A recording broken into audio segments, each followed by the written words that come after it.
Well, that was unexpected. Right, looks like they moved locations. So they destroyed part of the oil field and now they're onto my power plant. Well, I guess spoilers for when we start playing the actual save. Now we know a biter attack is on the way. Hello SDB. Hello Techno Brandilo. I'm gonna start in a little bit. This is just the startup screen. I usually start a little bit early so people have a chance to join. Then we'll go over where the heck we left off because it was 1 week ago that I played. Don't exactly remember. And then we'll start playing the actual game. So, all the time to grab a drink and a snack. And I'll be right back. Okay, looks like the spaceship gun turrets have dealt with the enemy attack. I guess a biter nest has dropped into the pollution cloud, an expansion. And those have sent an attack over. I can't believe those gun turrets at the spaceship were actually useful. One kill on this gun turret. But that means there probably will be another attack incoming soon. So yeah, we'll probably have to go deal with that expansion shortly.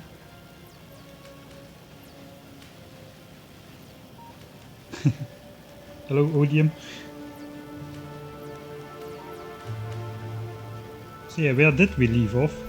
It's kinda hard to remember when you are playing 2 playthroughs at the same time on Twitch, and then I still have the Warptorio YouTube playthrough, working on 3 projects at the same time.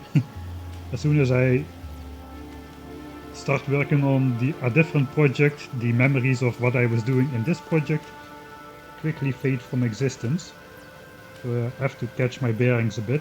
The save game name was something like First Purple Signs. So I guess we have made the first Purple Signs pack at the end of the last stream. Or we were about to make it, apparently. We haven't made it just yet.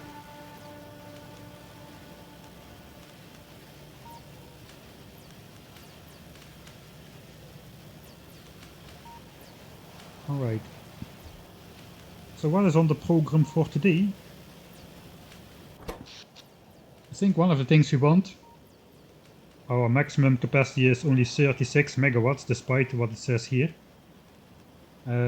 Everything is running on efficiency modules, but we're getting into the expensive stuff now, so probably we're going to mine that sweet green uranium patch up there and prepare for nuclear power. That is probably one of the things I want to do, because purple signs, yellow signs, blue chips, that's all running on productivity modules, and once everything is active we're probably going to go past that 36 megawatts soon, especially with these roboports enabled. Those roboports can be, if I can click them, can be quite power hungry, not as much when there is no activity, but yeah, when you start like constructing or deconstructing stuff, it goes up fast. Let's just deconstruct a part of my base, and then we'll keep an eye on the power line, the power tab, to see what the roboports do. Right, let's also keep researching something.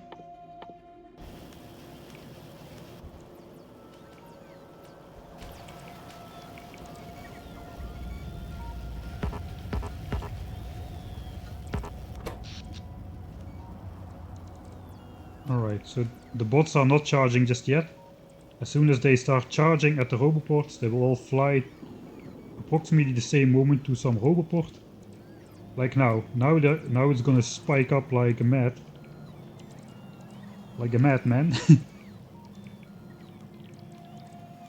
And suddenly all those bots are charging at the same time at different roboports. So we just don't have the power space to charge the bots with the current steam engine setup. Here's the next biter attack. Let's actually check what's going on. Probably should have this one. Alright, there's a couple of medium biters wreaking havoc. Alright, is it already 2 minutes before 4? Where is my chat? I should have it on the stuff here. On the phone.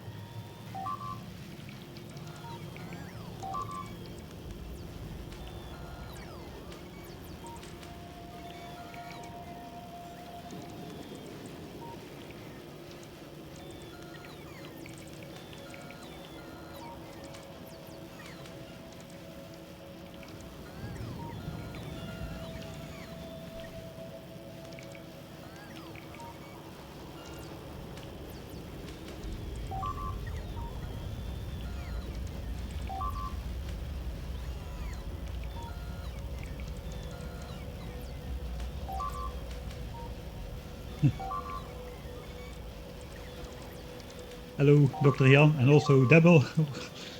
Good afternoon. Didn't make the Friday's torch alive, but please let me tell you, it's amazing to watch.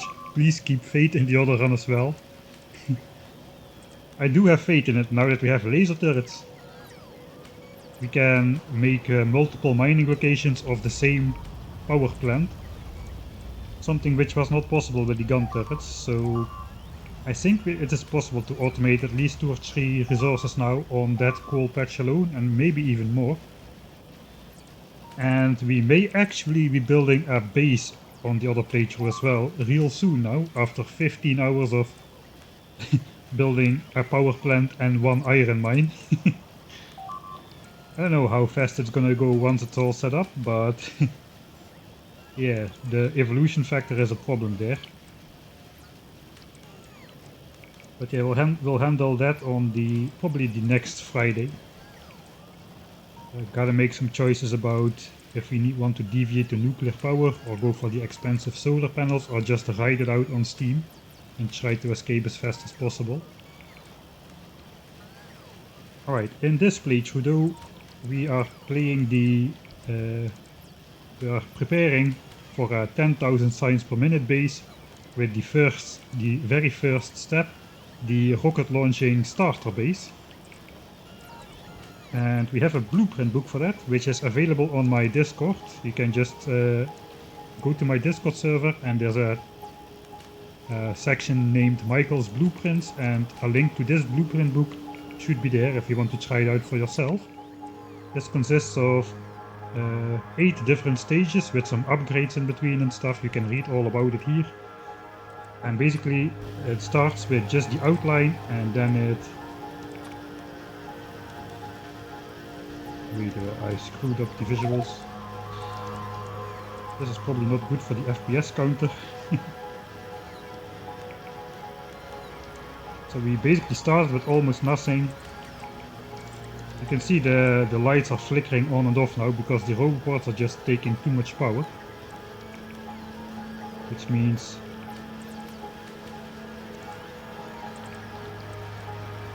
yeah, we are having power problems. Oh, the biters have taken out a part of the power plant as well, so that is not good.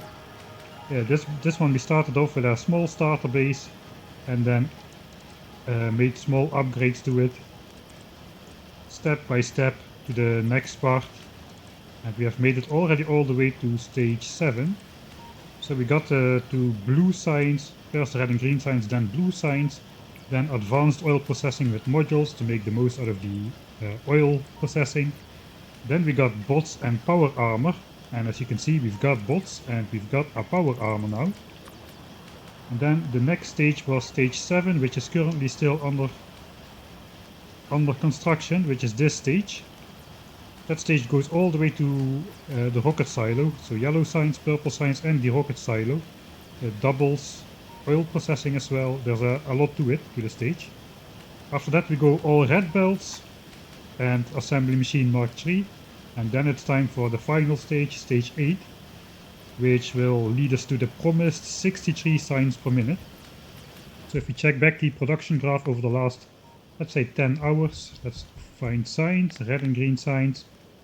Our starter base, 30 SPM, quickly went to 45 SPM, and we've been researching all this time until basically this point. We had the full 45 signs per minute production.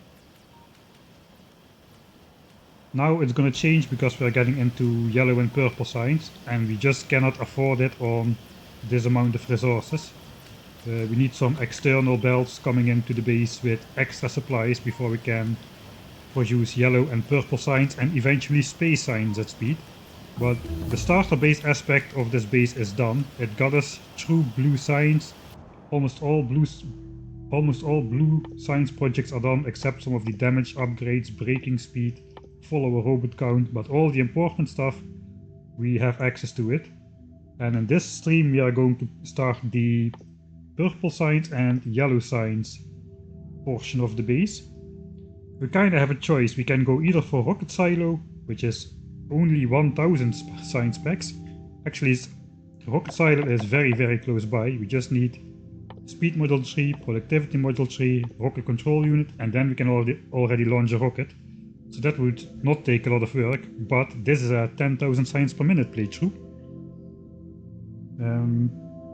Which means the rocket launch is not at all important, and I think we are not going to do that until we researched all technologies. We don't have a use for rocket silo itself, we don't care about winning the game, and the thing it unlocks, which is space science, we don't care about that just yet until all of the other research projects are complete. Only then we will start worrying about stuff like mining productivity 4, etc, etc, etc.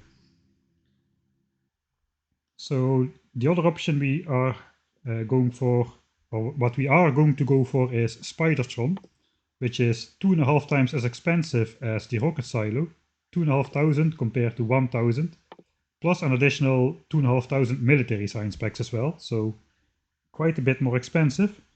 But the other thing about this playthrough is we have been playing sort of-ish default settings, except we have a breakneck evolution pace, which was kind of a mistake.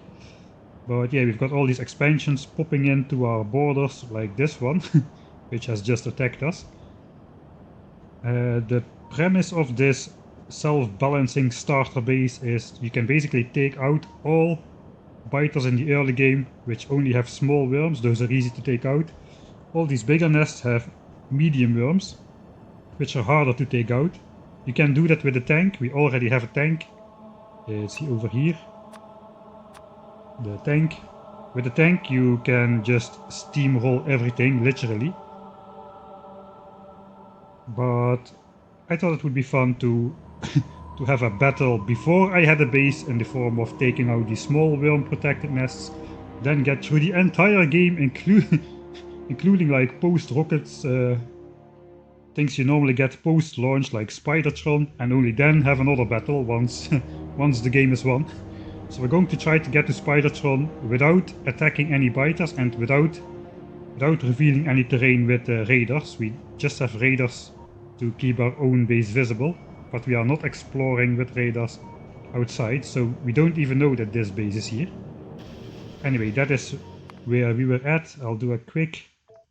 We'll just first purple... This says first purple signs, right? I mean, everybody can read that. If you cannot read that, you are dyslexic. Right, let's have a quick grasp on what we were doing. Okay, we have the complete furnace area built. I think we should probably upgrade green chips as much as we can, since we are going to require that for many red chips and blue chips and stuff, so these belts probably have to become red belts. Since we have all of the iron is working, we are producing red belts if I'm not mistaken. Those are quite expensive. And they need a lot of iron gears, 5 per belt, 4,000 belts, and probably even more. So yeah, we have a lot of gear production here. All of the iron furnaces are active. Steel is... We have 16,000 steel in these chests, which is good. That means all of this iron is now available to make green chips and red belts. Copper though is not all active, even though these belts are not backed up, so that's definitely a sign we should upgrade this to red belt so we can make more green chips, and hopefully then all of this copper will be active as well. We'll get to the biters soon, don't worry.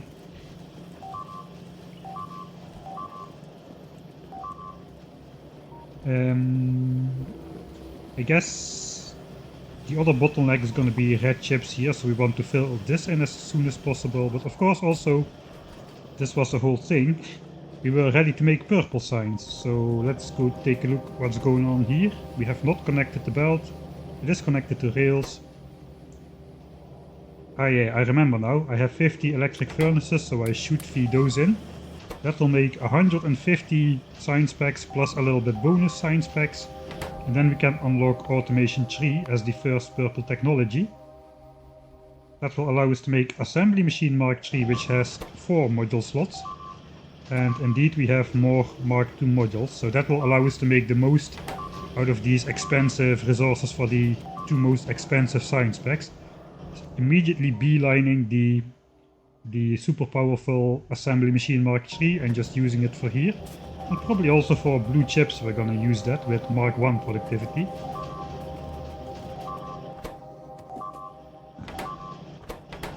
Looks like I was busy. I was good busy. That is very Dutch.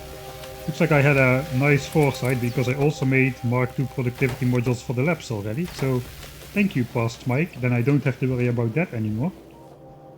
So the biters called it a day again. Alright. Is there nothing else to attack, or what is going on, guys?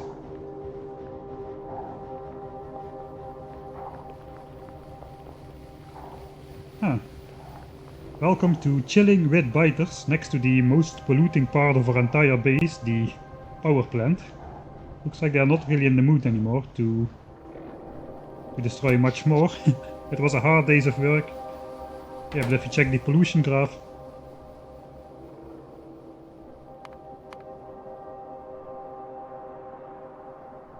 actually the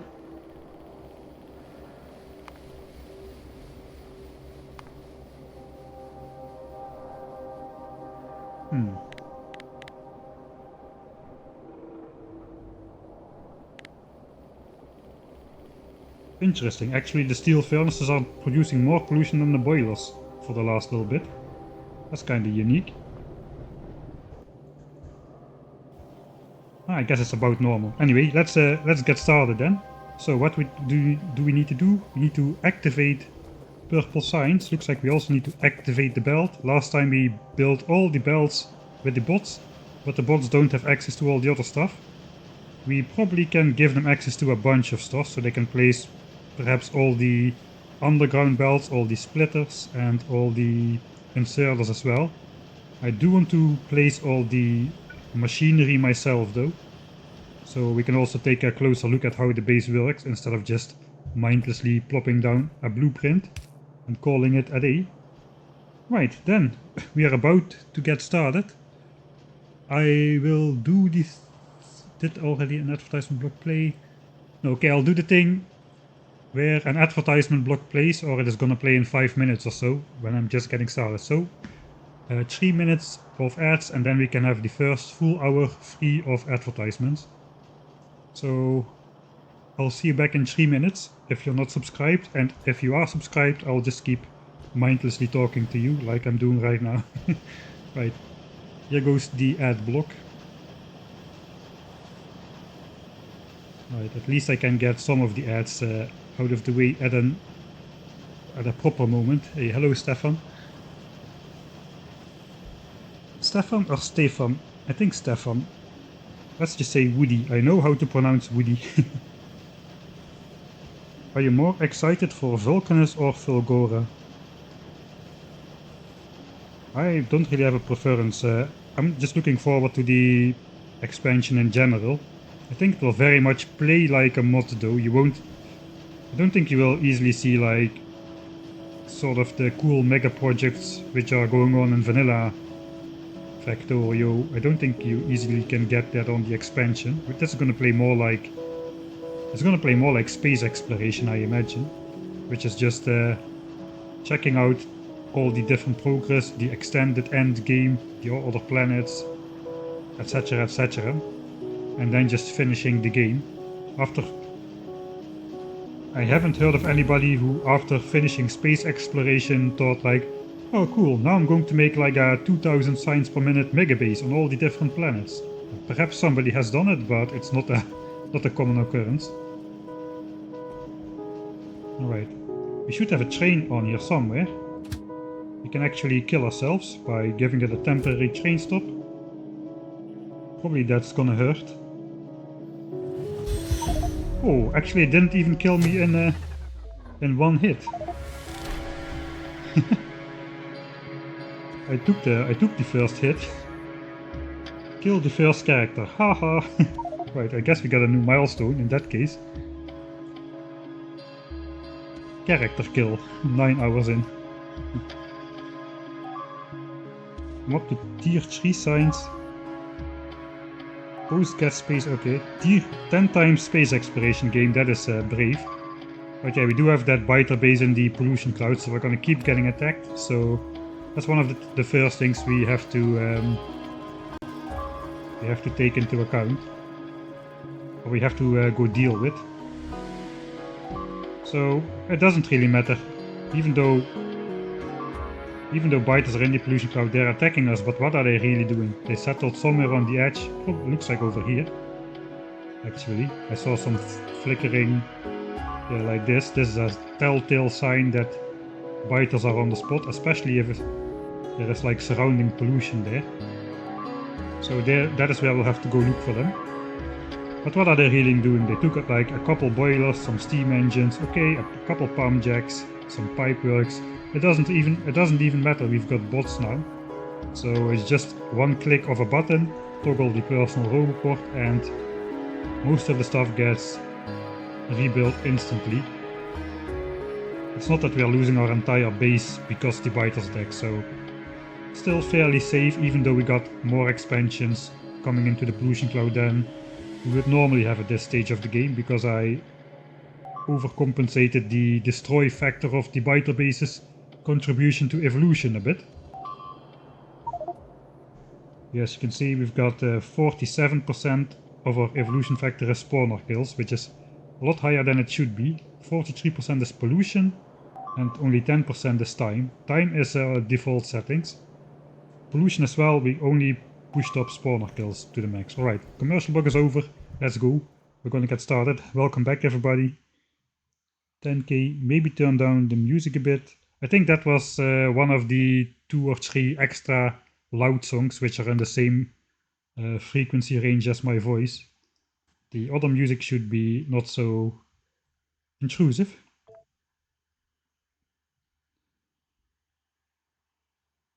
Might be just the trees, that's possible, but trees are usually a bit slower than that. On biter bases it is absorbed instantly. Trees usually take at least like a second, sometimes 2. Alright, first purple signs, let's at least get that started then. Okay, the biters are gonna come in. Let's do this one more time. I'm standing right next to it, I think. First, I think you didn't misspell signs enough, Eveson. Alright, let's get that super shiny automation tree technology. To enable that, we also need to complete the purple science belt, so let's do that manually. I don't know which one it is, so let's complete both of those. And I guess here at the lab there's also going to be a bunch of splitters. Ooh, look at this lovely mess of red, blue and yellow belts. I'm glad I don't need to build that myself. The blue belts are going to be for space science. Purple science is going to come in here, turn around, get put on this yellow belt. There is the first purple science pack before 9 hours. Nice. Okay, there are the biters, we'll go deal with them in a second. We need a couple blue inserters for here as well. So we can actually insert the purple science in the labs. And that should do it, I think. So yeah. Space signs will weave between the belts with purple and yellow signs in this end game lab setup. We will have beacons down the middle later. Oh, thanks Yuri Urix for subscribing through Twitch, through Amazon Prime, I should say. Right, let's go deal with those biters. I guess that is the next thing to do. We've got a tank. We probably don't even need it. Right, they are kind of destroying the oil field. Like I said, it's okay, we've got bots. We can just restore that with a click of a button. Yeah, that is a good sound. Instantly worth subscribing, especially if you have... oh, here they come. Okay, they're gonna attack me now. That is not gonna happen. Don't destroy my gun turret. I'm a little bit slow. Alright, that was all. Not really that challenging. Oh no, my oil field has got taken out. I never put efficiency modules on these actually. Okay, how many of these got taken out? 1, 2, 3, 4, 5, 6, 7. I think that's the rest I have only. Pipes, underground pipes, power poles. Now it's only 1, 2, 3, 4, 5, 6, 7 of those. And 3 efficiency modules I'm missing. So let's switch off this. We'll put that 7 of those, 1, 2, 3, that's 30 of those. These are 15 oil jacks. So we can put the efficiency modules in on the way back. Yeah, that's definitely biters there.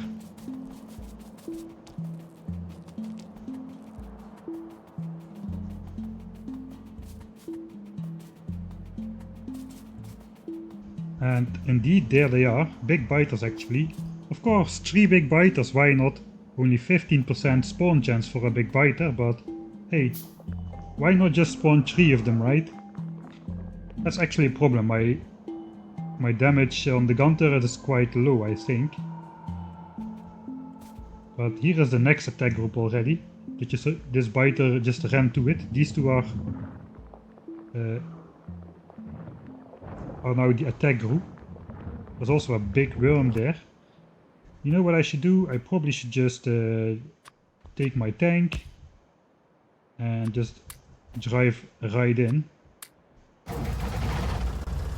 probably don't even need to shoot. I can just steamroll everything. Let's first take down the worm, the nest. So just reverse straight. Okay, I cannot reverse into the biters. Just trying to make a point. Alright, big biters. Let me turn around and I'll just drive straight through them. And that's all. Wasn't even trying. Oh, attention, large vehicle moving backwards. Right. That takes care of that nest, and that should also take care about any biters in the pollution cloud. As you can see, that nest was absorbing the pollution, but now again 0 pollution is being absorbed by spawners. So we are good to go. They didn't even make it to the power plant in the real world, unlike in the previous screen. Alright, let's repair the tank together with the bot for double speed repair power.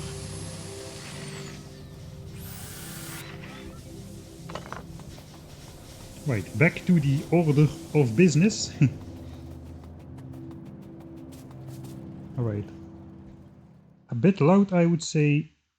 Can't hear mic. Okay, I did mess a bit with my microphone settings. Something is going very wrong every time with my YouTube videos. The last 2 videos the audio was quite bad. I still haven't figured out what the problem was. I forgot to rebuild oil, thank you. Let's take the car and waste yet another rocket fuel. Oh, I hope that was not the tree of wisdom, life, the universe and everything. Alright. Bots, reinstate the oil field. Sound fine to me. I did lower gain a bit more, since my voice was clipping a lot before. but that also incorporates more background sounds. So I'm not sure yet this is better. Like when I'm clicking with the mouse or pushing the spacebar or the keys. It's probably hearable in the background as well. I will tone down the music a little bit then.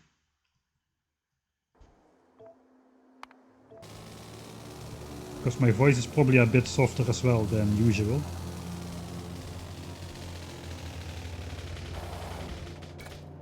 Alright. Yeah. I should have the bots off while I'm in the base actually. But yeah, this is the new landfill setup. All these other chests only will be enabled if there's 4000 landfill in this chest, which you have to manually enlarge. So it won't automatically eat up all your stone.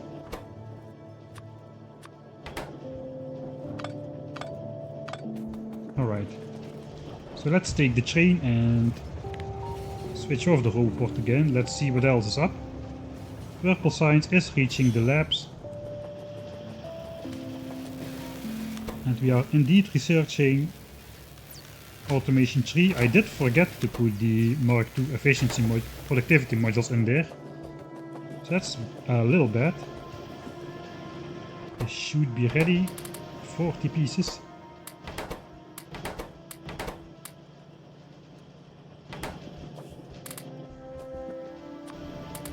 Okay, these are all my modules currently. Let's first upgrade the lab with Mark II productivity. That changes that from plus 8% to plus 12%. Not the most massive upgrade, but it is an upgrade that works down through the entire production chain up to the mining of the ore basically. Everything gets 12% cheaper.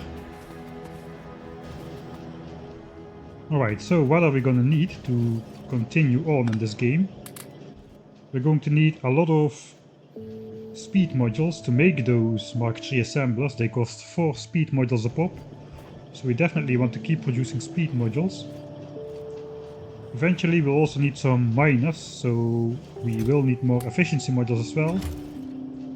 And productivity we need more of as well, especially for Purple Science, which relies on those. And is not making a lot of them. Perhaps I can just throw some of these on the belt, like so. Maybe we can hand feed some red chips to electric furnaces. So we can keep researching some of those Purple Science projects. Let's see how many red chips we do have. Not a whole lot, but we can output priority to the boss at this point. We'll just keep 4000 in here for ourselves. If we need to make the roboport or something, for instance, we're gonna need a lot of them. The rest is gonna prioritize to the boss. I guess we're gonna prioritize nothing. We're just gonna make modules, make red chips and Purple Science. Let's just feed everything in here and then red chips in here. So that will make a whole bunch of electric furnaces, and we have 100 of these modules on the belt by now. So this can keep going. A nice bonus production. Right. 3 science packs. 3 free science packs. I cannot say that word. Right, so eventually this will be 63 SPM with the beacons. At this moment, we can check actually, it's probably more like 10, maybe 15 signs per minute. I won't find it if I look for purple. I need to... Alright, yeah, 11.4 signs per minute for Purple Science. That's alright though. Thanks Ouagadougou for the Prime subscription as well. Did you know that Ouagadougou is the capital city of an African country? That's the only thing I remember from geography in my school time. Right. I think what we need to work on next is probably expanding red chip production and better green chip production. Although it does seem like copper is reaching the end of the bus at the moment. But once we double red chips, that probably won't be the case anymore. We should be using all of this copper just to store up red chips, blue chips, green chips, purple chips. Yeah, let's first of all we'll upgrade this green chip belt to red as well. What am I doing? I have bots. My bots are still fairly slow though. Oh, here come the base bots. Okay, I'll just do it myself. My bots are not fast enough yet to really rely on. It's not yet faster to do it with bots than to do it by hand. Alright. So that's potentially more than a red belt of green chips. But this is a blueprinted base, so I'm not going to make actual changes to the design. I could, for instance, do this with output priority and then hook it up again, but we're not going to. We're just going to rely on the blueprint as is, as that's the whole idea of this.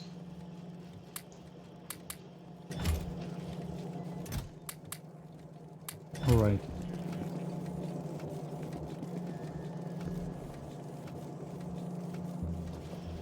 So we're getting there, automation 3 at 11 signs per minute, quite slow, but with the new assemblers that's already gonna be a bit faster. Meanwhile, I guess we can work on giving the bots access to some of these things, so it stops flickering. Currently there are more than 600 items missing for construction, and then they just cycle through it, as you can now see on the map. So if we give the bots access to underground belts, power lines, lamps, inserters, then we can get rid of all those flickering things. So let's just start by giving them all the underground belts and whatever we have on us. I saw 3 rails in there as well. 5 burner inserts. I guess we'll do that by hand. There's a special section. Let's just automate, quotation mark automate. Let's just Michael Hendricks automate a whole bunch of underground belts. So let's grab 4,000 of those. And then we'll grab like a whole chest of iron.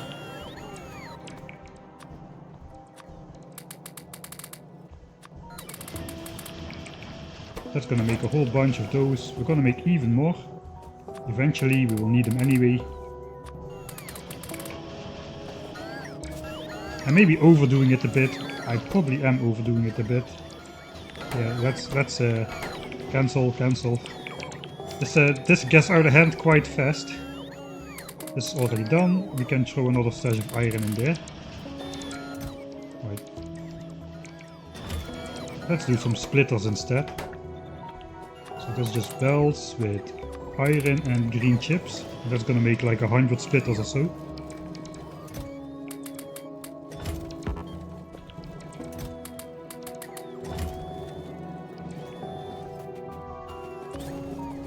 Alright, so splitters are roughly equal in the type of resource you need. 5, 5 and 4. I guess we're also gonna make a whole bunch of red undergrounds. Now we really need to crank open the gear cabinet here. These require like 40 iron gears per pop. A pop.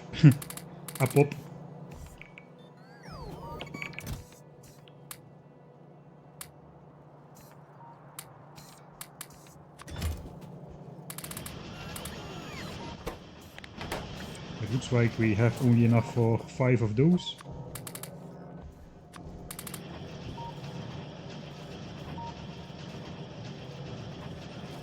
The 4 iron belts are not compressed because half of this iron is going to steel, potentially. So 2 of the 4 yellow belts of iron are prioritized to steel. And when we are using steel, which is going to be the case now that we have purple signs, the rails, it has stopped again now though. These are done. Automation 3 is done as well, so that's good. Let's just keep researching some damage upgrade, I guess.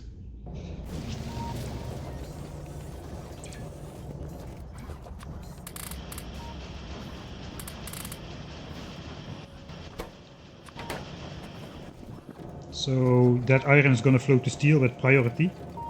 And only 2 yellow belts make it through. Only if steel is idle, all 4 of these iron belts are going to go on the bus.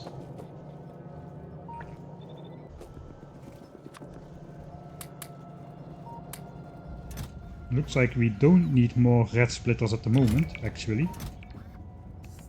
Okay, we're already at a stable situation. Only 580 entities are missing. So now we can see what we're missing, actually. Let's also just make some more red of these red splitters. Are we still missing? Yeah, we are still missing red underground belts, but now we have a bunch of those. We're also missing 37 lights.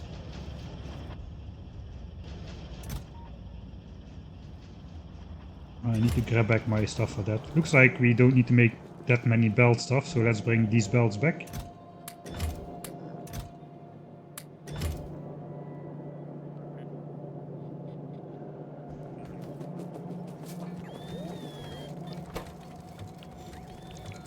Alright, we are output prioritying both iron gears and green chips, but let's not do that. I don't know how that happened actually. Did I do that last time? Probably I did.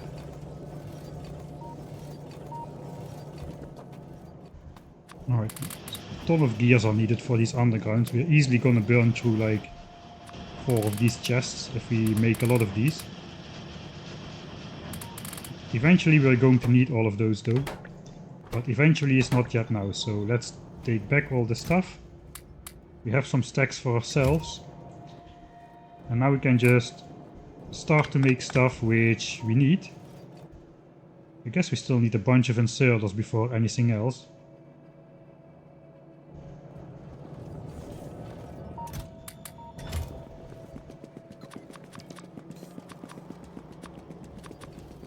"37 lights, 2 stack inserters. I need some red chips for that.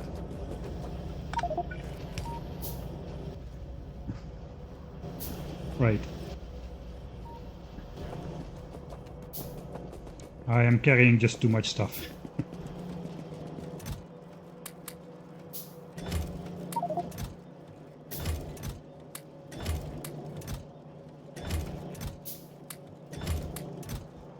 Alright, we still got over 3 chests full of gear, so that's quite a decent amount.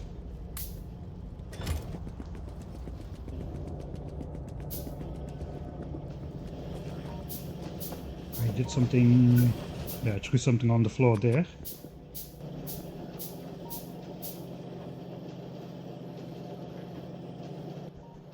Alright, so let's just grab a bunch of inserters, I guess.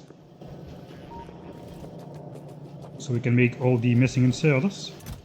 First of all, I'm gonna throw some of this stuff in here.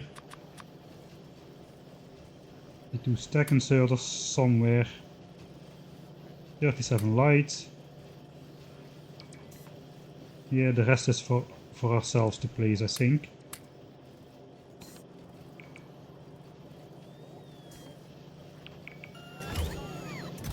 Well, then we'll just grab half of these inserters and we can make those into blue and red inserters for the rest of the game for bots to have access to as well.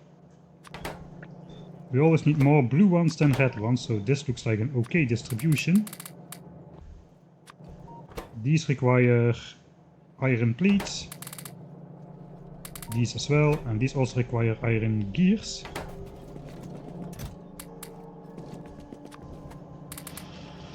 And these require green circuits.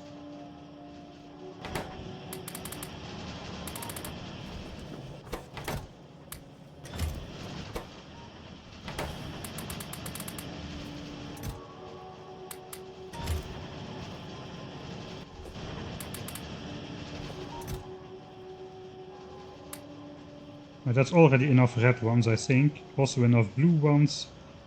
The rest is all looking pretty placeable by ourselves. It's all assemblers, chemical plants, Roboports we don't have yet, beacons we don't have yet, blue belts we don't have yet. And the other stuff is some specialist stuff, which I like to showcase myself.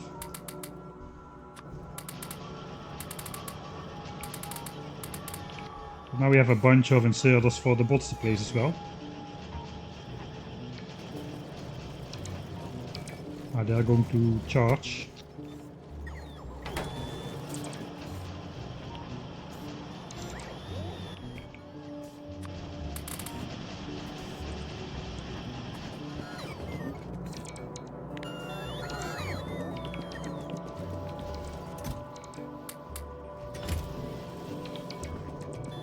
Right, then let's go check out all the other stuff.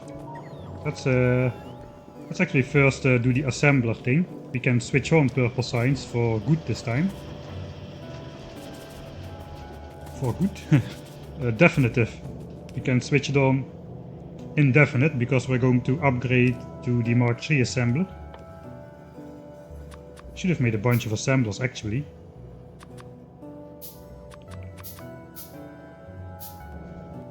Let's just handcraft that in the background. Right, so now we do this. We have space for 2 more of those productivity modules. I should have those on me somewhere. Yeah, here. So now we go up to 24% productivity bonus. Speed is down to 0.75, which is actually the same as a blue assembler.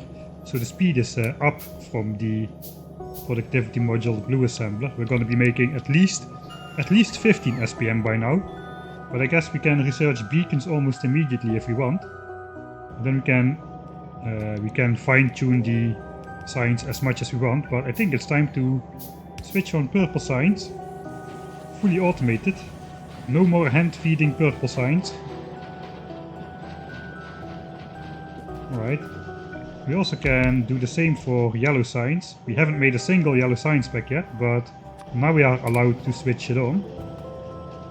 I still kinda would like to control myself how much I'm making though, because what technologies are we gonna go for?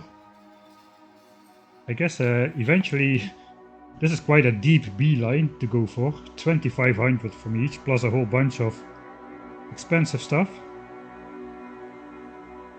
That doesn't require a lot of purple signs though, it's only this one, the rest is all... And wait, Spidertron has purple signs as well, so yeah. We need both in roughly equal quantities then.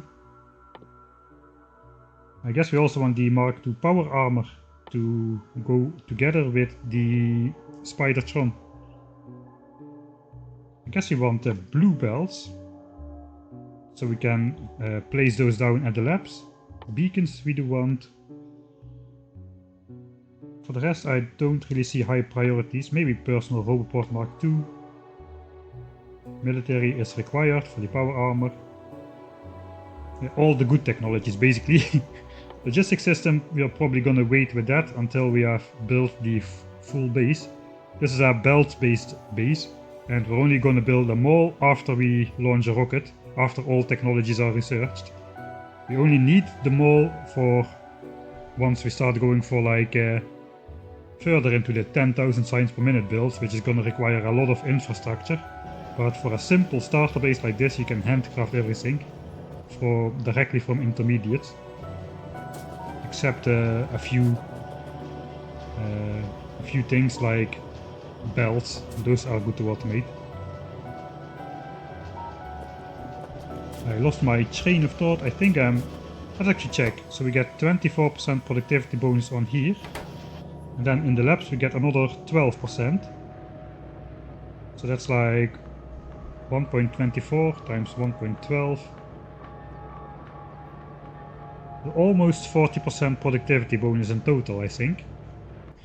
So that means for every 3 science pack that we make, we get more than 4. So we get like 4 point low utility science packs out of one set of ingredients. So if I put 100 blue chips in here, what is lagging so hard? If I put 100 blue chips in here, that is gonna make 150 utility signs by default, but we're gonna get more than that. We're gonna get over 200. Let's say we get 200 utility signs per stack of blue chips. Then if I do this, that will give me 400 science packs, and that's going to be the milestone for yellow science actually. Let's watch that complete then, with the milestone screen. Can I... the milestone screen is too big. There's the outsider is here. We're gonna get the first yellow signs, 9 hours, 22 minutes. There we go. Almost, the first horizontal line is almost complete. Now it's to get to the vertical part, up to the 10 million. That's quite a ways off. Alright, but the thing I want to know is, that is 400 signs. How much do we need to get to Spidertron? That is not yellow signs. This is yellow signs. 3... 450... 650... 3150... 3150... 3550... Did I count that one? Probably I did. So let's say about 3600. Do I need anything else?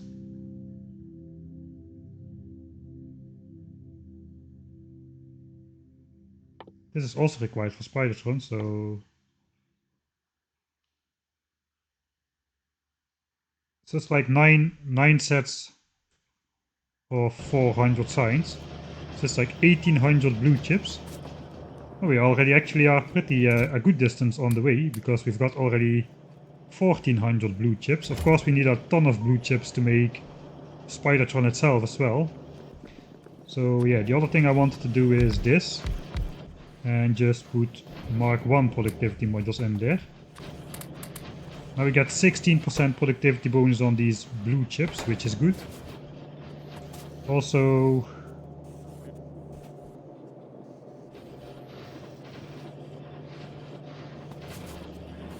yeah, now it's just basically limited by green chip production, by red chip production.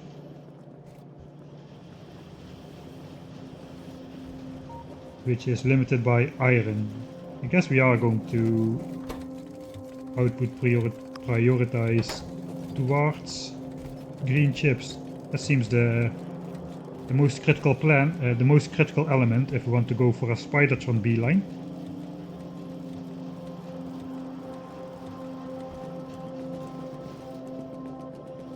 There's gonna be not a lot of train stations. I think I'm just going to make a science train, which will pick up the science packs from all the different locations where we will be building science.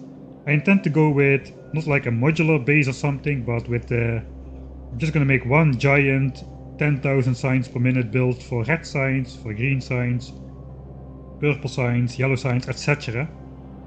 And that's probably gonna require us to scout the map a bit more and find proper resource clusters to be able to fuel all of that signs. But that's a long way off. But yeah, there's not going to be a train grid or train system. Everything is going to be locally produced into the compact science packs, which stack up to 8,000 per wagon, and which are like immensely expensive, like super compressed resources for that matter. And then we can just with one science train bring that to some rocket launching facility and lab facility. Something like that is the vague, rough plan. Right, so first things first, let's make some assemblers so I can get that red chip area built. I am missing 100 assemblers only, but I need a ton of assemblers to make Mark III assemblers later on as well. So we may as well grab a whole bunch of chips and stuff. So let's make some Mark I assemblers.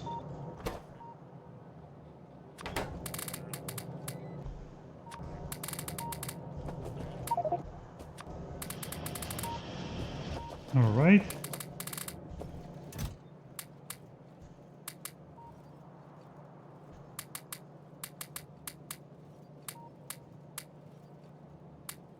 Just getting rid of a bunch of stuff which I don't really need. We can temporarily store it in here.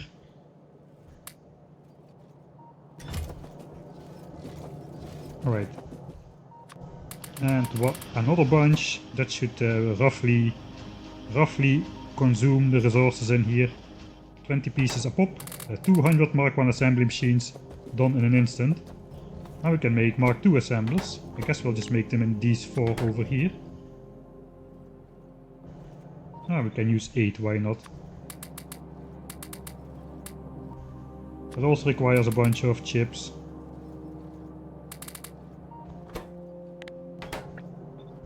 And a bunch of gears. And a bunch of steel instead of iron.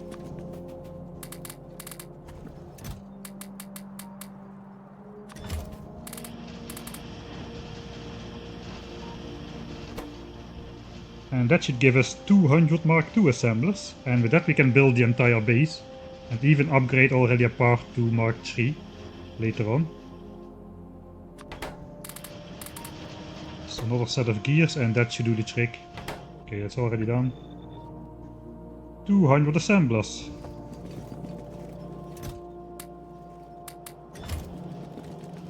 Alright, now we're gonna just build the rest of the base step by step. I think I can just continue researching some of the technologies I want, like logistics 3, so we can make the blue belts. Beacons, we need beacons unlocked, so let's research beacons as well. What else is in there? Rocket silo. Right.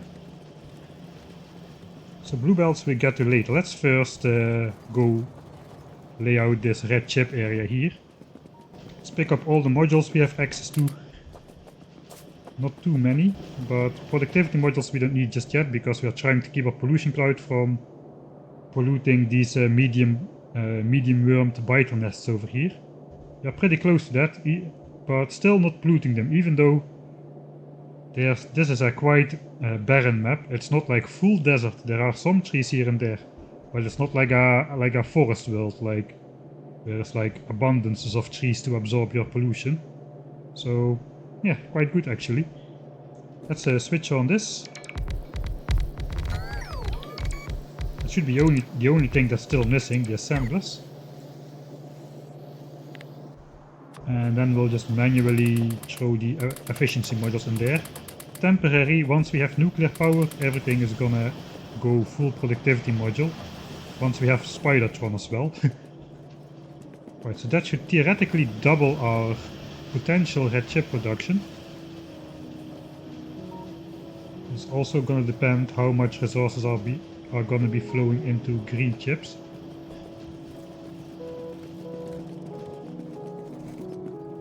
I think I'm going to be messing with this output priority as well. Let's just output priority to the bus instead. On one side, we still have one side output priority to steel. So now we have 3 belts of steel going to the bus and 1 belt of steel going,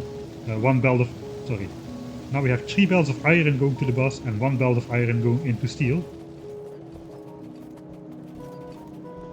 Because at the moment I want to produce stuff that requires a lot of iron. I guess maybe we can stop producing red belts for now, that would help a lot.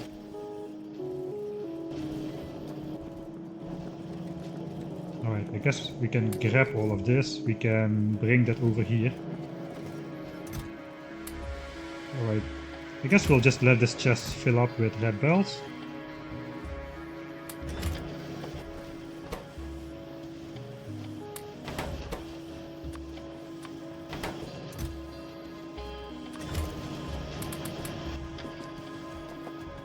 And we'll just give a whole bunch of these inserters to the bots. We'll just carry around the minimum amount of stuff.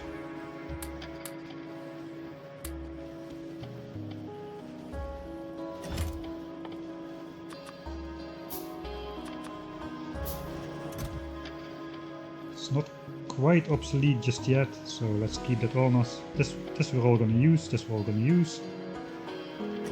I guess I could just throw coal into the logistics trash slots as well by default.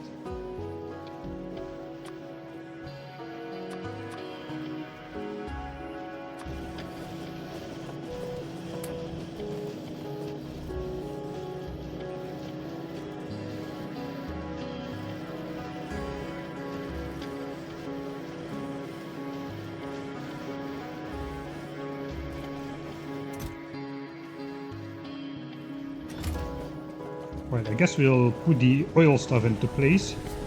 So basically, now that we have more red chip production, everything is going to be roughly doubled. So we have an extra sulfuric acid over here with extra sulfur, which I placed down in the wrong orientation.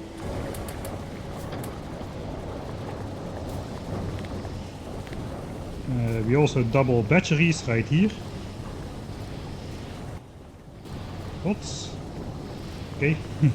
If you have a lot of elements which are waiting for construction, your bots sometimes react very slow or seemingly not at all. So that is doubled battery production, which is also enabled by that doubled sulfuric acid production. This will also need to mine uranium soon. We can double plastics, because now that we have double red chips and some low densities, plastics is no longer keeping up. Any day now, bots, thank you very much.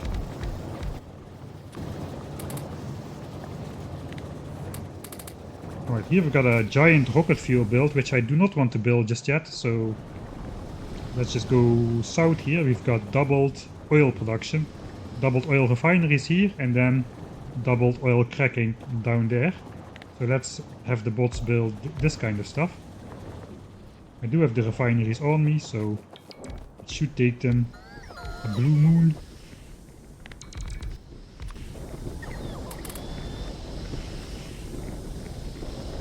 This construction bots union is not doing me a lot of good.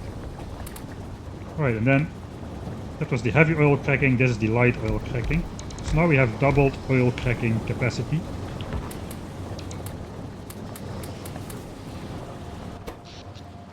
We are using 30 over 36 megawatts with the science production as well. I hope I just remember to switch off my roboport every time. Alright, we have a little bit of rocket fuel production going on now. It's going into these chests here. I guess we can just carry 10 rocket fuel on us, since we're not really planning to use the tank. We've got a new section, explosives. For what do we need so much explosives? Well, if we're going for Spidertron, that guy can shoot a whole metric F-ton of rockets. It has 4 rocket launchers aboard, and they fire really fast. So we're gonna need a ton of rockets for that, as well as explosive rockets, which are not displayed on this blueprint, because the technology was not yet researched, but it should look like this. So only explosive rockets for Spidertron. Spidertron is immune to the explosive part of the damage from rockets, and you cannot target yourself, so basically you are immune to your own rockets. Let's build the explosives part and the rockets part here as well. Except we are not gonna turn it on just yet, it's a bit... Is it early? Maybe I should turn it on. Rocket production is quite slow. 8 seconds for a rocket. With 8 assemblers, that's only 1 rocket per second. But at only 3/4 speed, 45 rockets a minute. Maximum 45 rockets a minute. Yeah, maybe I'll just switch it on then. Maybe we should just switch it on. So these have access to everything but explosives. And the explosive rockets require just normal rockets and more explosives. Very self-descriptive in that regard.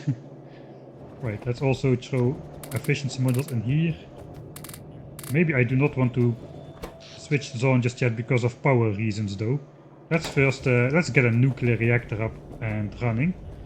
Okay, what else is left in the base? We've got a few odds and ends left and right. Here we have a couple odds and ends as well. Our rocket silo area, which relies on 5 burner inserters, a Mark 1 assembler for the satellite. It's just for the meme factor, I guess. Meme factor. It would be nice if I could pronounce it. 1, 2, 3 of those and 1 of those. So we're gonna have the modern assemblers for the satellite ingredients. Solar panels, accumulators and radars are all going into satellites. And then there's going to be blue chips, rocket fuel and low density structures coming in from the belts.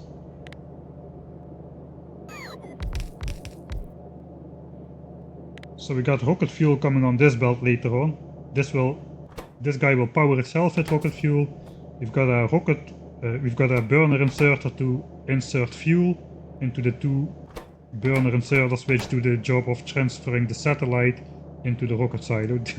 That should, I don't know, that should be something. I'm missing two of these modules, which is a little bit annoying. I guess we can also build this over here. This is going to be rocket control units later on. For now though, it's going to be just this. We are never going to be putting efficiency modules in the rocket control units though. We haven't even researched them yet. By the time we're going for rocket control units, we will have a full Mark III assembler base with productivity modules everywhere. But at least that part is built. Alright, what else is left? Not much. Just the blue bells, the rocket fuel setup, and the beacons and roboports, and the rocket silo.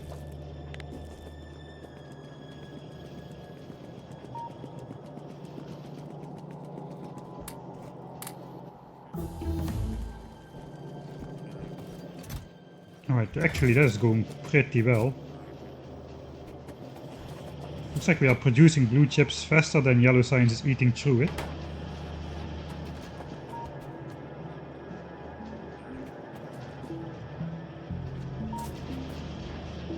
Alright, let me think this through for a sec.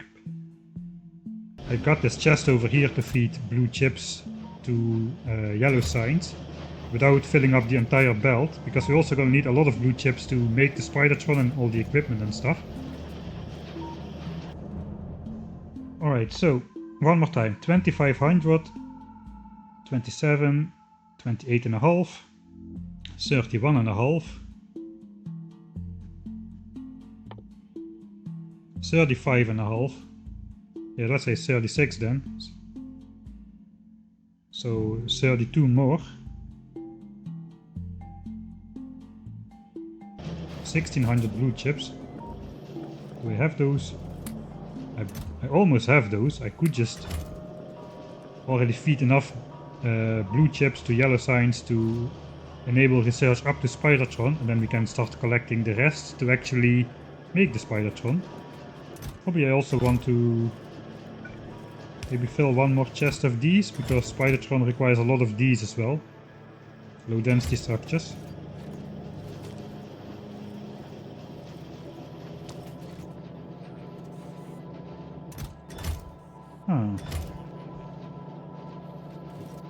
Spidertron with nukes is a bad idea, that is very true.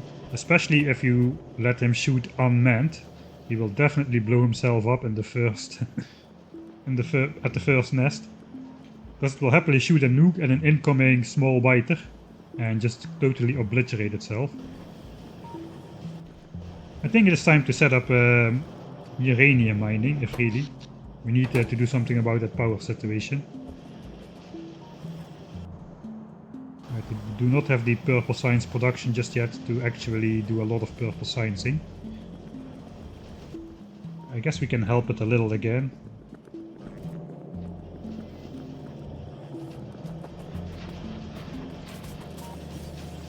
Oh, we are actually stashing furnaces in here. That is not really needed. Let's give those back to science. And basically we just need to feed some productivity modules in there.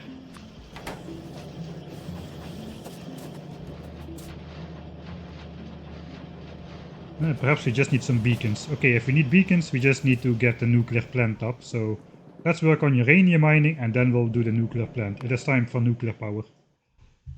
Time for nuclear power. Right. We did research the technologies. We need to make those guys. We have all the stuff.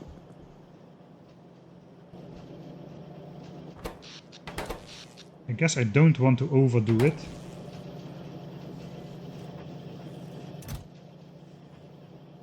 Let's say we build six of these centrifuges, and then build as many miners so we can feed those 6 centrifuges.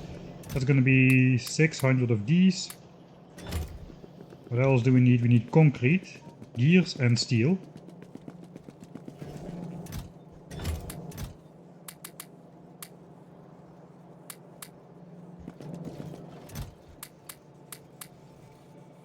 Actually, we need only 50 steel, right? Yeah, 50 steel. Concrete, we have that automated actually. So we can just pick 600 concrete out of this chest and it will slowly fill up again. Now we can make 6 of these. Right, that was easy. Then we can go to the mining patch. Guess we have the stuff to make some miners. We may have to boost efficiency module production just a little.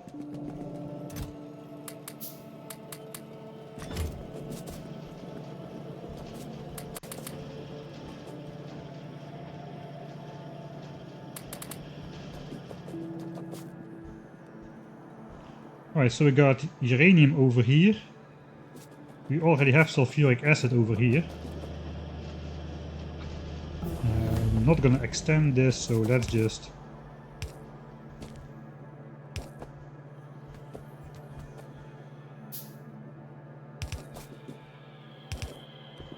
draw out this pipeline.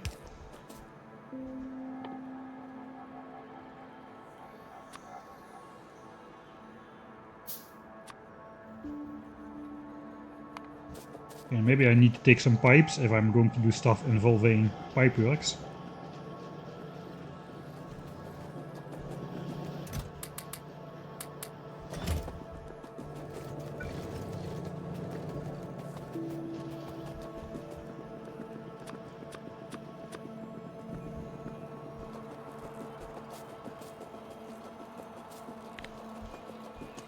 Alright, bots, can you clear this patch a little bit? Thank you. Let's stand next to the coal rock so they don't fly out picking up 6,000 pieces of loose coal. Let's just clear up the general area a bit.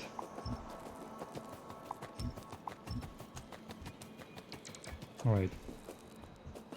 So 6 of these. Making uranium. I have the debug options on. 6 of these making uranium. With a small chance to make the uranium-235. More than plenty to fuel a nuclear reactor in the beginning.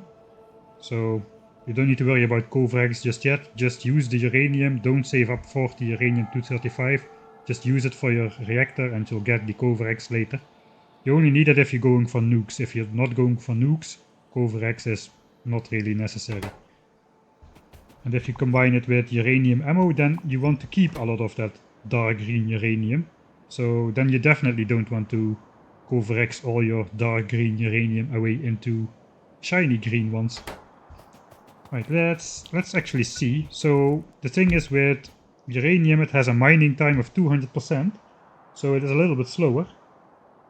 The mines normally mine half a ore per second, but now it's only a quarter ore per second. And these things take 12 seconds to process 10 ore. So it's roughly like 0.8 ore per second. 0.83 or something. Let's say they do 1 ore per second, then we need 4 miners. And we need 4 miners to supply one of these. That means 24 miners. But it's a little bit less. And we have 20% mining productivity bonus, so I think we have roughly calculated it should be like 20 miners or so. This is 8, 10, we need 5 more miners. Calculate in quotation marks then. Let's lay this out so we can later fill in the full patch. See how it lines up. Should go one to the front to cover that.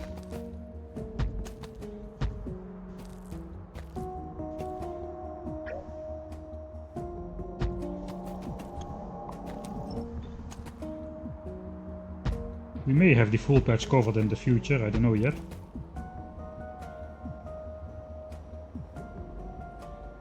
Okay, probably the last one can be one off.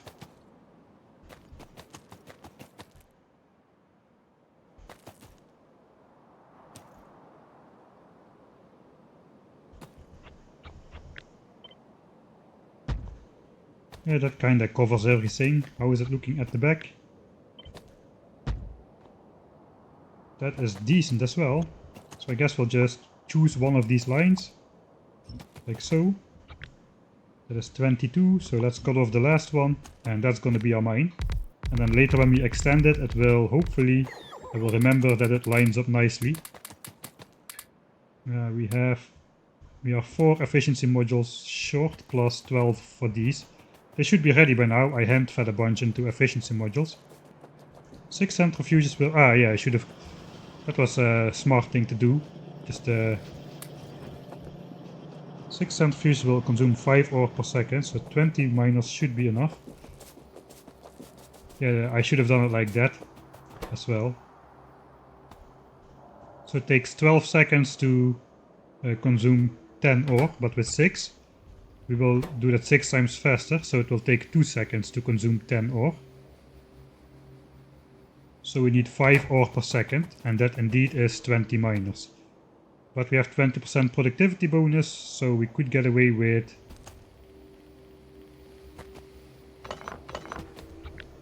with 18 miners really. 16 miners would be a little bit not enough, right? 4, that would be 4.8. 4.8 ore per second, where we need 5. On the other hand, we're gonna probably be researching mining productivity 3 at some point. So maybe I'll just do 16 miners like so. Let's just do that. It will not be fast enough in the beginning, but eventually it will be fast enough.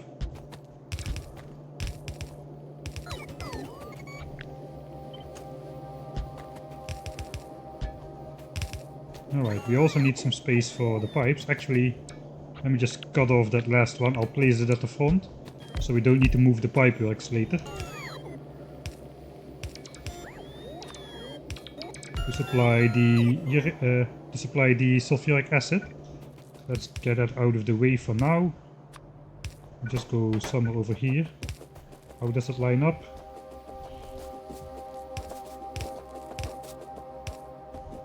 Not quite.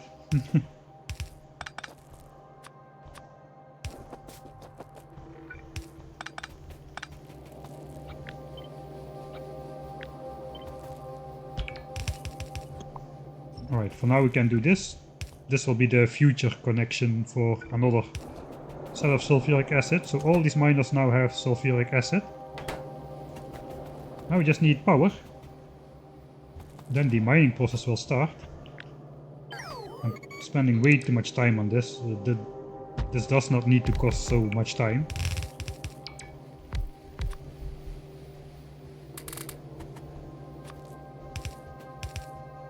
So basically we do this. That will start that process, and we can then throw out the... Let's throw out the completed ones on the other side.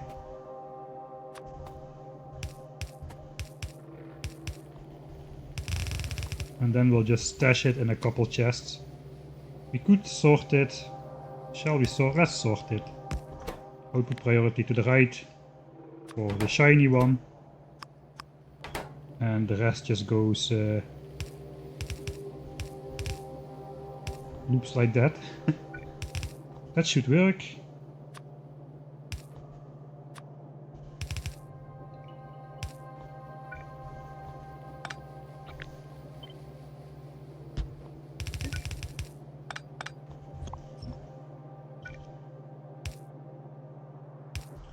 I don't have enough power lines, that is annoying.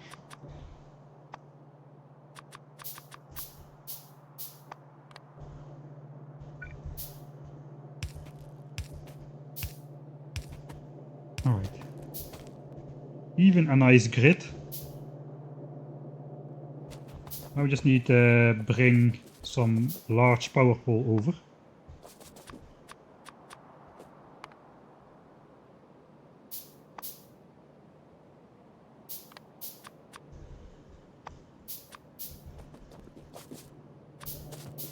See, it's not really included in the grid.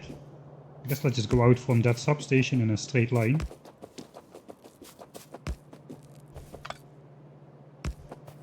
Okay, looks like we end up in a straight line, so that's nice. And that should switch on uranium mining. It's as simple as that.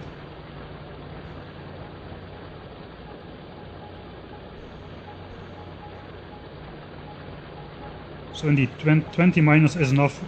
20 miners is exactly right for 6 of these without taking into account mining productivity. We already have 2 levels though, so we're at 20% mining productivity bonus. So we cut off 2 miners. Now we're 0.2 ore per second short, but at least all 6 of these will mostly be active. And these miners will be mining all the time. I haven't researched anything yet in a while, so let's actually check how the situation at the labs is. Yellow and purple signs are in the labs and it is circulating on this underground belt here. I guess we can just start researching towards... I think I selected all the purple ones, which I needed. We can do efficiency module 3 on the way to Spidertron. Let's do that. And then we'll probably have enough blue chips already for 1.7k now. That's enough to yellow signs our way to Spidertron.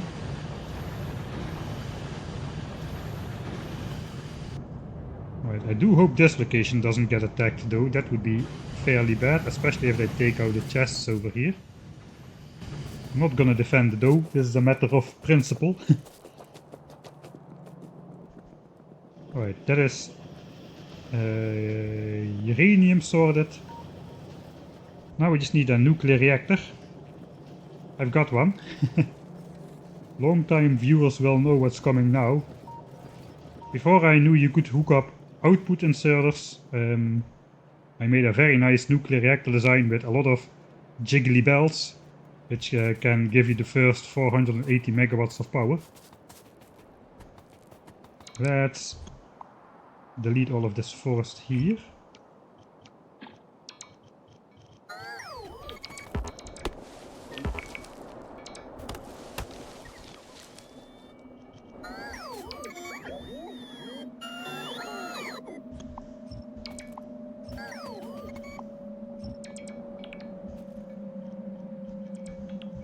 I have this is also available on the Discord server. 480 megawatt starter reactor, 100% fuel efficient, so it uses steam boiler tanks, but it uses steam tanks to store steam, so the heat from the fuel cells doesn't get lost, it gets turned into steam, and then it just slowly consumes the steam while the nuclear plant is inactive. That is the short summary. It's about this size. I was hoping it would fit here under these pipes. It looks like we will need to use a little bit of landfill to fill in. It almost fits. The water pumps don't need to be so far out.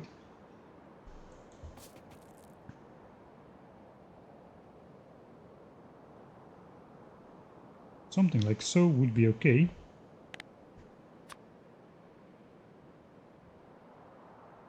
I should get rid of that water pipe though.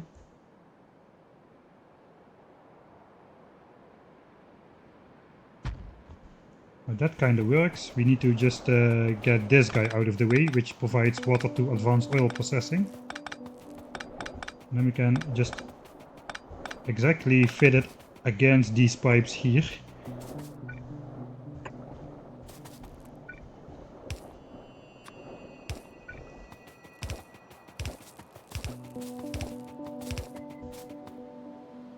I guess we can borrow the water from concrete.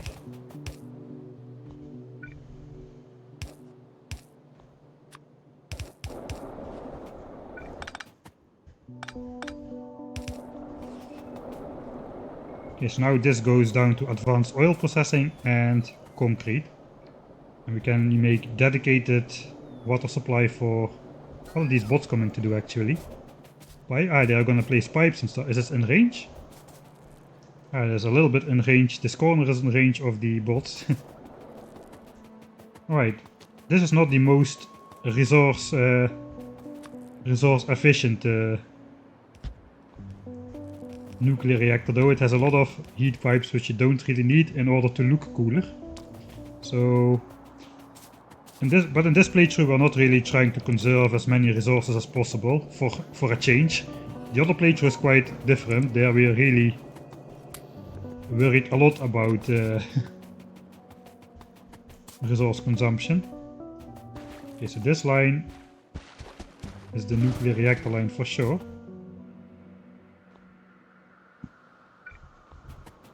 Now does it fit? I think now everything fits. Except the water pumps. Alright. So we need to connect...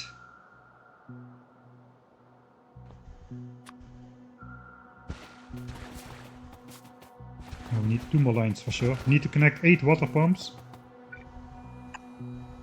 Like so. Of course it's night again when I'm trying to do this.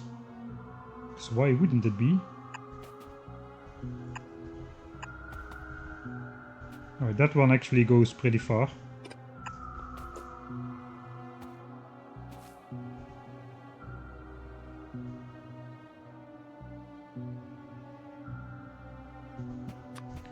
Let's do yet 2 more lines of landfill. Landfill cannot be undone, that is a bit annoying, but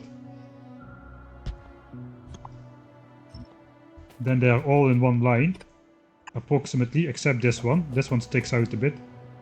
That's okay though. Could move the entire thing to line up correctly, but at least now it's symmetric with the oil pipes.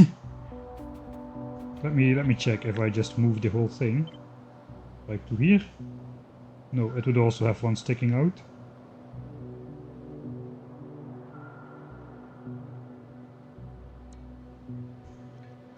Like this it would actually be... Oh no, it's not symmetric.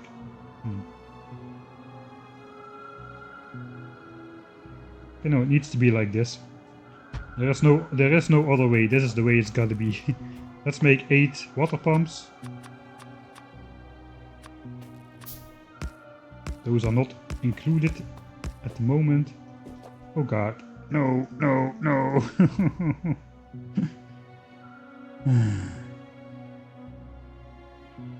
When it never works like you want it to work, does it? Okay, we're gonna have one weird squiggle here, that's okay.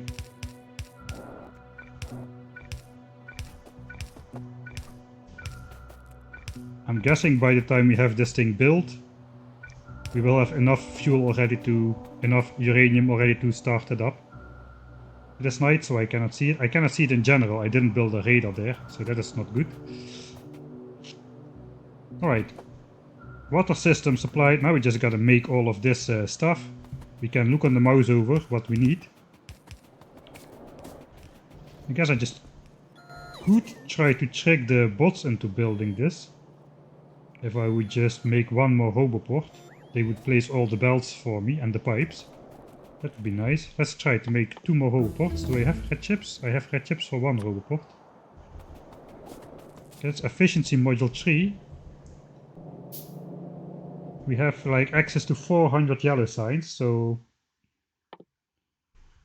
let's research military 4 and fusion reactor. That's approximately 400, and then power armor is another 400. So that's another set of 200 blue chips, which we need to feed to yellow signs.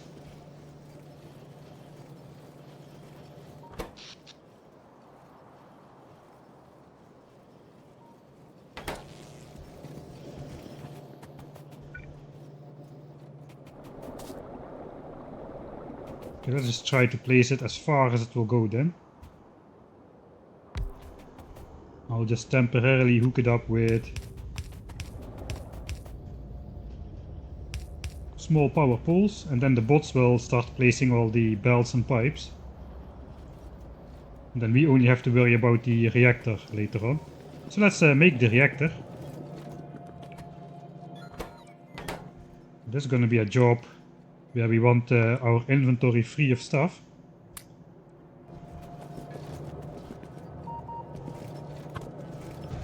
And we're gonna be driving around in our train a bit. Oh, it's commercial time again, looks like. I'll just spend some time organizing my inventory. Wood, we have some coal here as well.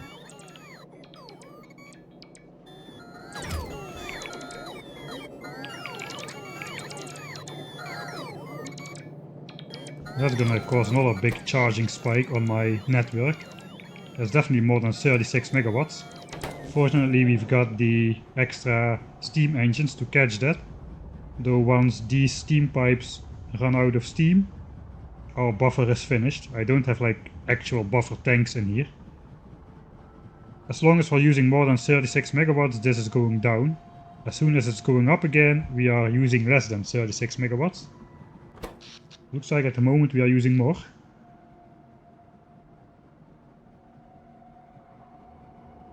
No, we're gonna run out, I think.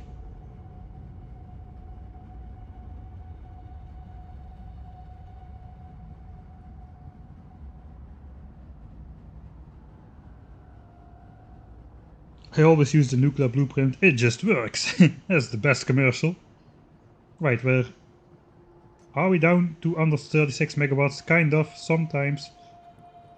You can kind of see that now it's going down a lot when it's a lot higher than 36. Now it's going up again because... come on already!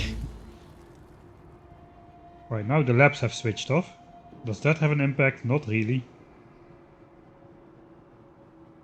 No, the bots are... It is too far out of the way for the bots. We are gonna run out of power. Or are we? No, the steam buffer is going up again. No, it's not, it's going down. 11.1 steam in the pipe remaining. This is like a horse racing match. Alright, 10.3. We haven't had a brownout just yet. 10.1. Are we gonna drop? We are dropping below 10 steam in the pipe. Are we gonna make it or not?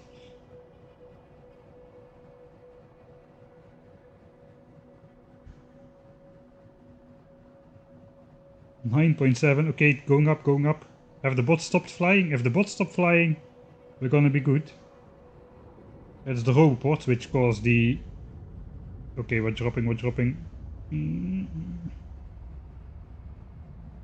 Okay, commercial block is over, so I probably should not draw this out too much.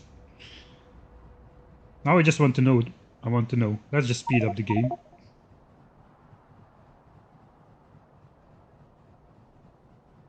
Seven steam in the pipe.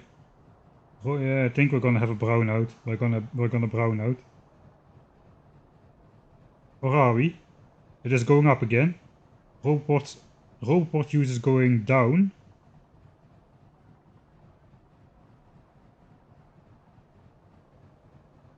Looks like we pulled through.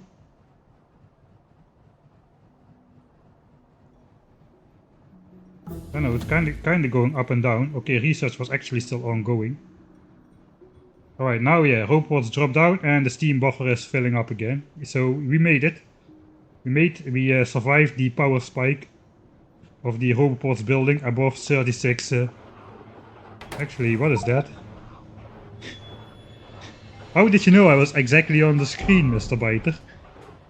And where the heck are you coming from even? Are you coming from here? I saw something. No, he's coming from here. Oh, that's a problem. These are absorbing a lot of pollution. But at least it's very visible where they are. So I guess it's time to grab the tank again.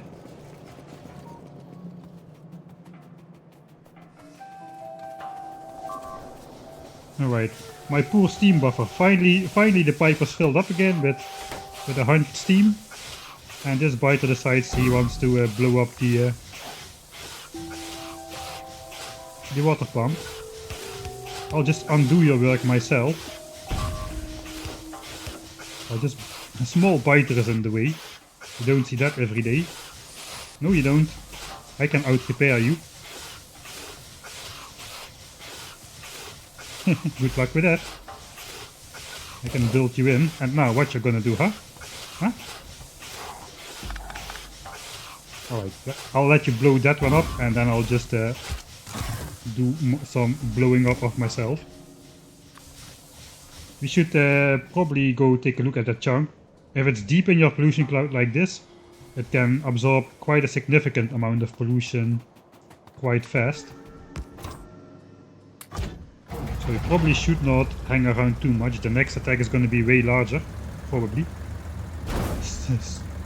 Oh, that actually does not help as well. I was reading chat. As usual, I'm doing more damage to my own base than the biters are doing. What else is new? Looks like there's a second nest. There may be. We can check the pollution graph after we take out this nest, which is somewhere over here. Oh, there it is. But that's already quite a big attack group. Oh, they're actually coming in right now. So you can see those are on the way to attack the base now. That would do more damage quite rapidly. Unfortunately, it's all spitters and they will die pretty quick. Even to the machine gun. A bunch of highly dangerous worms. But we can just ruffle stomp the nests. And escape. So this would basically be it. We don't even need to take down the big worms. I'm gonna set up the gun turrets.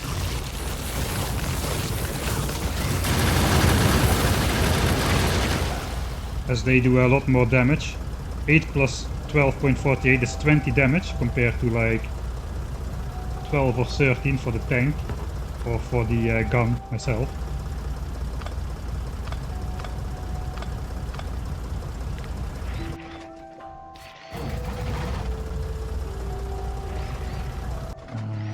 Oh, I almost got out in that acid pool. That could have ended badly.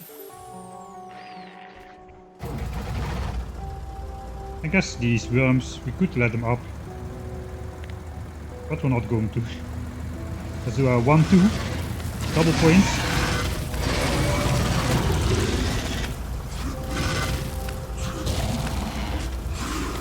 Alright. Soon though we'll get the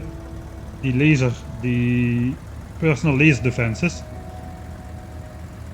Throw back to the old days of Carmageddon. The zombie electro bastard ray. That's what we're gonna get, but then in the Factorio version.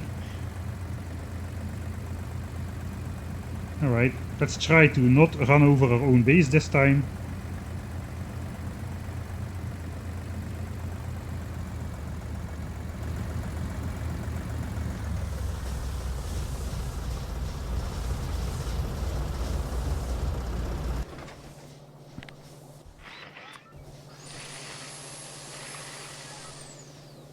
So yeah, it's happening quite often in this playthrough because the evolution factor is high. There's a lot of expansions. If you play this on normal default settings, it's not gonna happen like that.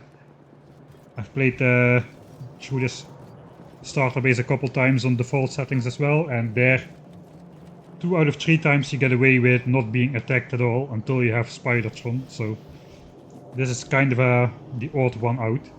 But still, what are the biters really doing? Not a lot. Just a minor annoyance, but not such a lot less annoying than having to build defenses all the time and moving them again. I forgot what I was doing. Well, we're gonna build a nuclear plant. So it is time to throw everything in some chests. Okay, looks like not that many chests. And then we can check out the overlay. We need 4 nuclear reactors, 48 heat exchangers, 96 steam turbines and 230 heat pipes. So let's grab Mr. Train over.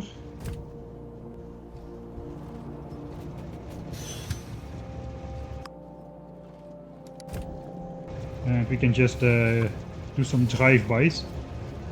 The reactors 2000 copper, check. 2000 steel, check. 2000 red chips. Grab all of them. Okay, we got them. And 2000 concrete actually, so let's make a quick turnaround. And we can get off right here. 2k concrete, that is going to be 4 reactors. And flop. And it's gone. Right, we're not gonna handcraft everything probably. Created the first nuclear reactor, I forgot I made that a benchmark as well. 1 reactor, 10 reactors and 100 reactors, we're gonna get there. Alright, then we need 48 of those heat exchangers. Those are very copper heavy. That's like 4800 copper.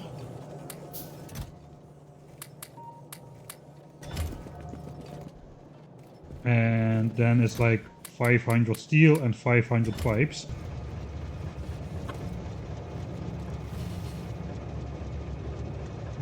Pipes over here.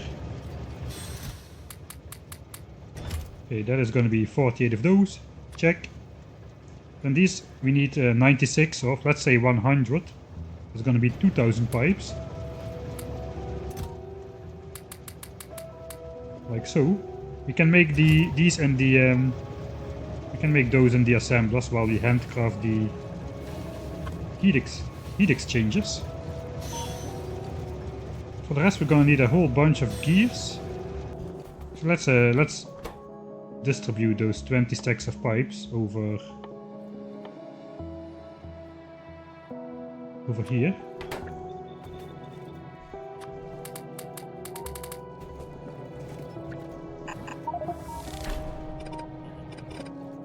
Okay, we've got 1000 production signs.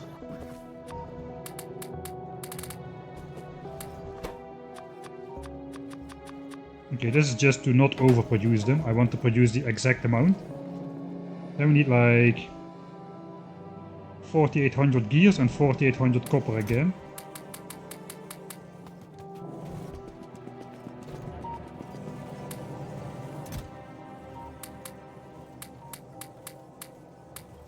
Like so, and once this is entirely put into these plants, we should be good. And that is how you hand feed a nuclear plant. It's gonna go quite fast because they use 50 a pop.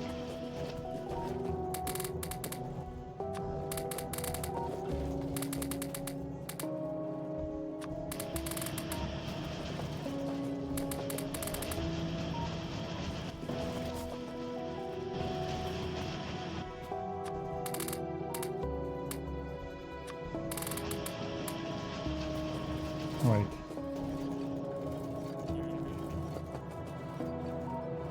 So it is not exactly distributed correctly, so I can just grab whatever was left in these and then we can make the rest by hand. Or there's 80, 85 and 11 more, that's going to be 96. Then we need 230 heat pipes, which is 2300 steel.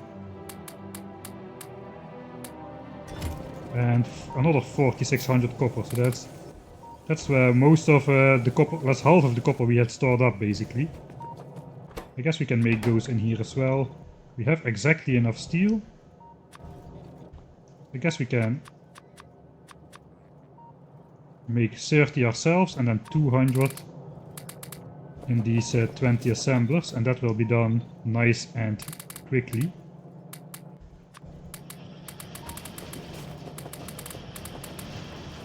Okay, with all these interruptions we will definitely... Still cannot see it on the map. Like, just cannot see it on the map, we have to go look in person. Right, one more set of copper. And that's gonna be all the heat pipes we need as well. And that's gonna provide us with 480 megawatts of capacity. So that's roughly over 20 times, like roughly 20 times what we are using now. And the steam power plant will stop polluting. So that's probably one of the biggest sources of pollution at this moment is the boilers. That's gonna drop to 0. And then we only have the steel furnaces left, which are polluting, but we're gonna keep those. I'm not gonna upgrade those to electric. We will do all other builds in the base. They are gonna be electric furnaces, but the starter bases are gonna keep those smelly old coal furnaces. Alright, we can throw back this copper.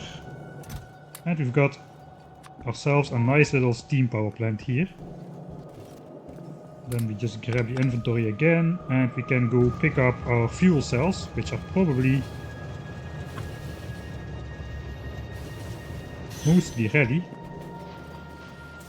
I think we will have some uranium-235 by now. Yeah, it looks like we do, at least one. How many are gonna be in there? Place your bets now. Okay, a little bit of information. Oh, we already have like 7 stacks of this, so I'm gonna say 6. 1. 1? What the heck? 1? Okay, you have a 0.7% chance. So that translates to roughly 1 in 140. 1 in 140. I definitely have several times 140 in here. I should have about 5 already. But we only have 1. That's a little bit of bad luck. Still enough fuel to start this up, because you get 10 fuel cells for every 1 uranium-235. I actually forgot to check the pollution graph if there was more than 1 nest. Looks like not. We took them out 10 minutes ago and it is disappearing. So no more biter pollution. No more pollution is being absorbed by biters at this moment. Alright.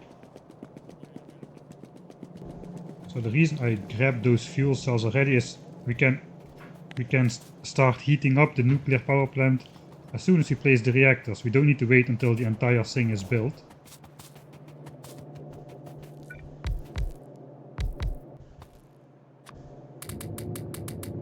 Alright, so now the temperature is already going up. It is producing heat. It needs to go up to 500 degrees. Let's place those by ourselves.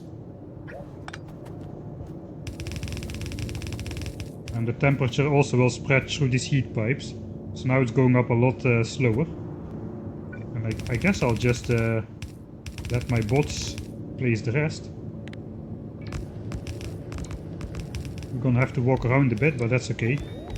At least the entire belt was already pre-placed. I'm gonna be missing some stuff, but we'll figure that out soon. I am going to miss like 30 of these tanks. Perhaps I should have prepared those. Okay, the bots are really quite slow.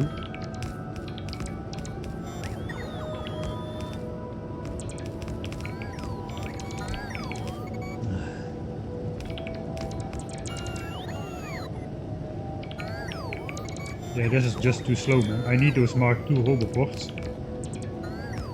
Bit more bots. This I can hand build it faster than these bots can place it for me. Especially all these heat pipes.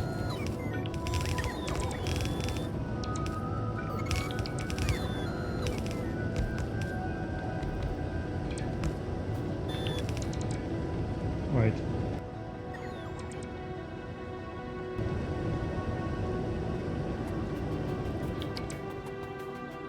Can I make those 30 things? No, I cannot. That's okay. I will need 1 more fuel cell actually. I need 3 fuel cells per reactor to bring this thing up to temperature before it starts working. That's a disadvantage of this model, so to say.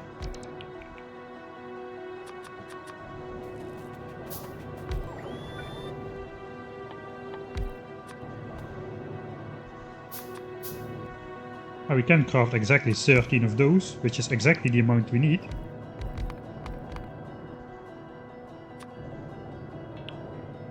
And then we just need these storage tanks for the steam.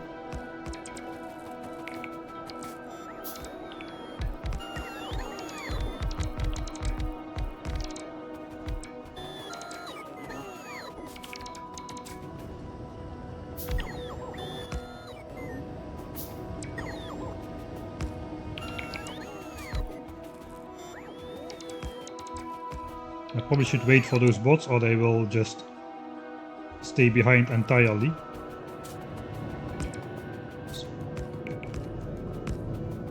now I can see what is missing. Looks like it's only those 30 steam tanks, so let's go make those. Why the raiders? For aesthetic points. Like, a functional raider would be one which allowed me to see my effing uranium patch, but no, those we don't have. I'm gonna bet we have another uranium 235 now.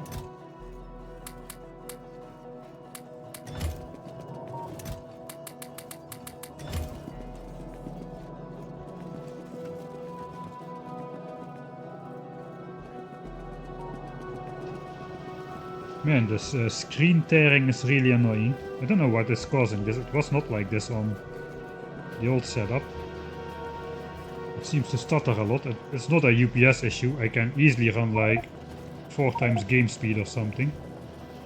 Not quite, but 3 times.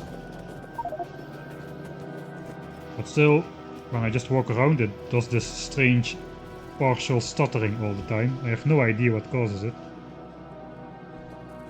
Right, we've got another one. Or 2. 2 is good as well. Okay, then we can at least make enough fuel cells to get the thing started, and since it's 100% fuel efficient, we still won't really need to worry about it for a little bit. Not until we start putting productivity modules and everything. Turn on VSync and game options.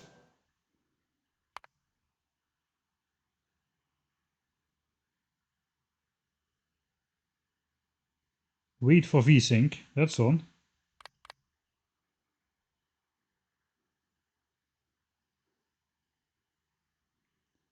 Right, I think that should be right? If it's wrong, then keep shouting at me.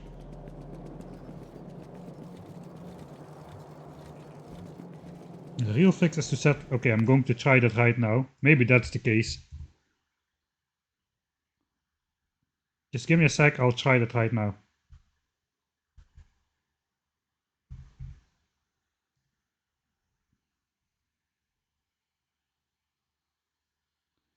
Okay, that will solve one of the issues I already had with my YouTube video as well. Can you believe that in my stream I recorded some part with the streaming software and frames ended up in the wrong order, like frame 21, frame 23, frame 22, frame 24, 25, 26, 28, 27, 29. And I had to manually cut those out or correct those. That was really annoying. Maybe that also has to do with the 120 Hz thing. Probably the screen is gonna get black, turn black for a bit. I hope the stream doesn't die off. It should not die off. Where is my...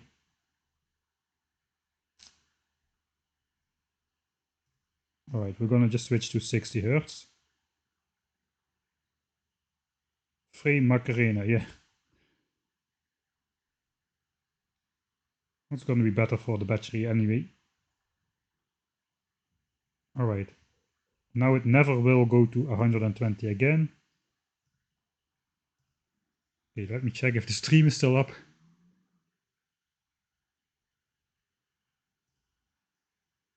This appears to be still up. Feels more like encoding overload. That's also strange because none of the things like processor or video card are anywhere near maxed out yet.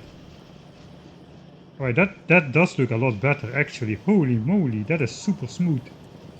Probably not for you, it's 30 FPS, but mine definitely looks like stable 60 FPS. Thank you for the suggestion, man. That is really gonna save me a whole lot of work during the editing stages. Okay, I have enough. I got another 2 uranium, so that's 4 in total now. So that's like 40 fuel cells. That's gonna be enough to not look at the reactor for a couple hours. Because it's 100% fuel efficient, these fuel cells will last not 200 seconds a pop. but more like 2000 seconds a pop as long as we stay at this power level. So that's gonna be 20,000 seconds with 40 fuel cells. Minus the startup. We need a little bit startup stuff. Right, the temperature is already up there. So as soon as we place these tags, which I haven't made, we're gonna get started.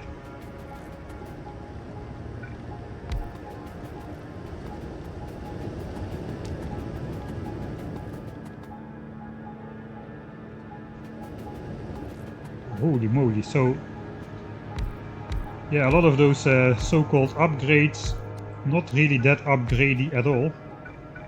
I'm glad this was just as simple as setting the screen refresh rate to 60 Hz. Okay, once this is connected,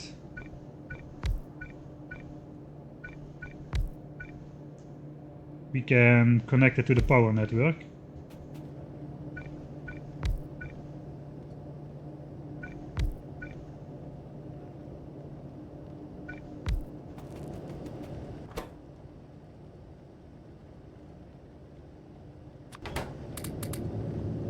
If I remember correctly, I need 3 fuel cells a pop to prime the system, and then all this inserter cabling will start working. I'm not going to go over it exactly how it is wired, but basically these release fuel cells onto the belt only if these chests are empty, and these only insert fuel cells once the steam is low.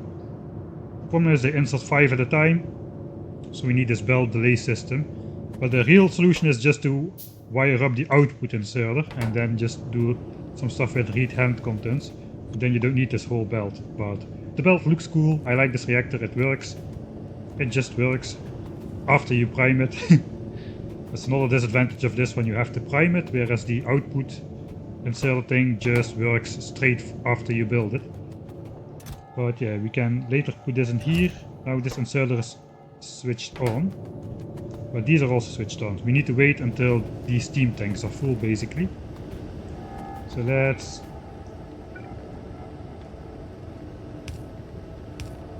just connect it like so.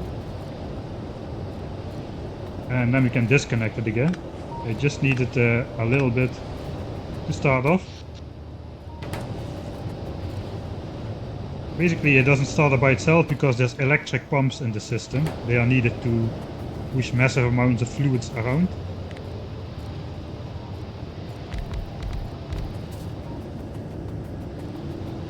But it could start up just on a single solar panel as well. Unlimited power! The probability to get only one shiny green rock out of 700 uranium is 4.3%. Well, I guess it makes up for the bad luck I had in the Warptorio playthrough, where I got like a 15% lucky top percentile lucky break with my uranium distribution. Right. So let's get rid of all this temporary out of... I guess we can just place this robot, why not? Put all the bots back. Alright, so now what we gotta do is we gotta connect this to our grid.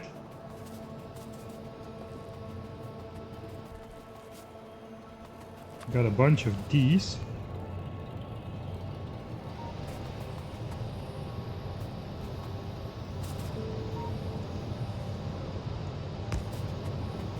Let's try to find some satisfying pattern.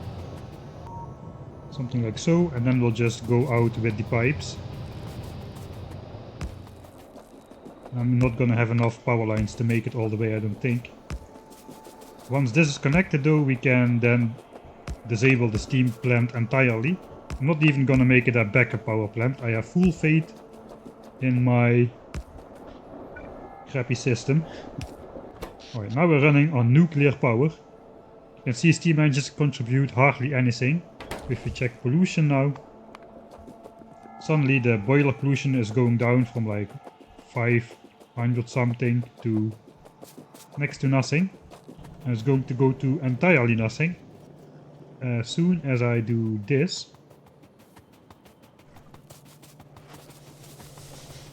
zap.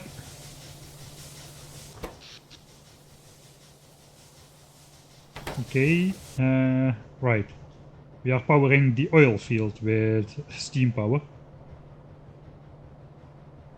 through the steam power plant, so that is not great. We need to grab some of those shiny sticks to make big power poles. Mostly we need copper actually. Copper chests still have not recovered from our nuclear plant, neither does the steel chest.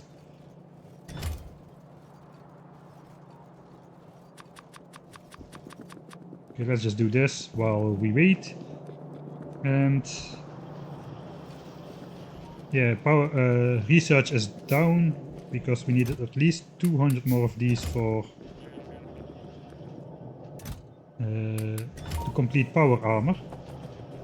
I said 1800 chips in total, that was 400, so let's grab 1400 more. That should get us all the way to Spidertron in terms of yellow signs. So if I do this, that's gonna bring us to Spidertron. We can also place a couple beacons now, since we have more power available than 36 megawatts. I guess if we place like 8 beacons or so, this science will pretty much speed up comparable to the 45 SPM we have. Not that we can sustain 45 SPM without external outposts making steel and green chips and whatnot, but at least we can do it for a while until the backlog of resources dries up.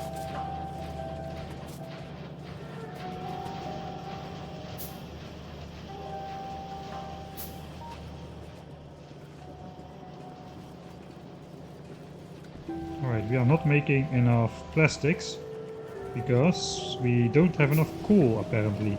Huh. That is gonna fix itself soon probably too now. Now that we are no longer relying on steam power.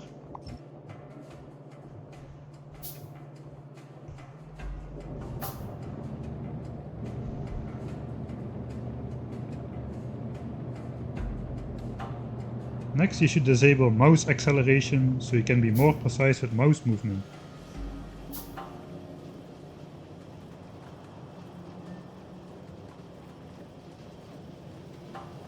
I don't think it's like literal acceleration or something like hardware acceleration. Maybe I'm just getting it wrong, but I don't have literal acceleration.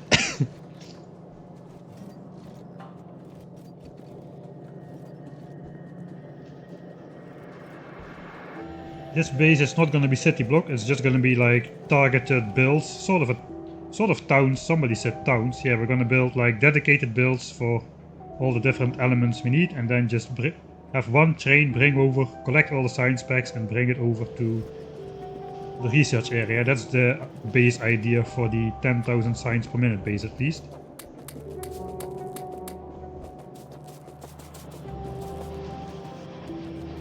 Okay, so that's gonna fare alright. I guess I can just make a...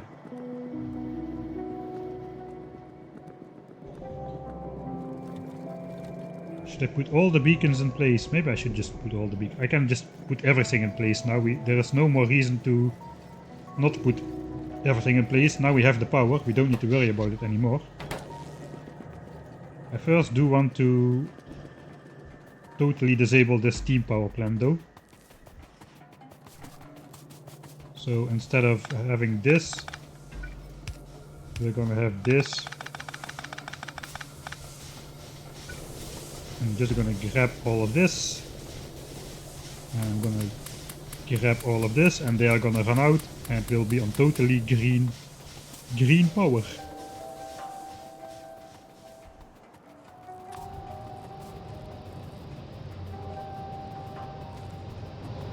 Alright, I guess we just continue this same pattern, placing it every 2 pipes. That leaves us the maximum amount of space to drive between this with our car. So that is nice, instead of having them in the middle like this. Oh, quite the speedrunner yet. Oh, 3 in a row. Ah, I jinxed myself. Alright, we are there. I guess we can take down these then.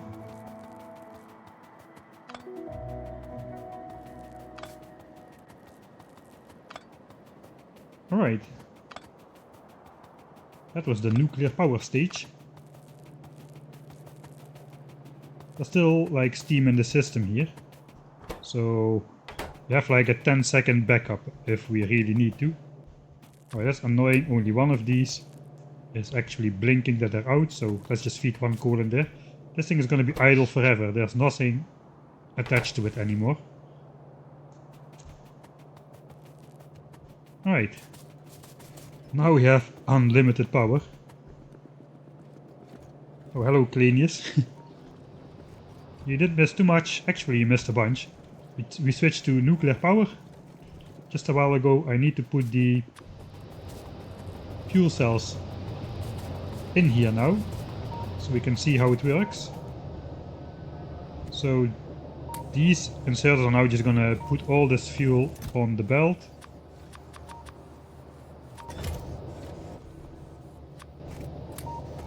But these inserters will only put one fuel cell in this chest. So let's say this fuel is gonna go past here. They'll put it in the chest. And then past here. They'll put it in the chest. Now there's 4 fuel cells in the chest. Now this inserter no longer puts fuel on the belt. So this is just gonna flow back all the way past here. These inserters won't put more fuel cells in these chests. And eventually it's gonna come back all the way here. Like so, and it is ready for the next loop. And these will only insert that fuel cell which is now stored in this chest if the steam in these tanks drops below a certain value, which only happens once these steam tanks are empty. So you can see now it reads 50k steam. If it drops below 40k, they insert a new fuel cell. You need to do it a little bit before it reaches 0, because there's a little bit of lag. The heat needs to spread to the heat exchangers again. They need to produce the steam and then it fills up again. Alright, so now we have like a couple hours of power on just 4 uranium fuel cells. And we can start not caring so much about power anymore. How are we at pollution here? We are getting there. Now we can start thinking about actually speeding up science to get to our Spidertron. We are doing Power Arm Mark II with our marginal yellow science production. We need to make the beacons so we can speed it up basically. Because we have all the resources. We have the low densities, we have the robot frames. We just need to make 32 beacons at this stage. And 42 robots. Maybe we can get that done as well. Though I don't have the resources for that because all my red chips are going on the belt with priority. So let's set this back to neutral. So we can start stashing a couple red chips as well again. Alright. And perhaps we have enough modules for now, I don't know.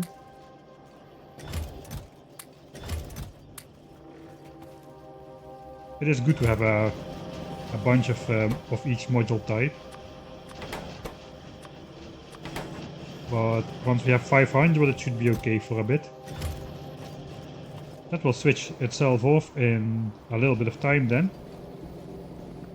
Right. So far so good.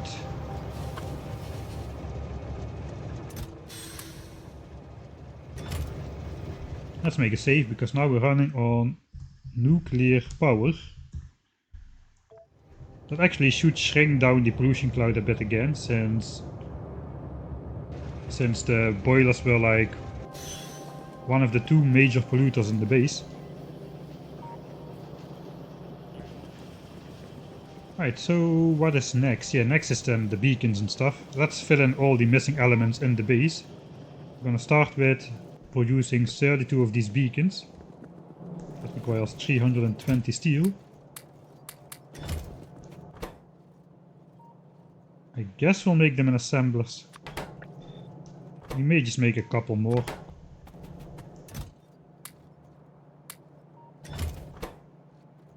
Ten steel, 10 copper cable, and we don't actually have that much extra.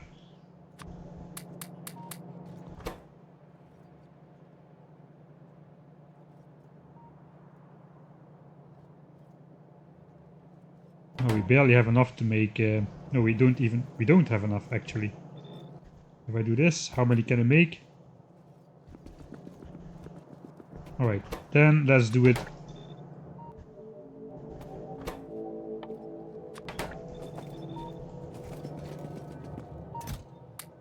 Was trying to avoid it this time, but we're gonna do it the Michael Hendricks way again. Unfortunately.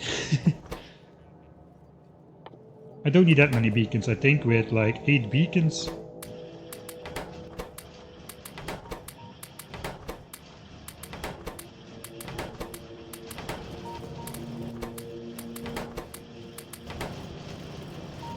With 8 beacons I can produce a respectable amount of signs that will speed up those things to definitely double what they are doing now.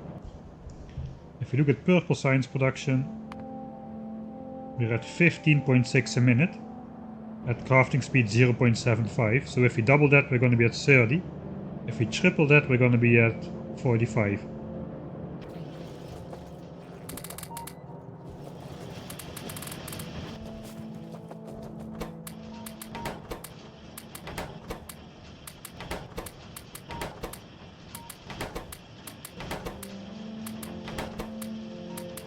Alright, that's all our red chips.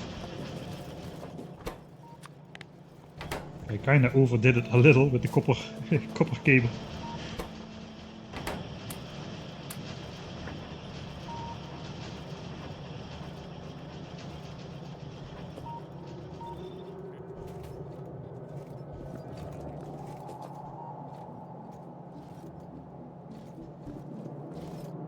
Uncheck enhanced point.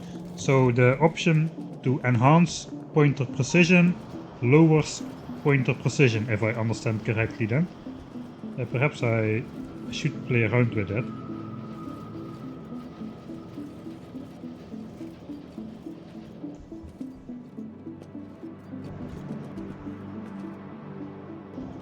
Looks like I accidentally cancelled one beacon.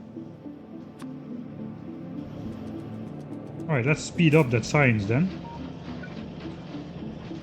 So let's select a couple of these which are in the range of all of these.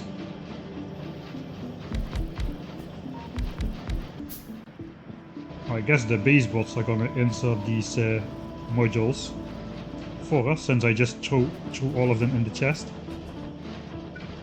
I guess we'll speed up purple signs accordingly.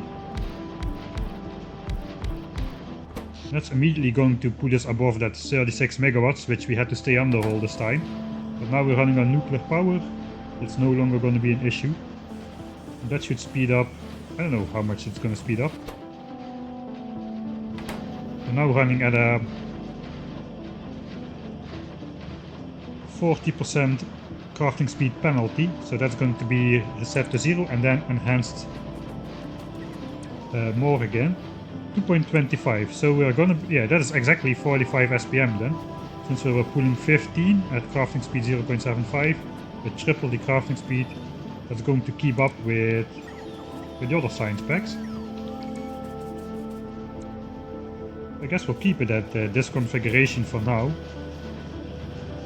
Not that we have the red chips and stuff to keep providing that, but at least for a while we can produce that amount of stuff. I guess that means we have to enable the rest of the low density structure production as well, finally. Just we're gonna keep that on or on efficiency for now, because we still need to worry about pollution. You cannot go full mayhem just yet. There are no nests in this chunk, so it will still take 2 more chunks of pollution spread to actually reach the biters. I think that's the closest nest, unless there's more expansions, but it appears that we are good.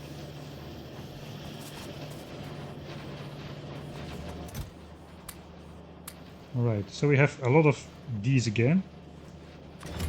Let me just get rid of that excessive amount of copper cable that I made. Right. I guess we prepared everything to go to Spidertron then. Purple Science is fully automated and Yellow Science has access to all the blue chips it needs. And the rest of the blue chips we are going to need to make all the Spidertron stuff, so we want to keep that in a chest for now. That means we just need the rocket control unit and Spidertron. We're gonna forgo rocket silo until we have everything. Instead we're going to go for the 2.5 times as expensive Spidertron as our new end game condition. And then we're gonna wreak havoc on all the biters inside. We have a whole lot of preparation to do for that. Let me make a quick list. I want to make like 200 radars plus 200 solar panels. And with that we're just gonna light up the entire map. Then we can see the biters expand in their territory. And we're gonna reveal a lot more resources and the lay of those large lakes everywhere. I also want like 20 personal laser defenses, which is 100 laser turrets. So those are going in the Mark II power armor. We need the Mark II power armor, now that we're speaking of it. And we need to prepare the Spidertron elements, which is going to be a lot of fine-tuned module making. Mark II modules, Mark III modules, we're all gonna need that to make those end game items. And I guess like the Spidertron and power armor grid elements. Elementants. It's only temporary. I'll delete those elementants from the map view once we have it. So I guess okay,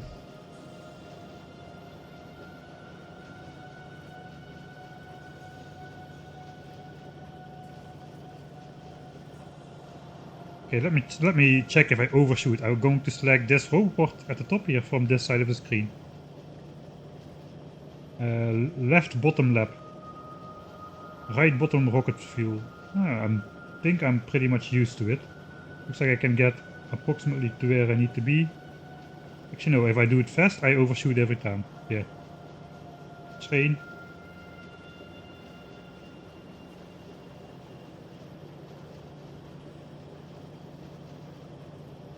Okay, I'll try that next time, switching off the hardware acceleration. Alright. Time to make some stuff. We have the portable, we can make the power arm Mark II first, so let's focus on that. It is 25 Mark II speed modules and 25 Mark II efficiency modules. The rest we already have in chests. The modules require a bunch of stuff too. We can immediately make the modules for Spidertron as well. That is 2 Mark III efficiency modules, which is basically another 10 Mark II efficiency modules. 25 speed and 35 efficiency, that is what we need. So yeah, we're gonna need these chips, which we have started to stash again, fortunately. We're gonna need some blues as well, not that many, maybe a bunch actually. We're gonna need some Mark I modules.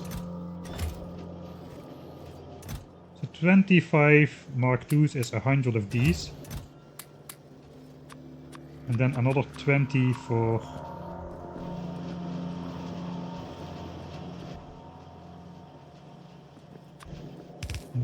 Actually, let's put those away. So to speed it up, let's make some Mark III assemblers already. We can craft way faster if we have Mark III assemblers.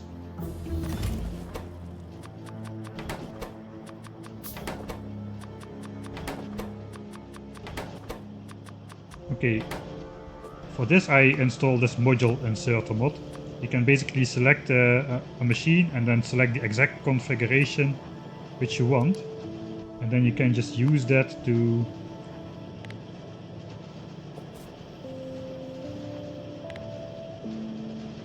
set that on your machines. and your bots then will insert the right modules in the right machines. Even in the right order, I have from hearsay.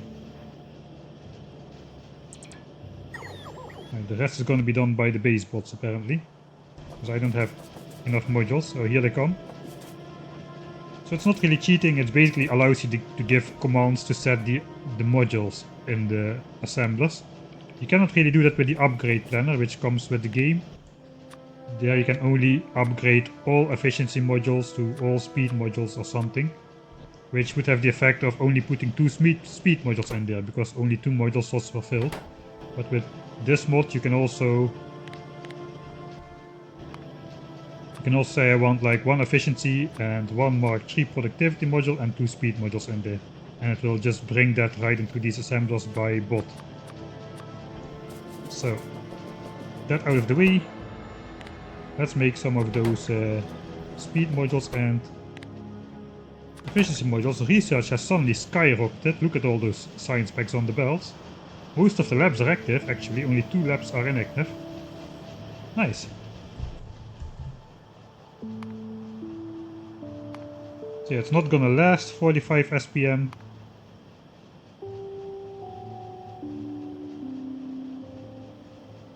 But at least it's nice for a bit.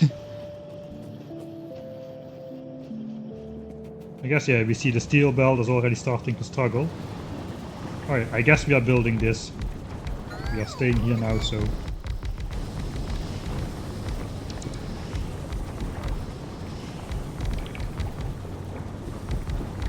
Let's use module inserter to set Mark II assemblers and the chemical plants to efficiency modules. And we'll let the base bots take care of that.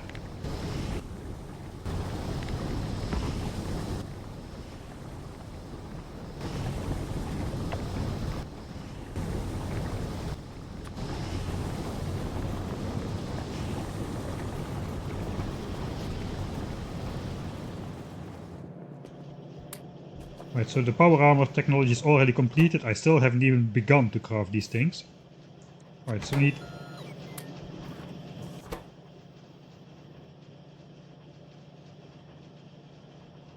100 of these into Mark IIs. It's gonna make 24 because 1 module is not in the right place, but oh well. Let's just get started and we'll finish the other one by hand later on. So now we have crafting speed 2.25 here as well. So instead of taking half a minute, it takes like 13 seconds or so. Alright, and then we need... what did I say? How many more? 10 more? I cannot count anymore. Let's just make the power armor first.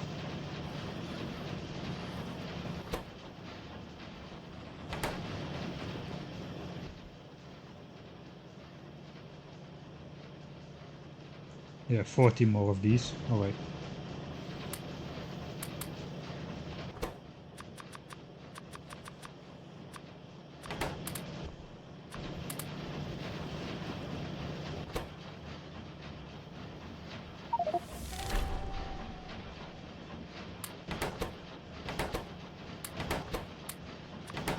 Okay, so basically we collect those, put them in here. That should do the trick. Same for here. Collect the couple ones that are left and put them all into one. That should give us the full 25 as soon as this cycle completes. I guess the best way is just make it in 5 assemblers instead of 4. That would be maybe perhaps easier.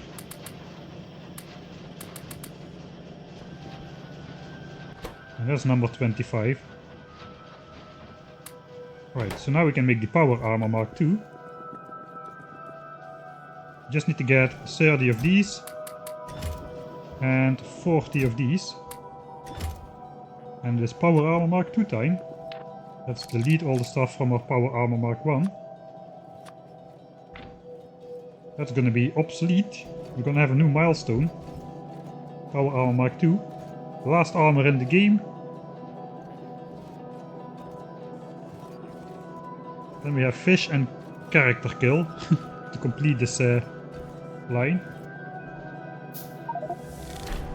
1052 for the power armor. Okay, now I'm slow again. For now we'll just insert the solar panels here.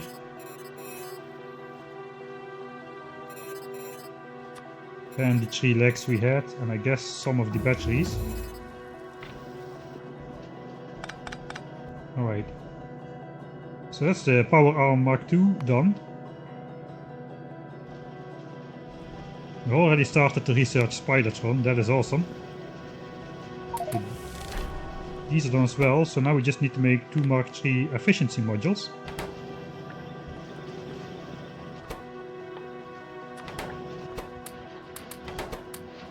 And that's the Mark III modules for Spidertron, so we don't need to worry about that anymore.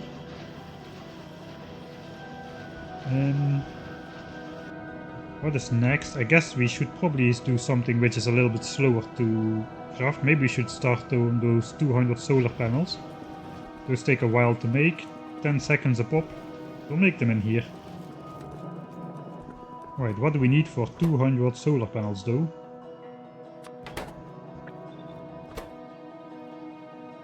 1000 copper, 1000 steel and 3000 electronic circuits.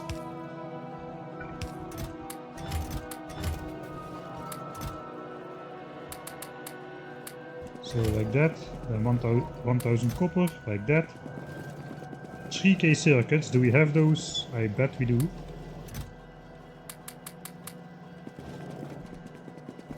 I guess we can then just simply use 10 assemblers again. We'll start off like so, and we'll just add the remaining circuits once the first half is done. Let's put those in there. Right, 200 radars. Radars are very fast, they are half-second crafts. So if I just collect the 2000 iron plates, the 1000 iron gears, and the 1000 circuits, and if I have exactly enough iron plates, I can just shift-click 200 radars right into existence. That will take like 100 seconds, so not a big deal. Mark III modules are done. Alright, that covers the 200 radars and 200 solar panels. We also need 20 personal laser defenses, which is 100 laser turrets, so let's check that out next. 100 laser turrets, 200 steel, 2000 circuits, 1200 batteries. I guess I'll take a little bit more batteries. We have a full chest already. 2k batteries, we also need to make some personal batteries. Let's take a bit more. Personal roboports, that kind of stuff. Alright. I guess I should have put my stuff in here before I started to do this. Another 2000 steel and 2000 green circuits. Easy. And I guess we can make the laser turrets on this side.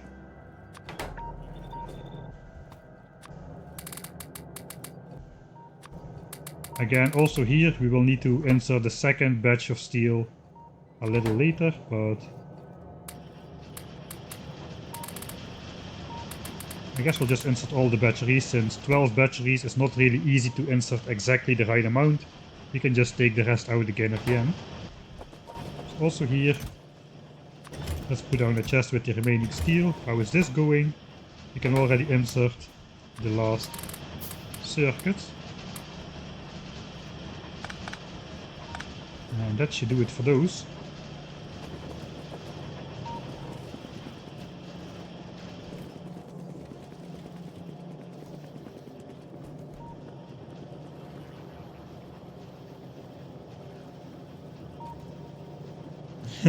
Editing mic and editing mic and streaming mic. I think playing mic is also a little bit different from Twitch mic though. Playing mic is a lot more trying to get the perfect shots for everything, and then failing hopelessly at another aspect simultaneously. Whereas here I am more like actual playing Mike. I still do a lot of explaining around and waiting around, but yeah.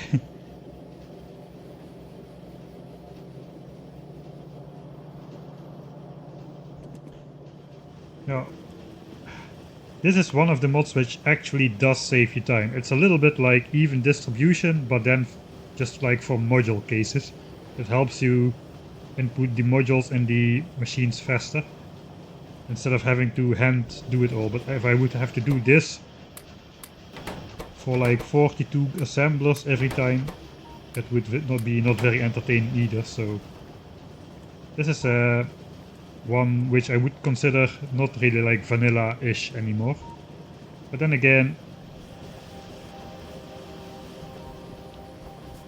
I guess it's the only one I have. Oh, actually, let's not do that. Let's just save before I accidentally warp back in time. Let's check the mods. I have Evo Gi, which is this stuff. This you can see even in the load screen. You can see the time you played by just saving and looking at the play time. You can see the evolution factor. Oh, that's exactly what I wanted to prevent. It's good that I saved. You can see the evolution factor if you hover over an enemy nest. In this case you have to drive out a bit to do that, but you can still see that. You can also just type evolution at any given moment, which is a valid command to use. It does not disable achievements. So that is fair game as well. What else do I have? Chunky chunks. Again, if you pause the game, you can see the chunks, but you can also just use this mod to see the chunks, so you don't have to explore while doing this all the time. It does not save you time, chunky chunks, because if you do this, the game is paused while you're paused on the screen, so that one I also consider to be fair game. It helps a lot while exploring or aligning builds to an imaginary important grid. It kinda hinders you more than it helps you, to be honest. What else do we have? Clean concrete. Again, if I press E, I confirm and accidentally load the game. Clean concrete, yeah, because concrete should be clean, in my opinion. It's not perfect, it does not clean the top edge, so I would have to do something like this to actually delete the top part. And then cancel that again. And then it would be clean at the top as well. So not quite perfect how the mod does it, but at least the main part is clean. A little bit overgrown on the edge is still acceptable, but it should not just... If you have a giant slab of concrete, it is a little bit stupid that a small bush just penetrates through. So that is why I have that one. What else do we have? A library, no black lines in map view, which helps a lot with YouTube compression. Normally the map view has these black lines at the edge to show that you're in the map view. I don't have that because it is a lot better, like I said, for like YouTube compression algorithm to not have big changes in color in the form of like a black lines grid. What else? Nobody asks for a mod list, but I'm doing it anyway apparently. I have time buttons, which I manually deleted the buttons from, so I can speed up the game. That helps a lot. It's more for you than for me, this. It helps a lot with the boringness of grindy tasks. We may actually use it once we go set out raiders as well. It also does not help you, it more hinders you than helps you, because I'm still reacting at normal game speed, even though the guy runs around at 4 times speed, but also evolution progresses at 4 times speed, pollution at 4 times speed, biters at 4 times speed, etc. So that does not really help you either. It just it decreases boringness for grindy tasks and for the viewer. And then we have a recipe book, which is basically shows you the recipes in the game.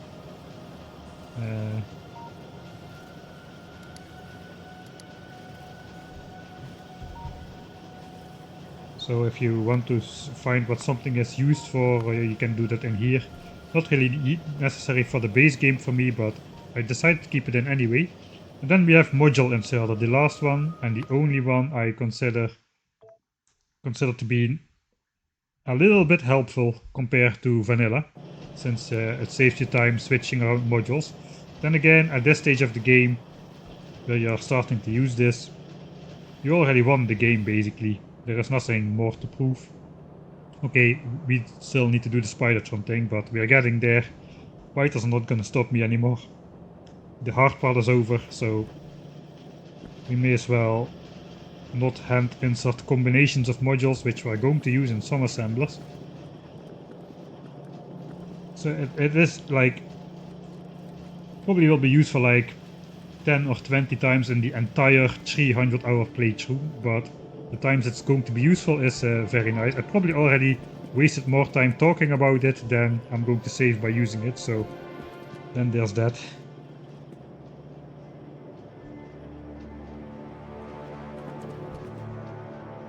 Whether or not you're lying about it, I guess that is true. If you're just saying, I achieved this with this set of mods, people can think of that what they want of it, right?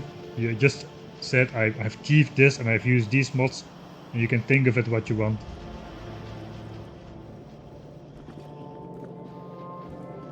I think though, even distribution does kind of taint. If you're going like for a true like speedrunny challenge, or where you have real big time pressure on you in terms of biters or something else, you should not use mods like even distribution. It's probably why it's also banned in like speedrunning any percent and stuff. It's just a vanilla game at that point. And every small help is an unfair advantage in that case. It depends a lot on the context as well. Alright, I guess I've talked for long enough so that I can throw these in here.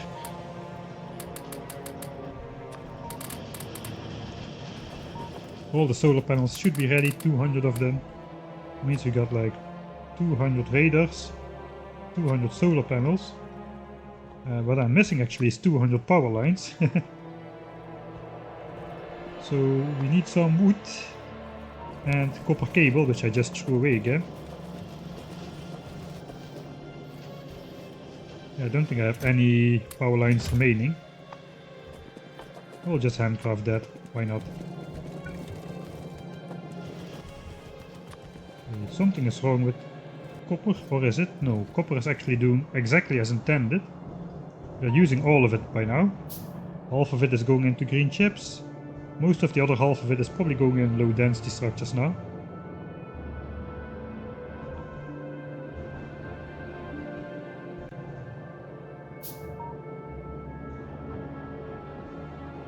Yeah, we are not having enough low density structures to feed this amount of signs per minute for yellow signs at the moment. So we either have to upgrade it to Mark III assemblers. Even more likely we have to just upgrade this to a red belt. I forgot to insert my Mark I roboport somewhere, so let's do that.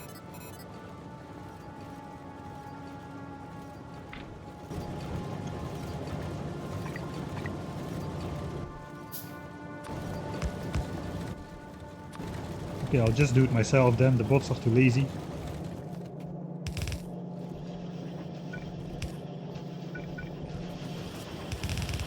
That should allow the copper to get to the end.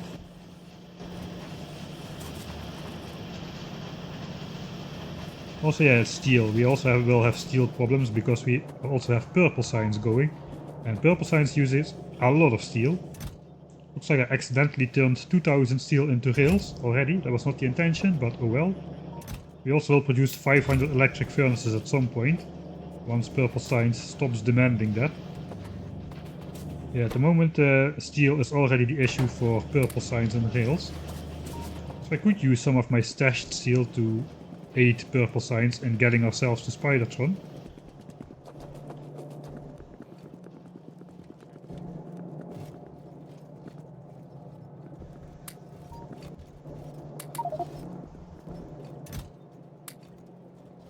Yeah, let's just grab as much steel as we can carry.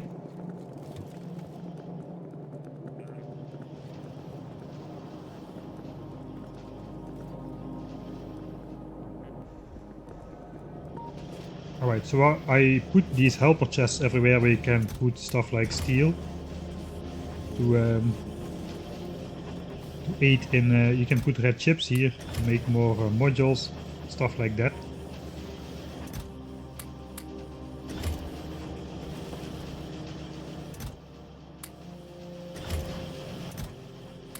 Let's do a little bit of that. So that helps a certain type of science pack going if you wanted to. If you have a goal to research a big purple tech or a big yellow tech, you can just do stuff like this and just keep science going. We can also grab this chest again and put it back on the belt by doing this. We should have output priority set to the boss actually.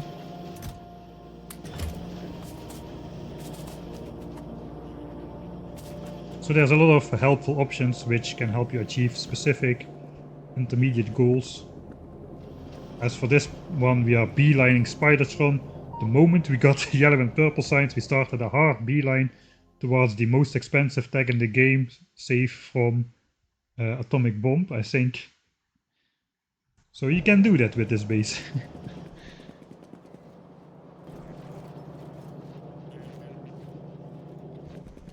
Alright, and I'm also just gonna throw some steel in these. A little bit. That should be enough. We can focus again on getting the stuff we need. Right, so let's make personal batteries, I guess. I have a lot of batteries and red chips and steel, which is what I need. I want to make all of these in assemblers. We're going to make Mark II batteries, which require 10 Mark I batteries each. I already have 3 in my armor. I'm going for 8. So that's 5 more. Plus 4 for Spidertron is 9 of those things. So let's set 9 of these to make 10 batteries. A quarter stack of batteries. Let's just do a half stack of batteries. And just reclaim it. And then a full stack of steel.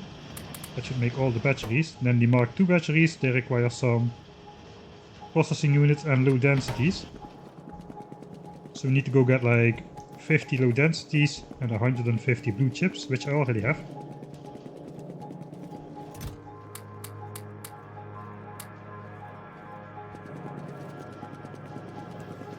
Oh yeah, I also have like 1 shield for some reason.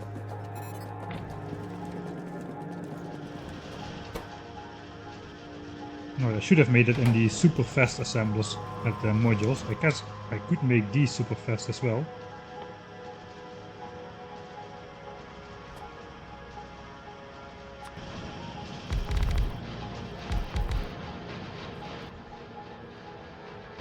Here's my module inserter mod. Probably have to just put that on the bar.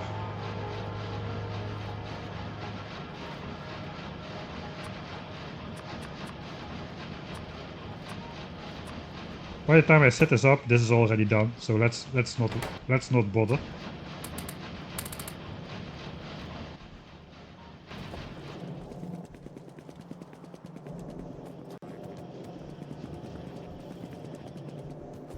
There's my module stack. Okay, we're gathering a nice amount of red chips again, that's good.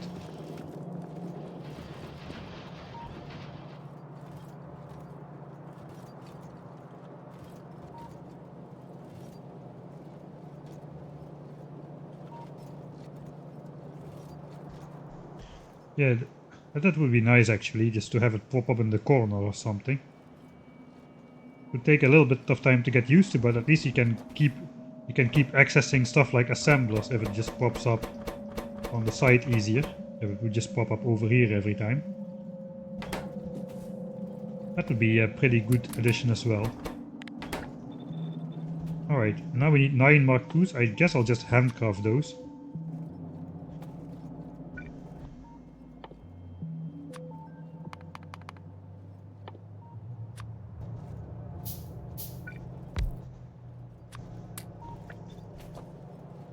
Alright, so that's 9 of those. Let's grab all of these completed laser turrets as well.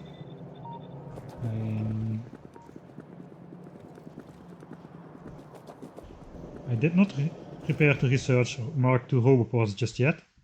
I don't quite need them just yet, because once we're out with Spidertron, all we want to do is repair our Spidertron with the roboport, and for that Mark I roboport does the job. It's only when we start to have big build projects like this reactor would have been nice with Mark II roboports. As you can see, currently the reactors are not fueled. They are not inserting the fuel cells. We are running off the steam tanks which are full and the heat which is still in the system. So we are only using 1/10 of its capacity, so these fuel cells last. This thing is unpowered 90% of the time, and even though we just made like 40 fuel cells, it will still last hours on this. Until we start going massively with the Mark III assemblers, this thing requires more than 1 megawatt by itself, while this one requires like 60 kilowatts, so quite a difference.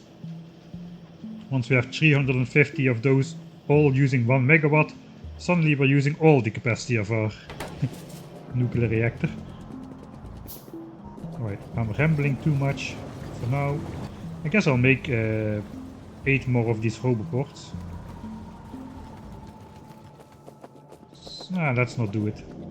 We'll make the Mark II roboports when the time comes. Put back the batteries while they still fit. Just in time. Right, what else do we want? Okay, these batteries, they can be inserted already. We're gonna want some of those nice and shiny fusion reactors, that is for sure. Right, so the thing is, to make a Spidertron you already need 2 fusion reactors just to craft a spider. Then we want 1 more to put inside, and we at least want 1 more for our armor. Those things cost 200 blue chips a pop. So that's quite expensive. That's all my blue chips gone. And for the 20 personal laser defenses, which are here, we're gonna need another 100 low density structures and another 400 blue chips. So that's most of the rest of my blue chips gone. Just simple shift click, and all we have left is 266 of those things.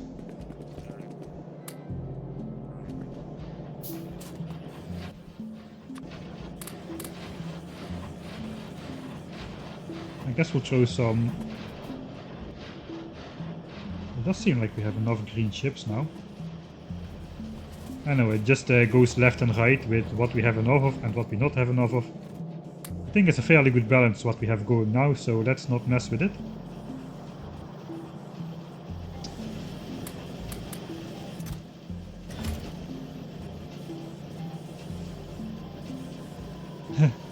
Yeah, I guess you could use this, but not really, because you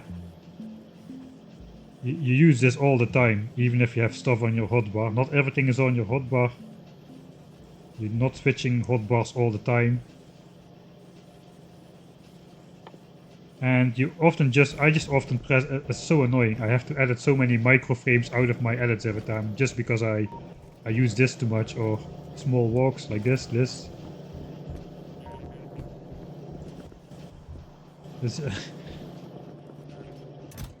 I would also prefer it if it was located slightly different. Right, that is gonna be complete for here.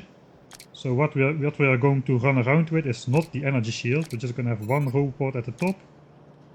We're not gonna have legs because we'll be sitting in the spider, and we'll just be plopping the whole grid full of laser defenses. But now we first charge up our batteries with the 4 portable fusion reactors, because our batteries are empty and this is a lot of capacity to fill up. It will take some time, but with 4 reactors that will go pretty fast.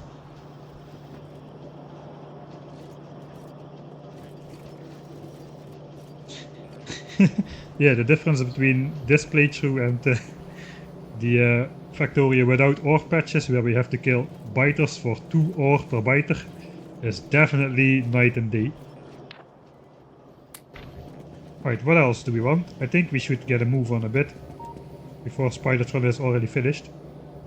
How is it going actually with tech? Most of the labs are still active. We're still bottlenecked by yellow signs at the moment, which is good. Purple signs was kinda backed up for a while, so it was quite far backed up, so now we're using that belt buffer of purple signs. How has yellow signs been doing? Actually, yellow signs has been doing 45 SPM since the start, basically. Purple signs is this one. Yeah, steel, basically. We just did the manual steel and red chip infusion, and now it dropped again. So I guess we will have to do another infusion to keep purple signs producing as well. What are we missing? Steel for rails. This is still fairly far backed up. So I guess we will haul over another set of steel. There's the train when you need it.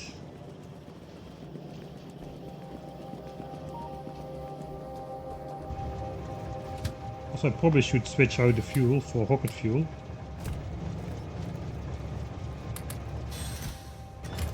Okay, that's all of the stashed steel. Let's keep one chest for ourselves. Okay, once this fuel burns... Okay, now we're on rocket fuel. That means we're gonna overshoot our target every time now. Also, now we cannot stand in front of the train anymore, because with rocket fuel it will just obliterate us in a second. Okay, let's just flop that steel on here again. This goes both to rails and the electric furnaces.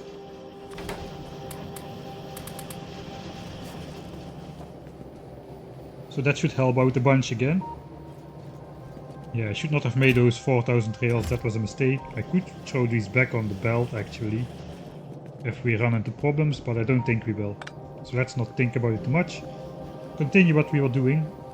Let's actually check out the shopping list for the Spidertron. I think we have everything we need. Yeah, so this is gonna look like...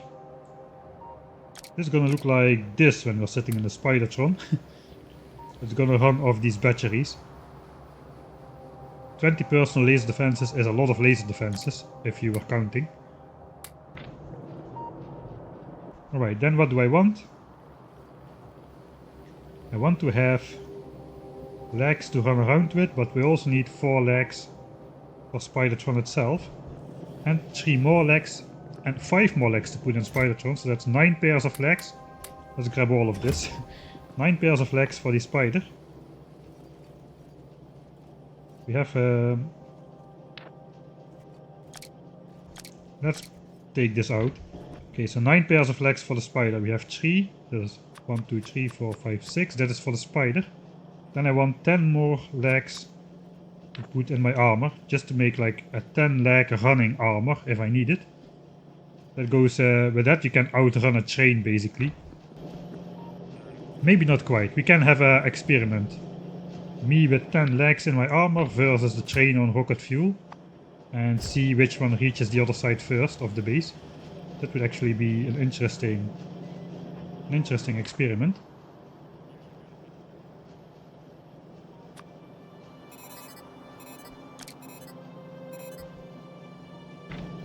For now though, we are still charging up our batteries. Alright. We're gonna power the Spidertron with portable solar panels for the most part. We have the extra spare reactor to quick charge his batteries as well.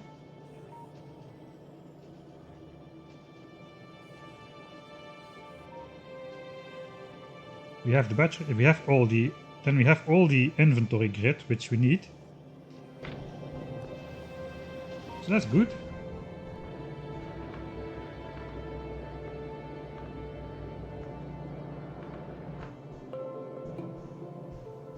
And now we just need to wait for the technology to complete, basically.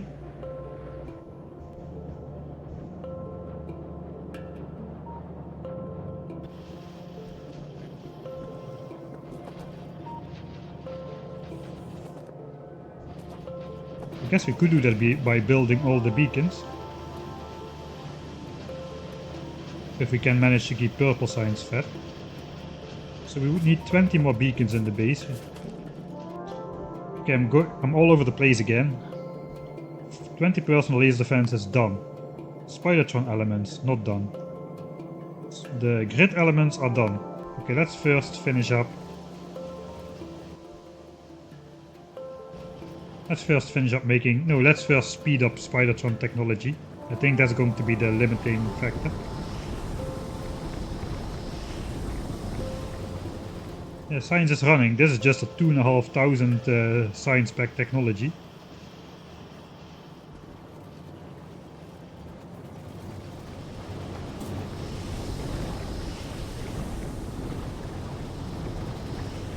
Right, everything is good. Right. Let's focus on making all of these things. First of all, let's make 20 beacons.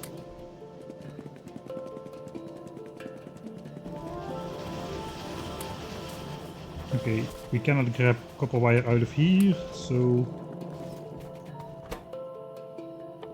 I guess we'll do it this way. 20 beacons is all we need. That means it's very tempting to do this again.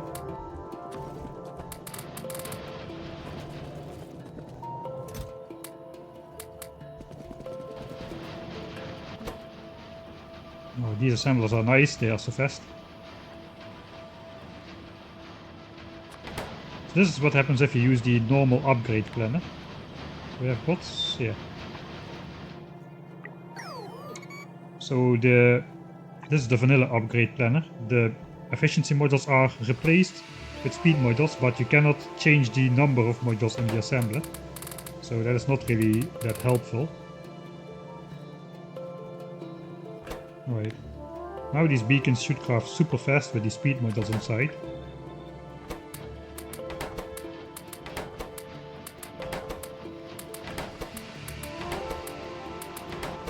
Okay, we need more steel.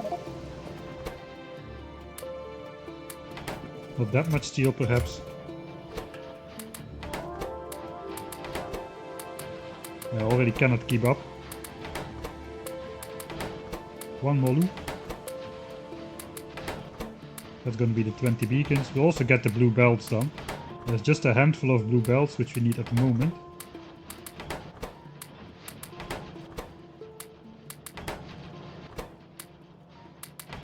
Alright, we're out of green chips now. So let's grab a stack of those. Okay, that's the 20 beacons we need for the base.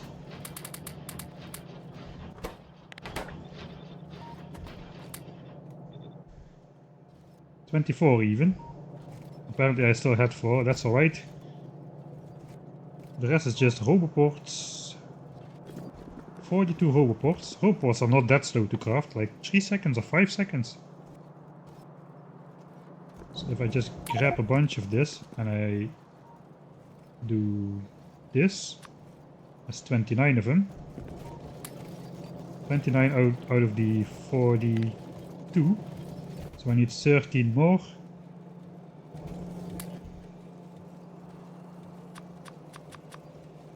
And that will be all the roboports. That can just slowly craft in the background. And then the rest, all that we need is the blue bells. Which we don't have a setup for, but we can just run over to the lubricant setup here.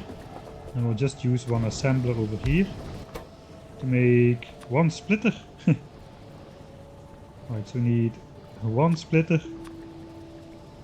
with some gears and this and some power. There's going to be one splitter.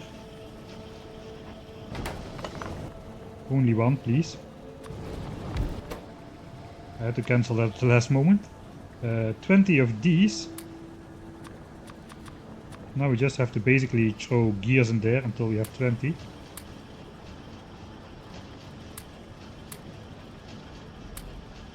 It's costing us 80 gears per 2, so that's pretty expensive.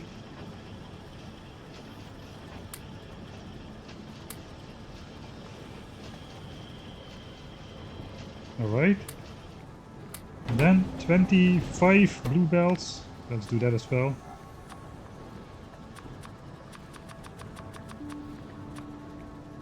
I'm not gonna have enough gears for that. Okay, let's go grab a couple gears off the belt here. It's like a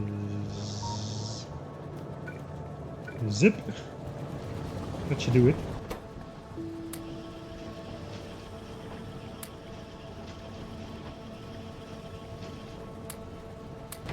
And we're done with this assembler. Okay, that's some of the last stuff which we need. The 43 roboports, the blue bells, the beacons, and then it's just the rocket silo remaining. Let's first go to this lab setup over here.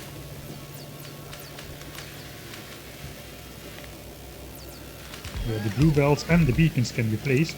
That's going to disable most of the labs, since now the labs will become a lot faster.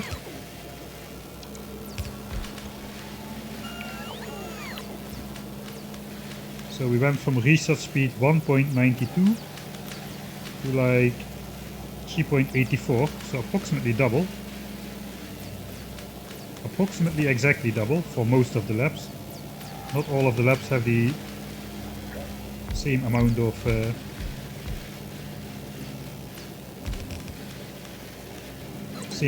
beacons.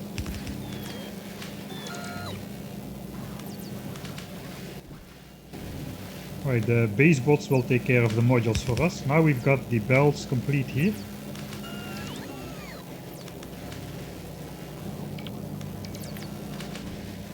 Alright, we're getting somewhere. Why not make a bot mold to craft things? Because making the bot mold would take a lot more time than doing this. We are gonna make a bot mold after launching the rocket. And we're gonna make a bot mold for all the things. Okay, this is gonna speed up science to almost 63 SPM. At this point, productivity module 2s, which give a speed penalty of minus 10%, actually are slower than Mark III speed modules, which give 15% speed penalty. That is just because of all the beacons speeding the machines back up again. You get more SPM with productivity 3 modules than with productivity 2 modules, and you even need less resources for it. I'm not sure if I can afford that many modules just yet though, since I was basically out of blue chips. We also want to research the personal roboports. Those after this, those cost another 100 processing units per piece. So that finishes up all of these again. I would rather make an extra fusion reactor to charge up my system faster in the field, really. Let's do that and not think about it. It may have been a mistake, but we'll find out. Right, then it's just 37 roboports. I'm going to give that to the bots to do. I'll just put it in a random supply chest here. And we can watch the power network spike, which is why we didn't have so many roboports before. All of these are gonna charge up at roughly the same time. So we're gonna be using like over 100 megawatts now.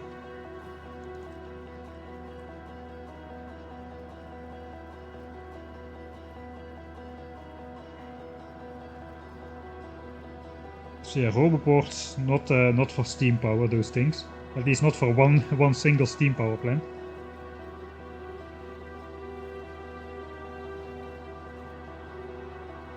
Just to charge up the roboports, we are using more than double the power of what the base is using normally. For all the things, even pistols.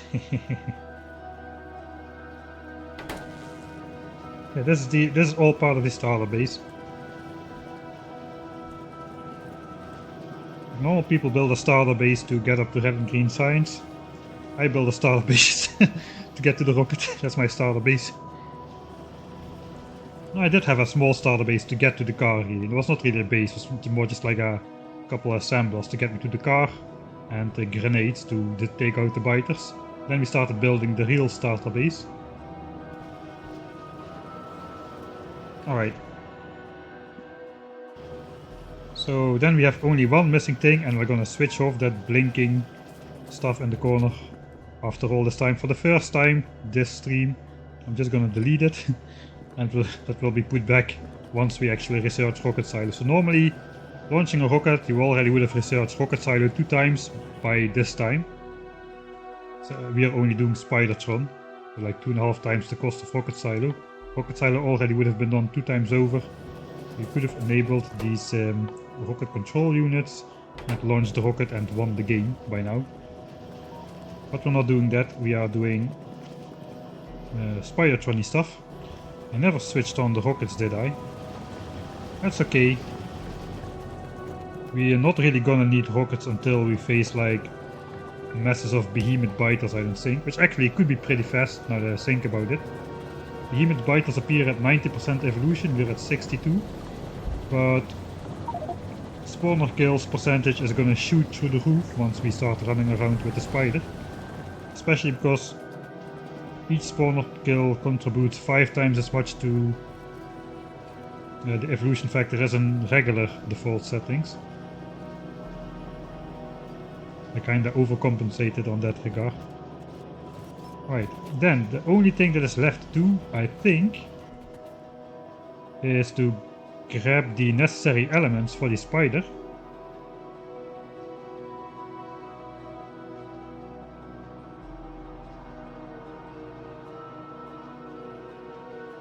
Angel and Bob's. I actually never really looked into Angel and Bob's. All I know about it is Doshington's C-block playthrough. I don't mind modded Factorio. I did a space exploration playthrough offline, space exploration 0.5. It's been a while, but I did Castorio on stream as well. But I don't think I'll do Pianodons anytime quickly. There is a limit. Which of these fish is Ben the Fish? It is impossible to know without grabbing one. Let's ask him. Are you Ben the Fish? Let's grab him. Where is he? He's over here. Let's see. No, I think we should put him in this pond over here. Oh, that failed. Okay, that doesn't work. You can put fish back in the lake by just pressing Z with 5 fish in your hand over the lake, and you can just plop it back in the lake. That's probably a game mechanic a lot of you weren't aware of. I have to admit, there are some slightly more useful game mechanics than this one, but hey, the more you know. Let's grab this fish, this will do. Alright, let's check out the crafting list. Right, what do we need? Okay, let's start from the bottom, that's easy. 2 raiders. We have 200 already, but those are for a different purpose, so check 2 raiders. Then we need 4 exoskeletons, we already made them. Portable fusion reactors, we already made them. 4 rocket launchers. 1, 2, 3, 4, and let me quickly block all of these with machine guns so they don't go in there. That happens to me all the time. I always miss one rocket launcher when I start to craft the spider. Right, 2 efficiency module Mark 3s, we already made them. 150 low density structures, which should be available still, hopefully, somewhere on the far right side of the base. In these chests. Barely, but we do have them.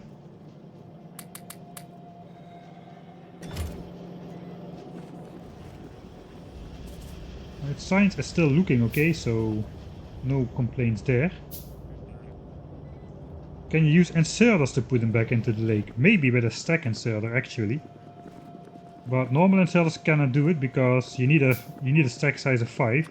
If I throw one on the floor here, this doesn't work anymore. I'm pressing Z now. You need a stack of 5. Let's check. Because I know the long-handed inserters can grab fish from the lake, even though they don't have a stack size of 5. Okay, there are very important deviations. It's not like we're about to pollute medium biters on all sides of the base. We may have already started actually. Not yet. All over the place. Mike is continuing. 12.4 pollution, 12.5. As soon as this crosses 15, we're going to be polluting biters. But we're not there just yet. Not quite yet. Alright, let's check out if this can put fish back in the lake. No. It only grabs 2 fish and then it cannot do it. But if this were a stack inserter, I don't have stack bonus 5. Though. So I cannot test this. I can't test. I am going to test this. You have stack 4. Don't go anywhere. Inserter capacity bonus is next on the list. This is going to be, actually, this is going to be super fast. Let's do this because anyway we are behind on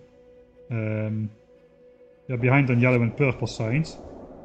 That all gets consumed immediately, so now we can do a little bit of backlog of... Yes, this is all very important. I know I'm having a bunch of excuses for no real reason. Alright. Where's the fish? We'll come back as soon as that completes. Let's, in the meantime, do the real last ingredient. 16 rocket control units, plus 1 more for the remote, plus 1 more radar. Alright. So 1 more radar. Here we are answering the real questions on this stream. Alright, I guess we can just do rocket control units in here. We need 17 of them then. And we need 17 speed modules. And 17 blue chips, I think. Yeah. Maybe let's just handcraft one. We have 16 of these, so we can just do this. That will make all 16.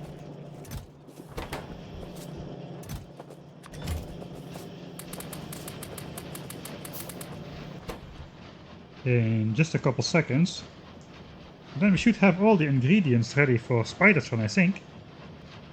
Are we carrying all of them? I don't know, but we sure do have them.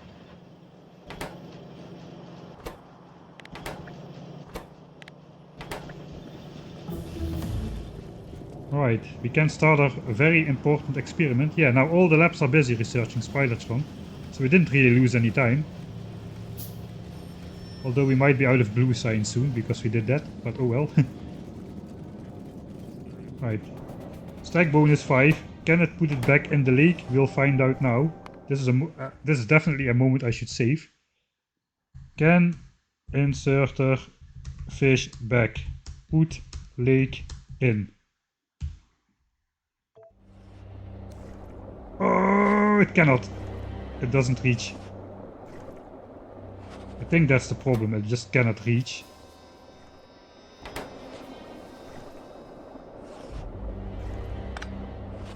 I mean, I know this guy can grab it.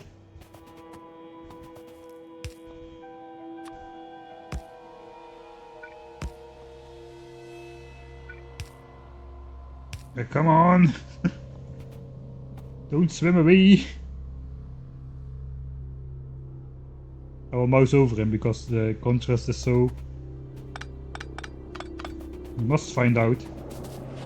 This is of utter importance. Missed the moment again. Yeah, he got him. Look, and now he's carrying 4 fish, even though his stack size is only 2. One of them is laying on the ground here. There goes the 5 fish. But yeah, looks like it cannot be put back the same way. And the stack inserter doesn't quite reach in the water, or maybe it just cannot do it, I don't know. We should have a modded long-handed inserter, which I cannot do, I don't think. And Warptorio, no, Warptorio also couldn't do that. Or could it? I don't know. Anyway, Spidertron is about to complete real important business here. Bug report. Yeah.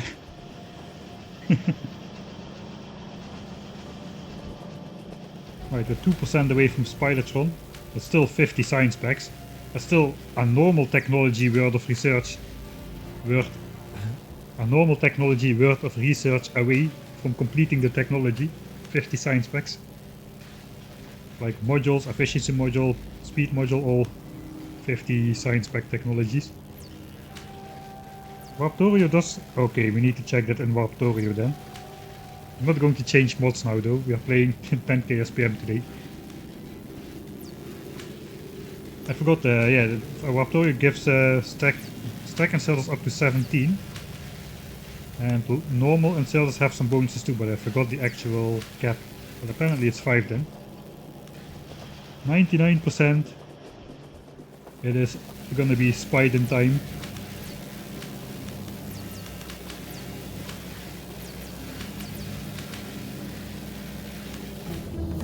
Alright.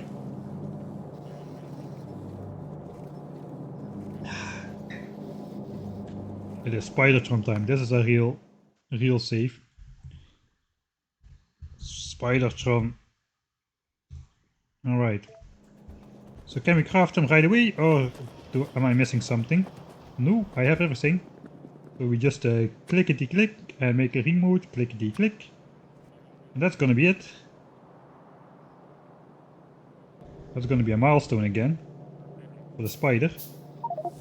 11 hours 37 minutes to get the Spidertron.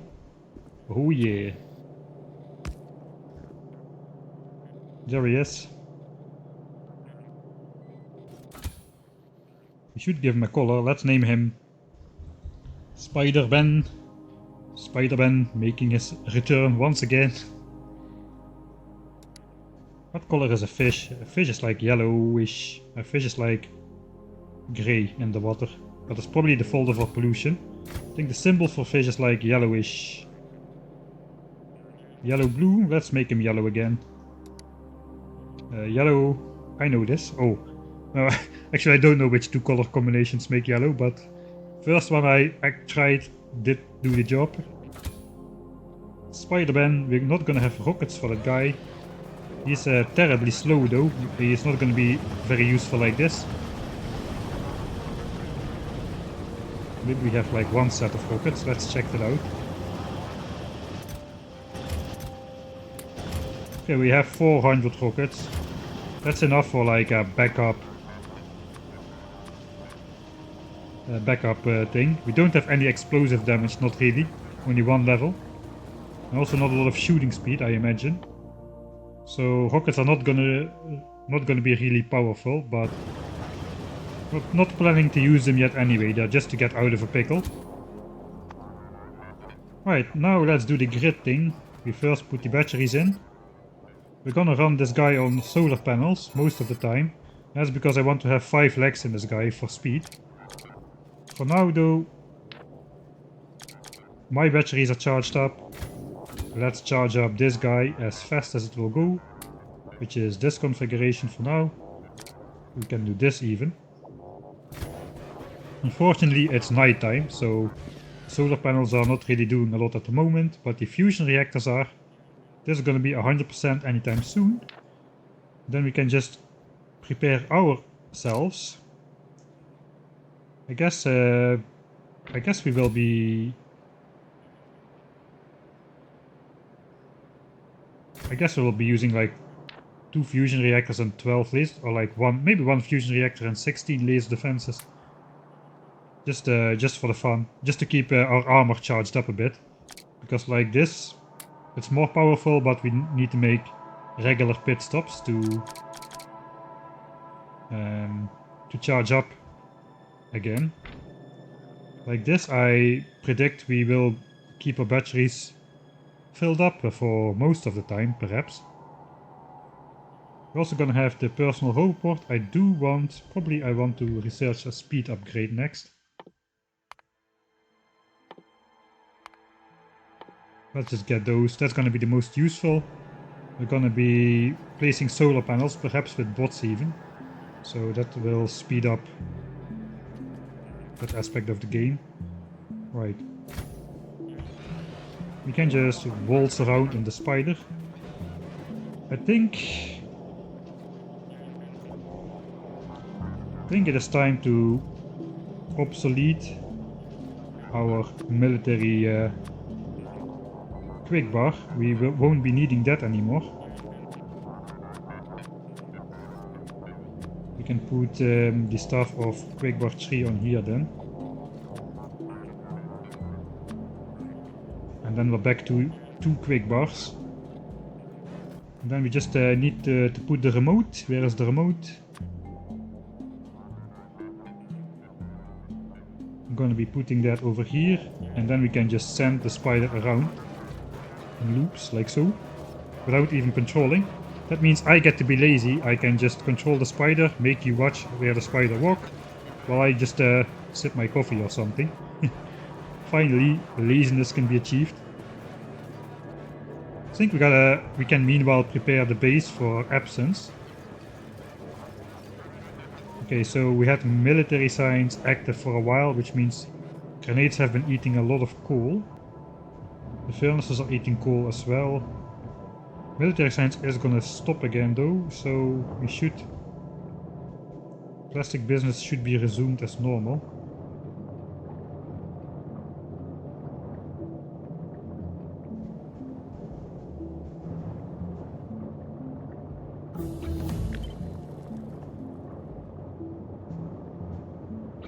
Ah, yeah, now I see what's going on. Okay, this was intended. Okay, low density structures is getting some plastics, not a lot, but also not a lot of steel. Okay, so now the time has come to stock up the base. We want to... Once we are back, we were playing this blueprint book. We haven't done much with it yet, because we have been doing stage 7. We have filled in the entire blueprint except for the rocket silo. Once we're back, we're going to go to stage 7 upgrade, which says in stage 7 you already manually start upgrading bottleneck sections of belts to red belts for copper, iron, green chips, for instance, as well as upgrade important assemblers to assembly machine 3 with extra productivity like purple and yellow signs, and blue chips, we did it as well. In this stage though, all the belts in the base are going to be upgraded to red belts, and we have quite a bit of those.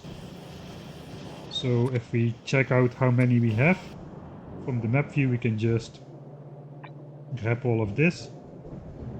I guess let's just grab all of this. We can see we have about 8,500 red belts, yellow belts, which need to be upgraded, 1,000 undergrounds, 200 splitters and 350 assemblers. So we're gonna have to acquire the resources to make those. That's not gonna be cheap. We're gonna need tons of gears, which we have. But we're also gonna need much more red belts than we have. This is only 4k. So let's start making another 4k. Or 4.8k, that will be enough to upgrade everything into red.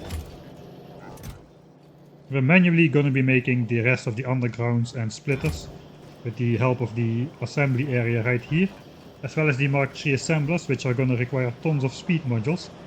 And then we're gonna need a ton of productivity modules to fill all those assemblers, because once we are back, pollution will no longer be an issue to worry about. We're gonna have such a large cleared area, it's gonna take forever for the biters to come back. Although, yeah, we're gonna push into behemoth biters, so it might take them a little bit less long, a little bit less long than I want them to do that. So we're gonna enable all of these module assemblers, I think.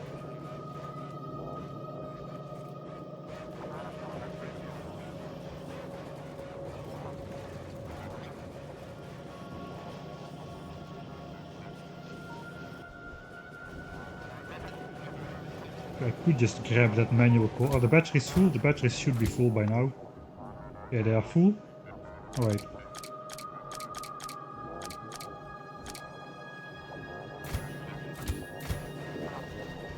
Let me first bring this core over to plastics to give it a temporary boost.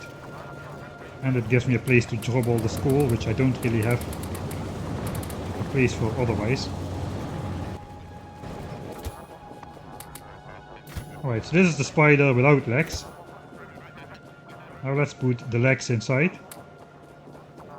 Not in the trunk, but on the grid. Okay, let's turn around. That is a significant speed update. That's gonna allow us to dodge most of the biter spit and of the big worm acid attacks, because now we can pretty quickly change direction and they are gonna miss a bunch of us. Also, if we do get pinned down, it's easier to get out of a pickle. My initial setup was like a fusion reactor with 3 legs and then 3 energy shields. But the energy shields just take a lot of power and they don't really... They just drain your batteries quickly. Your spider has 3000 hit points and a lot of acid resistance. The 3 energy shields really don't add a lot, so just make sure your personal home port is off so you don't lose bots which try to repair the Spidertron mid-fight and run around like this. Don't waste energy on recharging the shields, just put all the energy in here. This is not going to be sufficient to power it for hours on end, so we will need sometimes to switch to one of those fusion reactors, which is why we made a couple extra. Let's put some of the stuff up here. I guess we should prepare the base for our absence. So we have enabled all of these module production things. We're gonna stop researching for a little bit, so all of these belts will back up after some time. We are going to allow blue chips to flow on the bus now. Let's make some more of those. So blue chips on the bus will automatically go into yellow signs now. Wait, I think we are just gonna... This is the spider on 3 legs, which is pretty comfortable speed. It's not obnoxiously slow anymore. Like without legs it's really just too slow. But with 3 legs to run around the base, not too bad. Right, landfill I don't want to make really in the starter base. I'm not gonna need it. The nearest water is over here. And once we want to landfill this, we're gonna need millions of landfill, not a few tens of thousands. So it doesn't make sense to produce landfill here. Right, this is good, this is good. Eventually we do want the steel chests to fill back up, which will happen automatically once all the stuff on the belt is full. I think I will set priority back to steel for now. We're slowly gonna be producing these red belts in the background. I guess we're using most of our resources, so that's a good sign. We are not unnecessarily idle everywhere. The military supplies I don't really need anymore.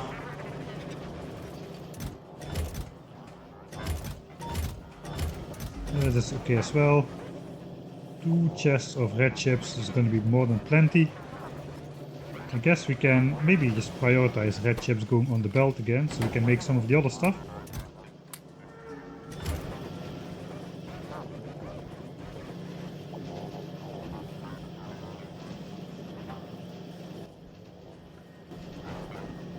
I'm kinda torn on that, actually. We don't have that many red chips either.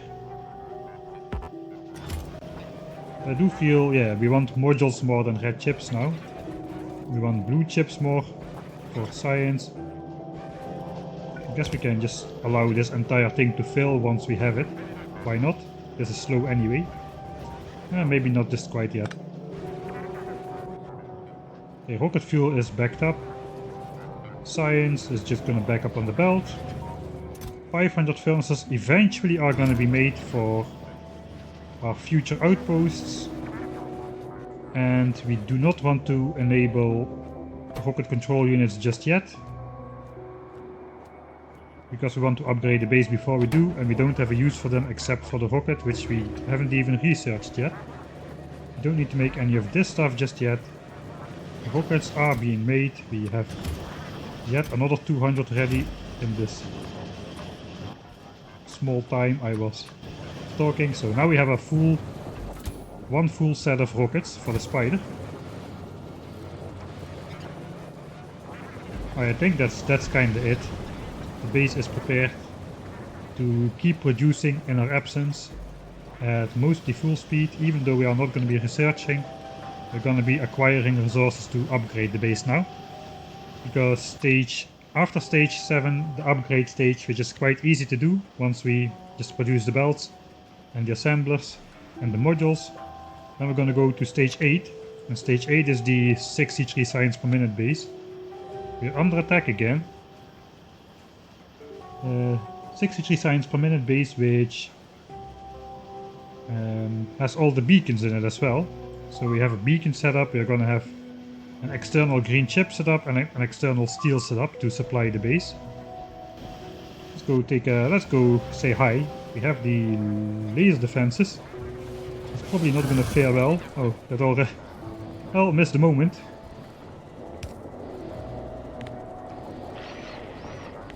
Right, was that a new base or is it just this base being polluted? I think it's just this base being polluted, to be honest. Because this is now at 15. Yeah, we're sending a little bit of pollution on that base. Looks like we have... Okay, there's more biters on that side. The nice thing about lasers is they just snipe everything. So we only lost 14 bells. That's not a big deal at all. Okay, is there a nest in the pollution cloud? Or, yeah, maybe here I saw a way too quick flicker on here.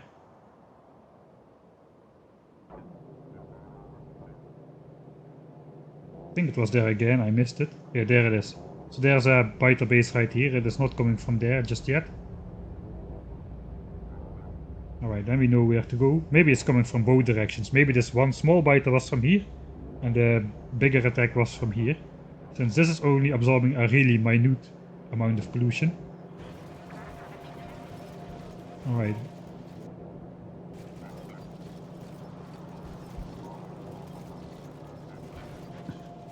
Once had a boiler blocked by inserter fishing.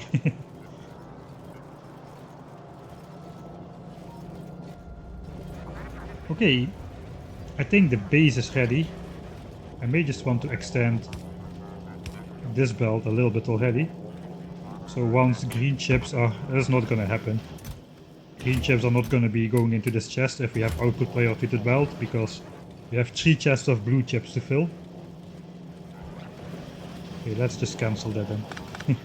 That's unnecessary. Okay, iron production is being strained now because we are producing the red belts again. Those things are expensive. They cost like 11 iron per belt, which means a chest full of belt costs roughly 50,000 iron. That's not cheap. And we need 2 chests full. That's 100,000 plus undergrounds. That's probably 200,000 iron worth of belts, which we are going to need. Right, the time has come though. It is rampage time. Rampage time. And we're gonna start with those biters down below there. We're also gonna make that radar grid. So let's grab this quick bar. Solar panel. Let's see, a radar. A power line. And a solar panel. And with this we're gonna make a grid. Like a radar grid, which is gonna fully light up the entire surroundings without needing to drag power poles all over the place. Which is gonna be nice. We'll first head out over to that one expansion south there though. Let's just do all the legs because we have them. Let's just see if we can... They were over here, right?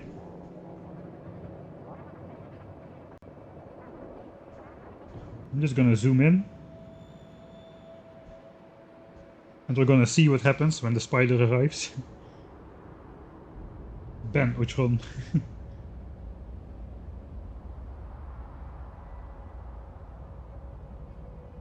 Aha! What we find in the shadows over there. I'm slightly off. Zappity zap zap. Only small worms. I'm disappointed in you. Right, that was all. We're gonna do another evasive movement when the biters are already gone. Alright, but now the real test.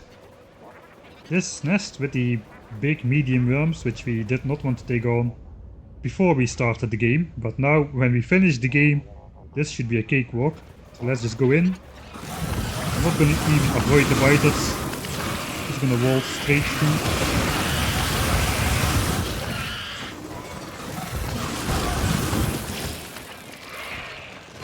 Oh yeah, I forgot to switch off the roboport. Alright.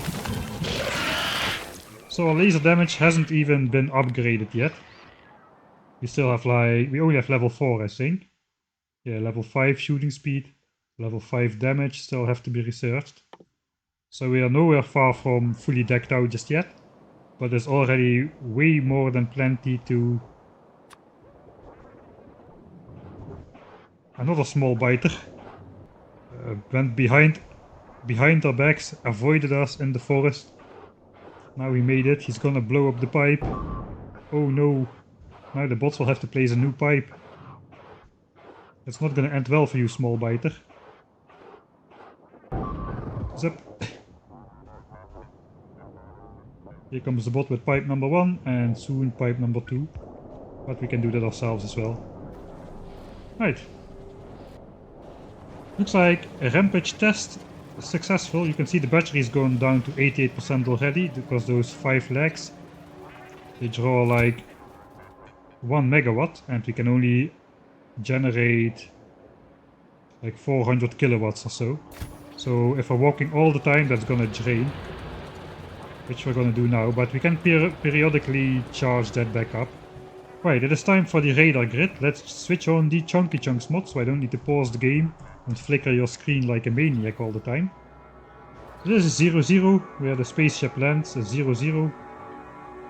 And I'm just gonna place a radar exactly in this chunk. This radar will have 1, 2, 3 chunks of range. And then we're gonna place radars which exactly will go away from 00 in the same manner. So basically the idea is radar, power pole, solar panel. Yes, the radar needs 300 kilowatts to operate and the solar panel only produces 60 kilowatts, but it doesn't matter. When it's daytime, the full area is going to be visible anyway. And when it's nighttime, without accumulators, you're not going to see anything anyway. Using 5 or using like 7 or 8 solar panels plus accumulators would be way too expensive and overshooting our goal. We just need to be able to see the land in the day and to spot biter expansions once every blue moon. So this little thing right here is gonna be plenty. Now we just go over 7 chunks to the left. Alright. And you can see the blue outline on the map, on the mini-map over here. You can see where it connects. It doesn't connect in this chunk, on this chunk, but it connects in this chunk. So here we are. And if we press the map view, we can see this pop into existence. Like so. Alright, that's 2 radars done. 198 left to go. Maybe. This is vanilla Spidertron, yeah?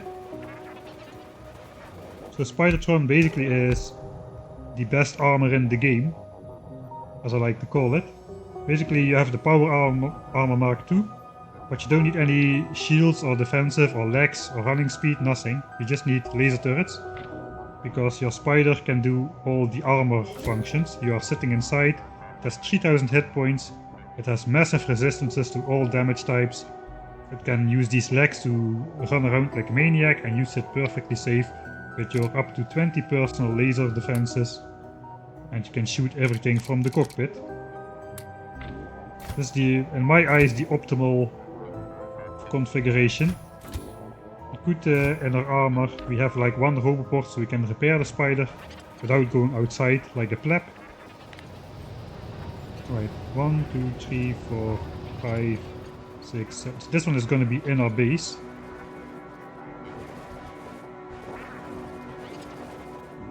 Where to place it? I guess this part is like 3 wide. Let's go like so. Let's verify if this is in the same chunk. It is. And it is. Yeah, alright. That's the first loop done. First loop is only 4 radars. Now it's getting night. You see the radars are flickering off, on and off. That's okay, we don't need vision on everything all the time. Right, so I guess what we do now is we just walk out to one of the corners, like this one. Just hold the radar, we can see on the minimap the overlay. Let's go to the north one, because there is no overlay of any kind up here. Now we can just go up 7 chunks, or we can just go diagonal 7 chunks and match up the corners. That will be the second loop. First loop only 4 raiders, second loop already 12.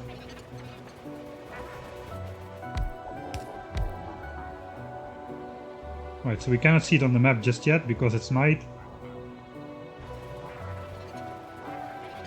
But yeah, we can see it pretty soon as it will turn day again.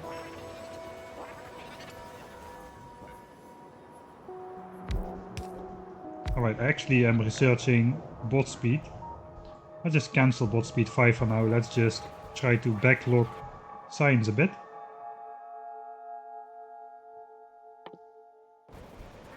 Alright, we'll just continue. I guess we can... Yeah, it's starting to be daytime again, so these raiders start popping off and on for a while until the sun is fully up. Then they'll be... Once it's daytime they won't black out, they just show uninterrupted vision.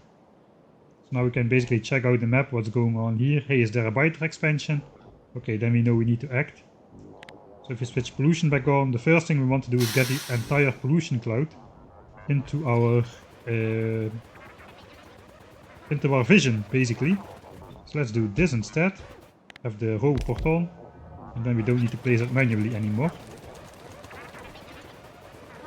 Now we're just going to be walking around like so. Thank you. Something sloof. I know. Thank you. I want a trade.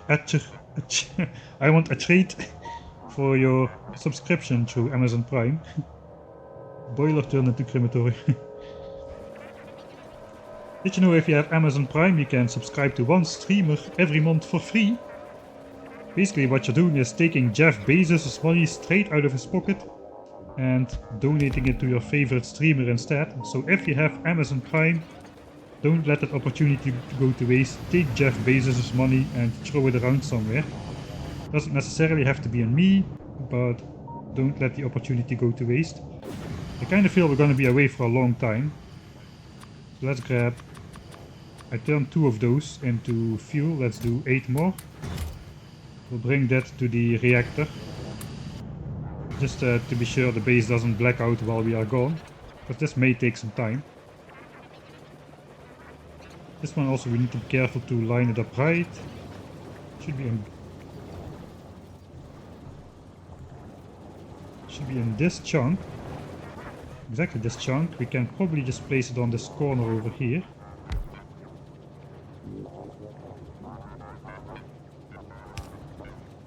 And we can keep it disconnected. I guess we keep it disconnected. Like so.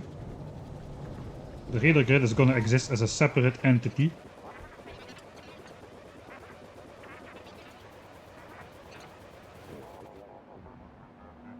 I do not have Amazon Prime, but I'm watching on full HD. So I'm also taking money out of the pocket. I guess that's true. Yeah, let's just place it in the middle of the ore patches. It's not going to be avoidable anyway. Once we start to mine external ore patches, we can change that. Okay, loop 2. This is one of these things where I'm going to use that time buttons mod for. Once we place the first initial 2 or 3 loops, we're just gonna speed up the game and walk around faster.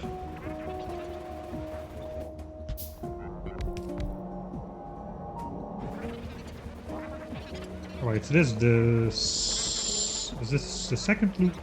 Yeah, we're still in the second loop. Just need to go up and then we will have completed that loop. I think with the third loop we're going to have most or the entire pollution cloud within view. And pretty soon after that we'll be dealing with biters. Okay, this is the last one from loop 2. You can see the grid nicely matching up. Okay, that is a loop 2. It looks like loop 3 will almost entirely grab the pollution cloud. And also we'll need to start exterminating some biters already. Alright. So we can also just walk out 7 chunks straight. We don't need to go to the corner per se. It is a little hard to see though. which chunk it is, but if you just walk in a straight line, you should be good. Let's check. Yeah, grid is good.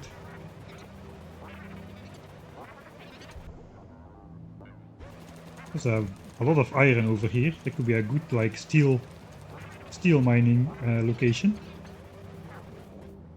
Okay, we spotted our first expansion, which was not on the map. Over here. Expansions are gonna be a piece of cake. But even before that, are gonna be a piece of toast. That was the expansion. Alright, we have gone from... Another expansion just popped up, right on the edge there. There may be more biters up there. Let's check it out. No, there's only one nest as well.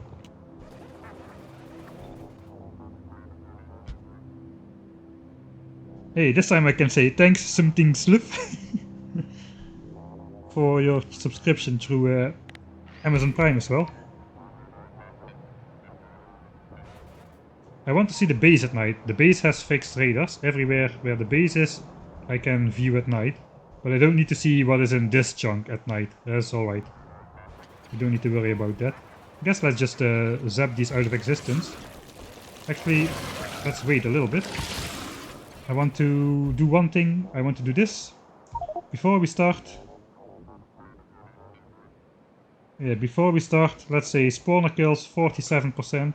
Pollution 44, so roughly equal. Pollution and spawner kill factor. Let's see how that looks like once we are done with this with this expansion, so to say.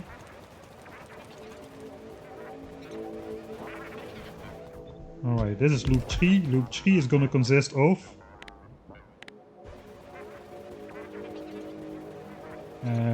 36 minus 24 raiders, I think. So we have enough for like 10 loops, I think.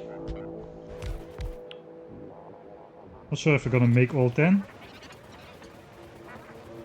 All these X's are the edge of my pre-efficiency module pollution cloud, which we have slightly overshot with all the new additions to the base.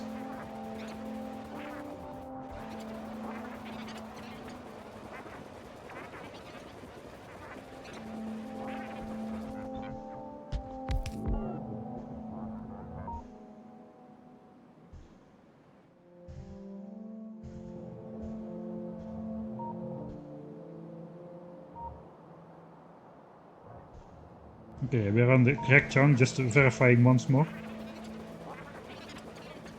I think it's we can safely use like some of that speed up function now.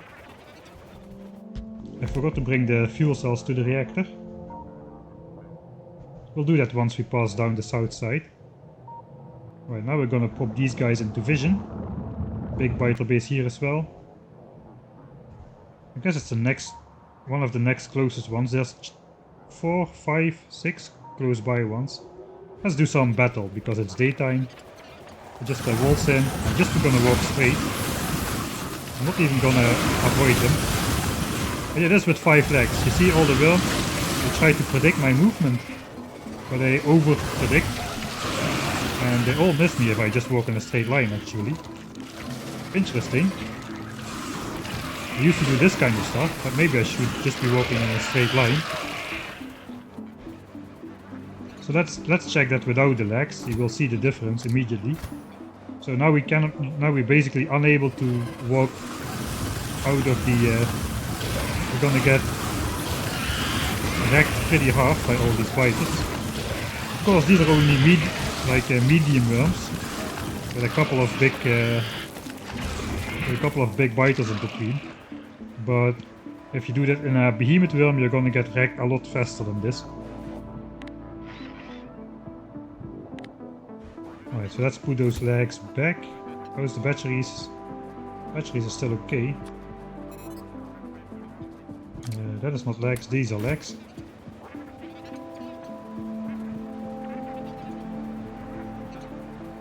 Alright, we're gonna keep it normal speed until we get to the reactor. Then we'll have a quick view of the base and then we'll just do the rest in speed up mode.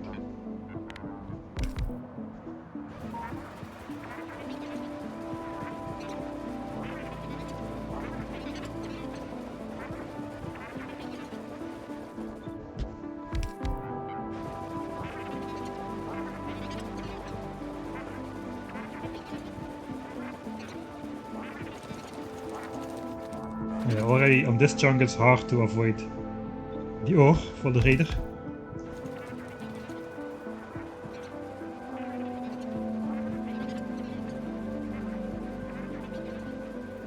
Okay, this one is quite in the middle of the forest. And we have reached the outer corner of the third loop.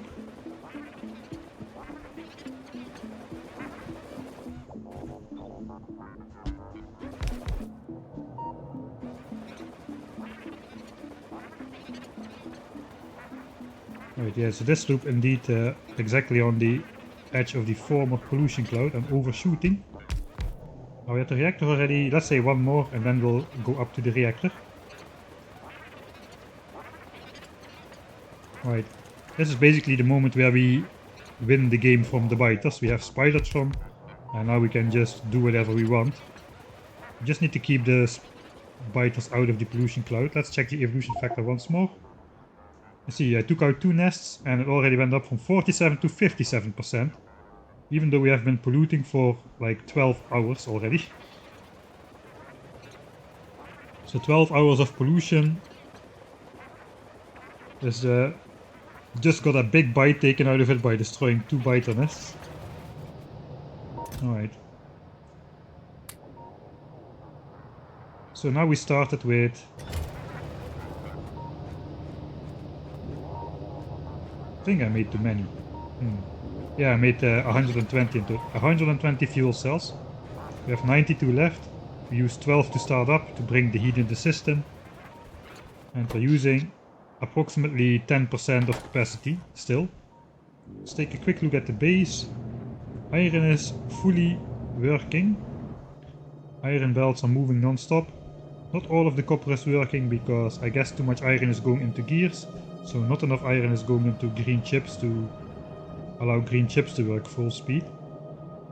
And a lot of it is half of it is going into steel as well again.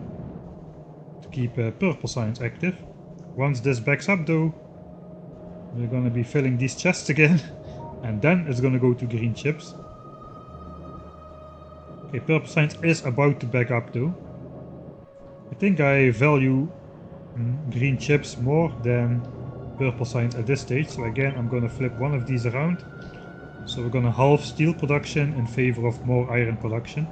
So we can upgrade the base to red belts once we're back and we have a lot of green chips to make blue chips, red chips and all the good stuff. Alright, the raidering has begun. Raidering has begun.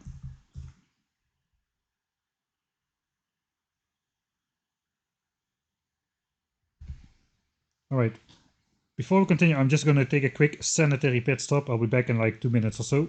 Let's see if we can... Can we see how this works? It is still too hot. I can take out this though. And then I can have this running in the background while... Let's get out of the spider. Alright, so now the fuel cells are gonna go brrr on the belt. You can watch the fuel cells go brrr on the belt and I can let brrr something else. I'll be back in a... Probably before the fuel cells have returned back to the chest.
Well, it looks like I overestimated my speed capabilities.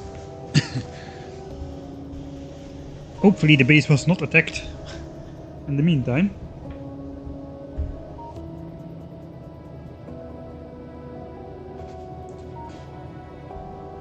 What about electric furnaces? Yeah, we're gonna use electric furnaces. Basically, we're gonna use maximum module stuff once we get to the real science per minute stuff.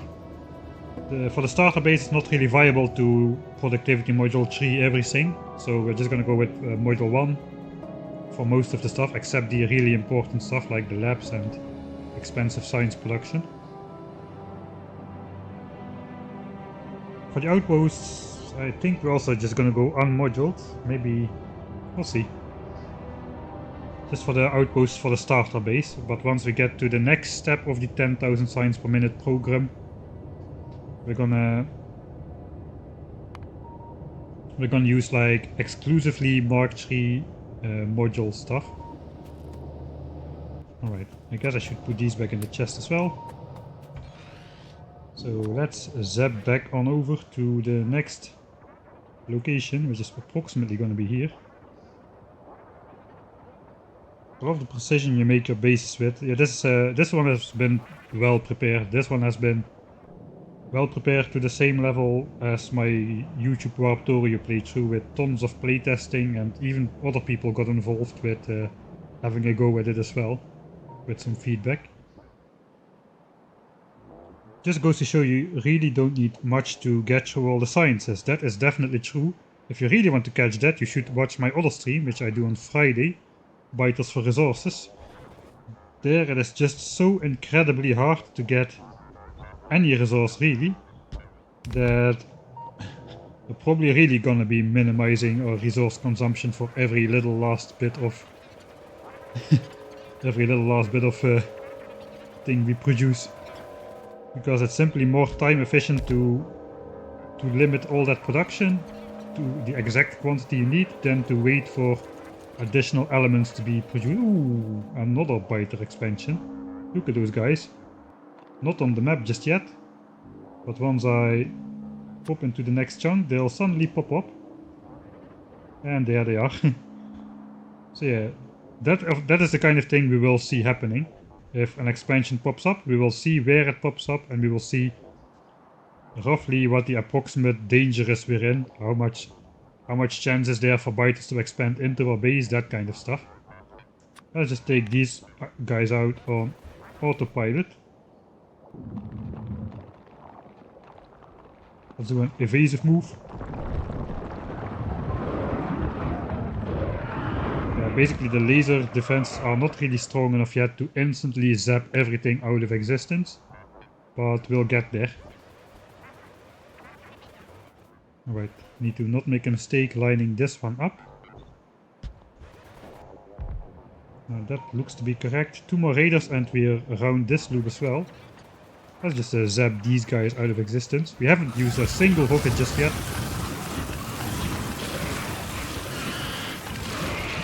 A pretty safe way for later, once we get to behemoths, is to just circle around the nest from a distance. You can outrun the biters with your 5 legs, as long as you don't get slowed down by acid too much. Thanks, this is Bao Bao, for the Prime subscription through Amazon Prime as well. You can only get this level of satisfaction watching a handy stream.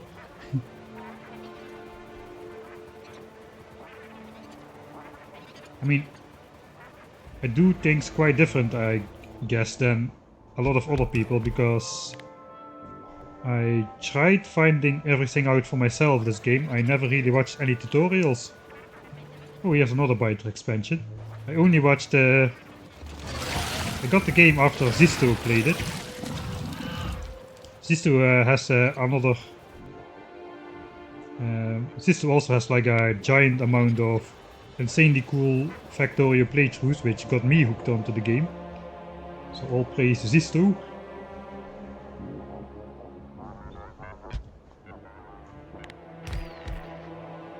So I learned the basics of his playthrough. His first playthrough I watched was about the main boss. The main boss was still a novel and new concept back then. Okay, another expansion right outside of a pollution cloud as well.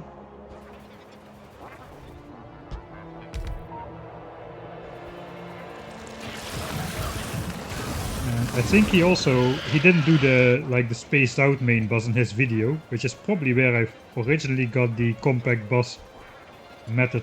Not really method, but I don't space out my belt. I think it just looks better without the belt spaced out. I just like how this looks. No open spaces. Just everything like fits together like an insanely complicated contraption. I don't really like the sterile bosses with the 4x4 iron lanes. I see guys that have like two of this amount of green chips up, and then they have like a 4-lane. They're trying to fill a 4-lane green chip build, which is it's just too much at that point in the game.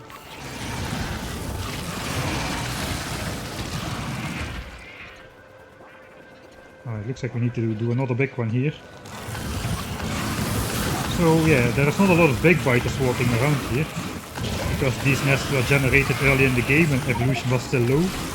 Oh, we've got 100 biter spawners, nice! But spawned all when evolution was still low, so all the nests roaming around the nests are from the earlier evolution factor. Which means they're all like small biters and small spitters and whatnot. Okay, yet another expansion just popped up. I already thought we had a lot of expansions in the base, but looks like there's countless more outside of the base. I come here and we're doing combat and placing radar. Yeah, it's probably gonna take, I don't know, an hour or so to place all the radars. We're gonna go fast forward soon though. We're just doing some proof of concept things here.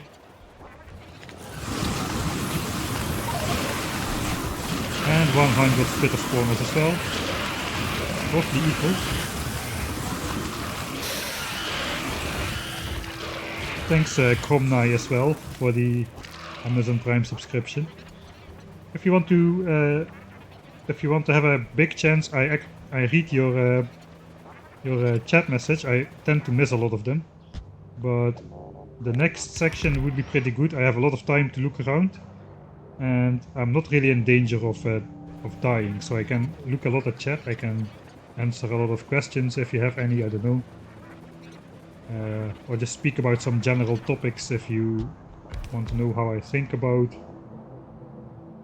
any Factorio related topics.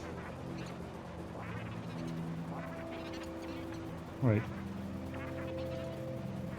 So, how is evolution going? 67% already. We went up from 47 to 57 to 67. Evolution is dropping to the background as a factor. We already also pushed up to 76% evolution. This is not gonna end well, is it? Maybe I need to limit the amount of biter bases I take out to slow down the rate of expansion. The amount of enemy expansions equivalates linearly with your evolution factor. So at 100% evolution, they make one expansion every 4 minutes sharp.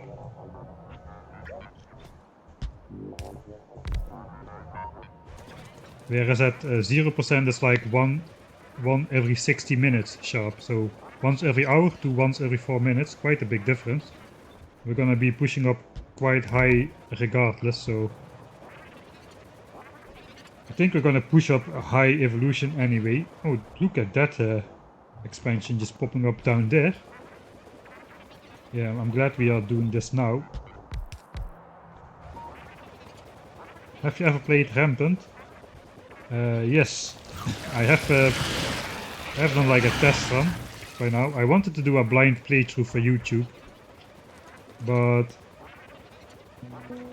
it kind of got defeated. I recorded at home, then I got a sneak preview already of what it was going to be like, and at some point I was sick and I tried to just see what Rampant was about. I did play with the Rampant factions on that world. It did not go very well. But I intend to do a full Dead World Rampant playthrough at some point. So Dead World with Rampant Biters with Rampant factions and without any helper. Without any helper mods, like you've got Rampant Arsenal, which gives you a whole lot of new weapons. All that kind of stuff. We are not gonna do any of that. It's just gonna be vanilla Dead World with Rampant Biters and only the three types of automated damage which you can get in vanilla, which is gun turrets, laser turrets and flamethrower turrets. So yeah, I'm not sure how that's gonna go. Sounds pretty difficult.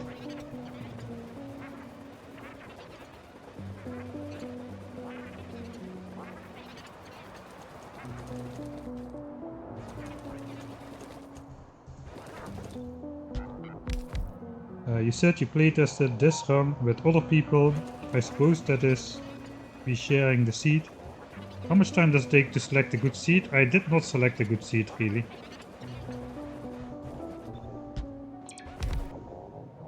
So for this setup, what I did for this seed is basically I selected a map with a lot of resources, which did have a space for this starter base, which I wanted to show off in this playthrough, without it being on top of resources, because we're spending all the time around this base.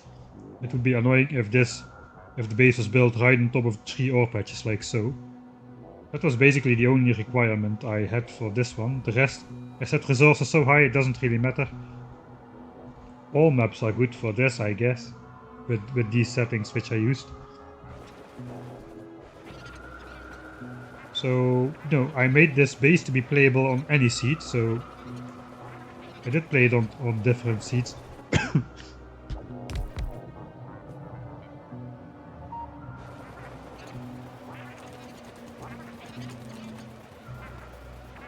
Rampant factions cannot be played without modded arsenal. Nuclear biters or invisible ninja biters. What? I heard about nuclear biters, but I did not hear about invisible biters. Yeah, nuclear biters, not gonna lie, that sounds terrifying. So I didn't get all the way through the game, but how I understand it, Rampant does not include all biter factions in every single game. So if nuclear biters turn out to be like an unovercomable hurdle, you could just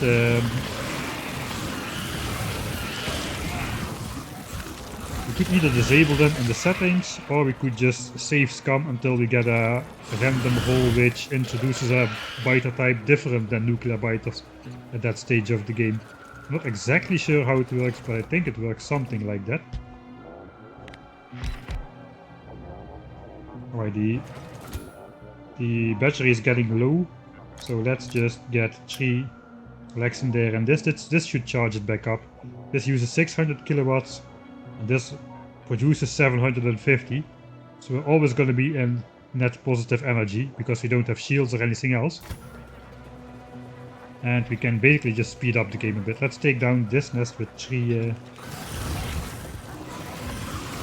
Warptorio plus Rampant factions. I don't understand how... I don't really understand how... I considered playing Rampant with Warptorio, but the thing is this in the right chunk? Yeah. The thing is right on the pollution cloud, on the pollution edge here as well. I'm gonna finish my sentence this time, I promise. The thing is, in Warptorio you warp away every time, which resets bite revolution. So how are the Rampant factions really getting in your way then? Because they are limited behind reaching certain points in evolution, I think. How do you feel about the Warptorio expansion mod? Okay, now we're running at 1.5 times game speed approximately. So we can do this a bit faster, this little grindy, boringish part. I did try to play the extension, but I kinda wish it would give you better information on what the quest was going to be so you can prepare for it. Because at the moment it is, well, you don't want to over prepare like 6 times more than you really need to go on a quest. Like the first quest I played was go pick up item. Say, okay, I go pick up item, and then suddenly you need to defend against 10 minutes of biters. Okay, so quest failed because Warptorio is on a timer. You need to basically spend another warp zone re-preparing and then another warp zone to go do the quest. So I do that, and then it is not only biters which you need to defend against, but then after that wave of biters was something else which required even more ammo and stuff. Okay, we first gotta take out these guys. Don't die, bot. Which required even more stuff to complete, and I didn't have that on me. I needed, I don't know, maybe you needed some resources or something, which I didn't bring. And again, you failed the quest. You wasted all the ammo. You need to spend yet another warp zone re-preparing all the ammo. Then yet another warp zone redoing the quest. If you get the same quest, I don't even know if you get the same quest all the time. But yeah, just you don't know what you need to do go in the quest, and you need to spend the entire warp zone to try to do the quest, basically. And that got a little bit annoying, so I decided not to do that for the video at least. And then I came up with the trying to beat Warptorio in the fewest amount of warp zones possible, which turned out in my case to be 8. I think it's possible with 7 warp zones with the method I used if you just do it a bit more efficient, but I playtested 8, so I followed the plan I made for the playtest encompassed 8 warp zones, so I went with 8 warp zones for the video as well. I think 7 is possible though. Yeah, I decided not to play the Warptorio extension after that. I don't think I will do that shortly. It is also balanced around multiplayer, so my annoyance is, I mean, not really fair. Not really fair to the mod maker to be annoyed about not being able to just being able to instantly beat the mod on single player, and then being annoyed by additional requirements you need to do. I guess defending is going to be a lot easier with multiple players, so I'm not going to be playing that soon because I've been working on Warptorio probably for over a year now, with all the different stuff going on in there. Maybe not a full year, but it was a pretty long time. I'm still not done. I remember a question earlier on the stream. Somebody asked a timeline for the Warptorio playthrough to be finished. I don't really know. It all depends on how much the editing work is gonna be.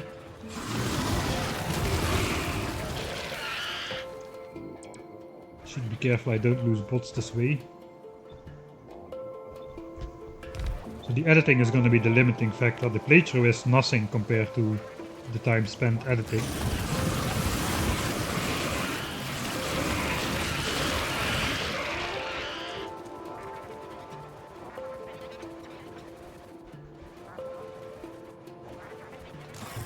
Megacycle already played it. He usually...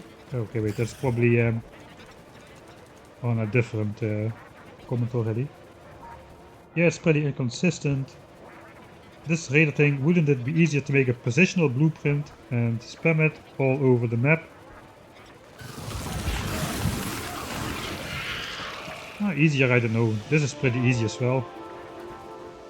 Also, you can paste blueprints in the green sections of the map here, but you cannot paste it in the black sections, and we are going out with the next loop. We're already going out in new terrain, so that cannot be blueprinted anyway. So don't really see the disadvantages of doing it this way, except misplacing radars, which might happen. Also, if there's water in the way, then your radar won't get ghosted.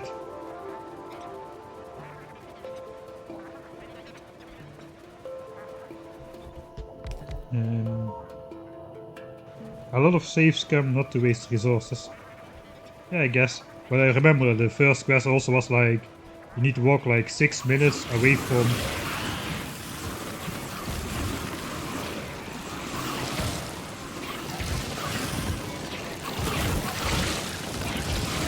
Did I lose the bots already, or what happened to my bots? Are they still trying to catch up with me?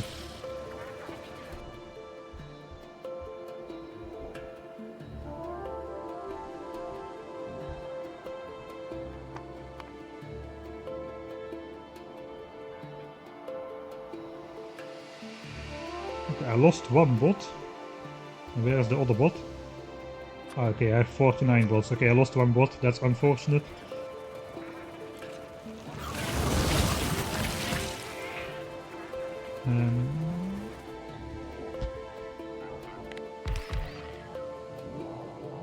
I just tried to play the biters drop resources together with Rampant.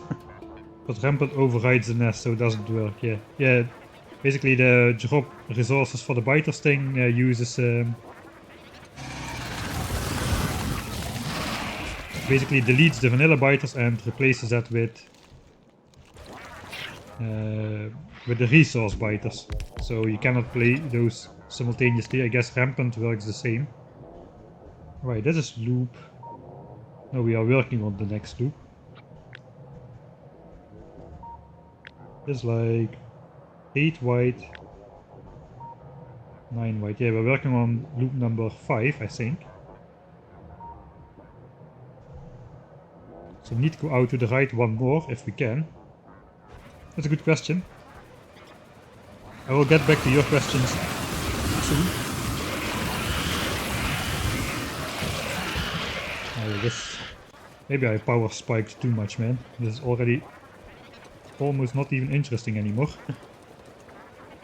Okay, looks like we can place it exactly again. This is my luck always. Can exactly place it in the chunk where we need to.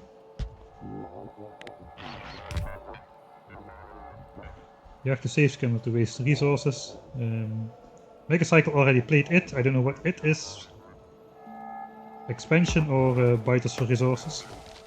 He usually records a whole series and then releases it on a schedule afterwards. I'm doing the same basically with the Twitch streams for the second YouTube channel. They're going on there. I just it doesn't quite work like that for my series, which require like a lot of editing. So we're getting demolished. The raider is getting demolished.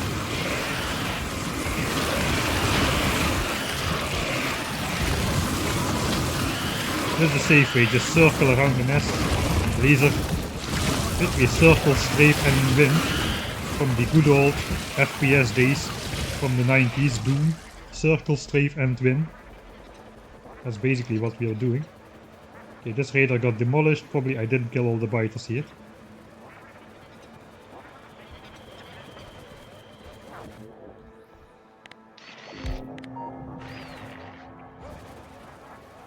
Maybe this nest had a say in that.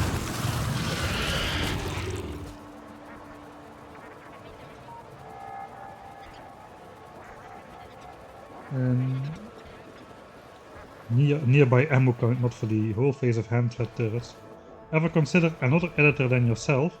Actually, yes. There's gonna be a new playthrough on my main YouTube channel from the Science Galore playthrough I did on Twitch. Somebody offered to edit that. So he has already completed the first 2 episodes, and it's likely that's going to go on my main channel.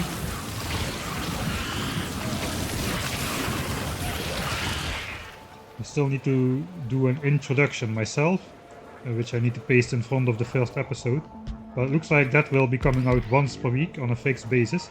So it's not going to be highly edited or with voice scripted, but it's just going to be a 30-minute summary cut of an 8-hour stream, which basically is perfect for YouTube. And it's an editing style I tried myself, but I just cannot do it. I made an edit of Science Galore myself as well, and I edited the 8-hour stream down into 3 hours because I think everything is interesting. But still, yeah, an 8-hour stream does contain a lot of downtime, and the edit contains only the 3 good hours of the 8-hour stream, and it does contain all the information, whereas of course the shorter YouTube edit will contain only the highlights, basically.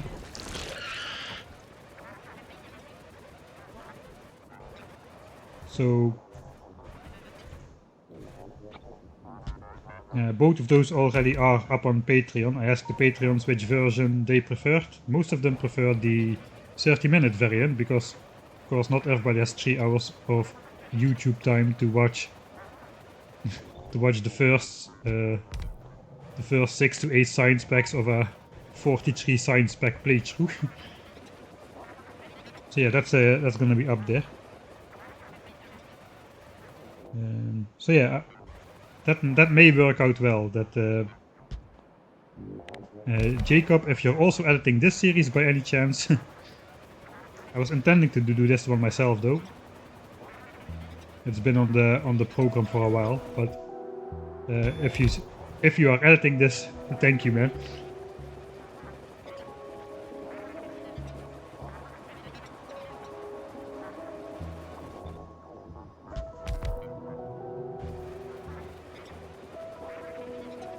Okay, now we're going into the unexplored territory. We could be bumping onto big bite nests any moment, but we don't bump on anything. We're gonna reveal a whole chunk of new land though with this raider. Any time now? Is it night? Okay, it's not night. Okay, there is a bite nest.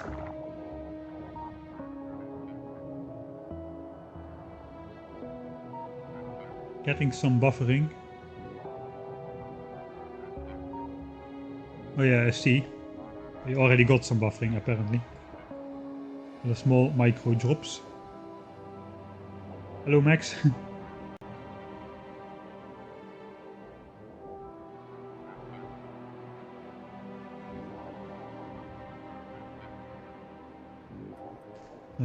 About this playthrough, Gumbo asks, is the next base 10k?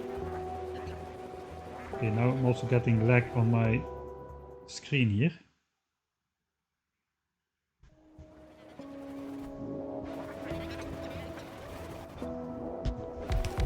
Alright, what is going on?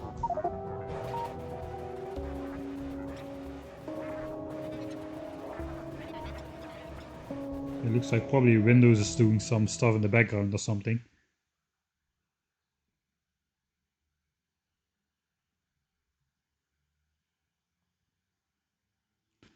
Alright, what is the general plan for this playthrough? We are not gonna jump to 10k SPM straight from this starter base. That's probably a bad idea. The plan is to go for a 1000 science per minute base. And we can use that 1000 science per minute base first to research far enough into like bot speed and mining productivity so that we can make really efficient mines for the 10k SPM, because we're gonna need a lot of mines, and the fewer miners we can get away with, the better. That's gonna be better for UPS in the end. So I don't want to start with like 90 miners for a one blue belt. We're gonna want to research this technology up to where we can get stuff like 12, 16, maybe 20 miners for a blue belt, maybe even less. I'm not exactly sure yet. So that's gonna require a smaller mega base of its own to get like several tens of thousands of signs deep into mining productivity research. And we can also use that same 1000 signs per minute base once we are no longer researching technology. We can use that same base to produce a lot of Mark III modules with all of the red and blue and green chips freed up, because 1000 SPM requires a lot of the 3 different chip colors, and you can use them to make signs or to make modules, the Mark III modules. So we're also going to make Mark III modules like that. We're probably going to start with a smaller Mark III module section. Oh, I used a rocket. Let's use some rockets then on this one. Oh yeah, rockets are not really overwhelming just yet. Yeah, they're not doing anything really. So yeah, we definitely need some research to go in that.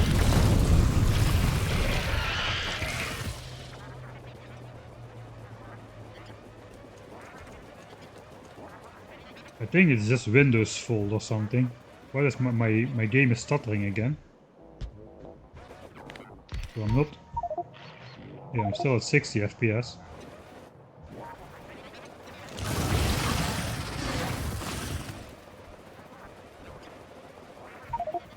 Maybe it's a Streamlabs issue. This is also why my frames got recorded in the wrong order. Strange. I switched from 120 Hz to 60 Hz and that worked beautifully, and now it's just lagging all over the place for some reason. Or like jumping again all over the place for some reason. Let's try to update drivers next, I guess. Have you tried switching it off and on again? Yes. Have you tried updating your drivers? No.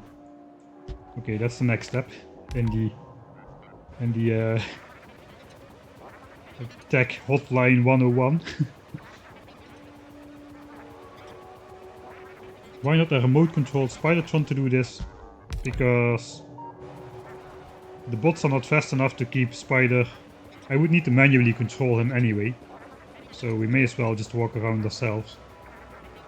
And taking out the biter bases is a lot easier with the laser turrets. The lasers are not in Spider, the lasers are in my armor. What the heck is going on, man? Again.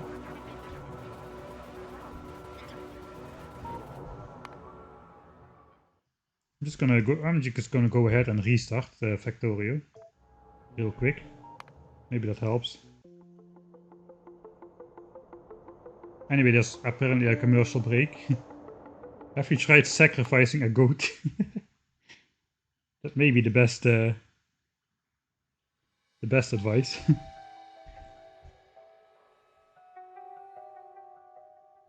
Temperatures are good. Sync. Let me check actually. I'm just saying that.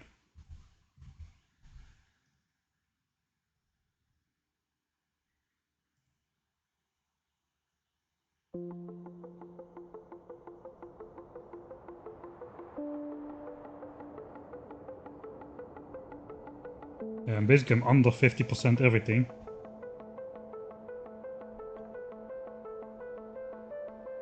Let's just see if this is solved now. If not. Yeah, okay, now this is smooth like butter again. I don't know. Strange. I have this system has 32 gigabytes of RAM too, so that can be it.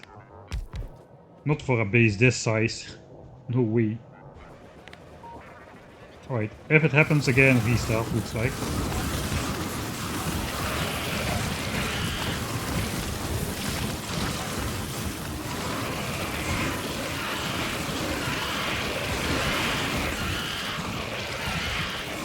Right, then.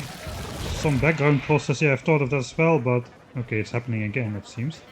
Yeah, it's happening again. I have Task Manager open. 40 to 45% processor, 40% memory. Video card about 50 to 60% is at 68 degrees Celsius. So that all cannot be it. Basically there is no reason for the game to do this. I don't know what's going on. There must be some glitch somewhere, or maybe some Windows AI function is trying to optimize some stuff which it should not touch. I don't know. But this happens a lot more than I would like. Close OBS. Don't gaslight me. I will do it. I will do it and you will be done watching the stream. Yeah, this is happening. What the heck? Why? Why?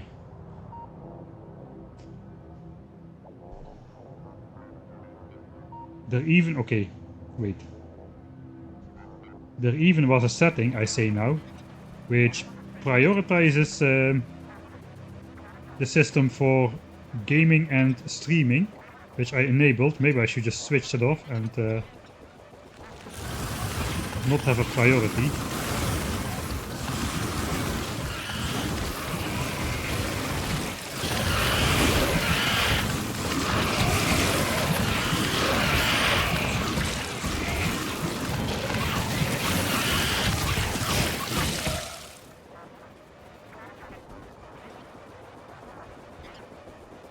This never happened on my old system though, and I have had bases a lot bigger during recording than this one. And I also did load a 10,000 signs per minute base on the system to verify I could actually start and finish this playthrough. And it worked okay.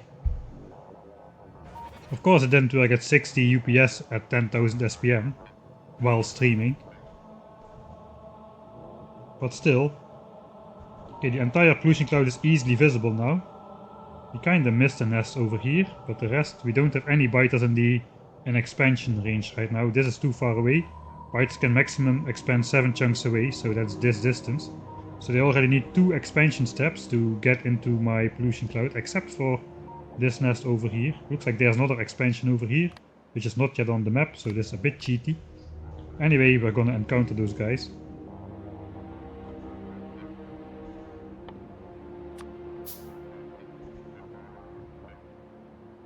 Do we have performance mode enabled? Yes. Yes, it is in high performance mode. Fan is in high performance mode. Yeah, it's an i9 laptop.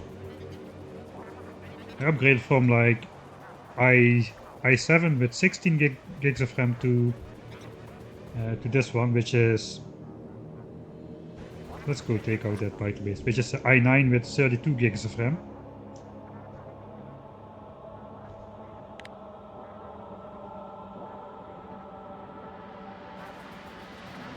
Okay, so I am playing, the screen resolution of this is, man, it's just tearing every time.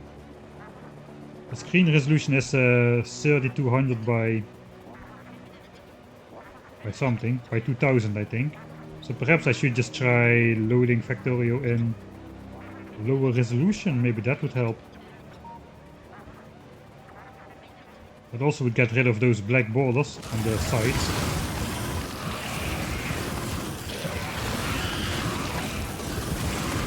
I thought about that before, but I didn't want to do it for this playthrough because of the milestone screen. I set up enough categories so that all the milestones are nice and aligned. If I go back to 1920 by 1080, these will be on 2 lines. Highly doubt the resolution is the problem. Time to buy AMD. Intel loves heating out. I guess yeah, but it's not heat, not at the moment.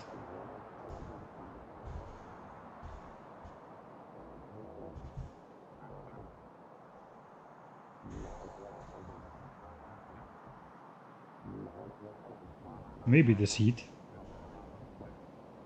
Okay. 88 degrees for the CPU. Is that high? I'm really not tech savvy enough to know all this stuff.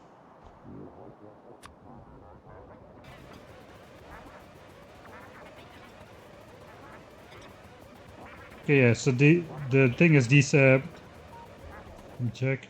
Yeah. No, now it's going down, 79 degrees, 36%, and it's still happening. A lot.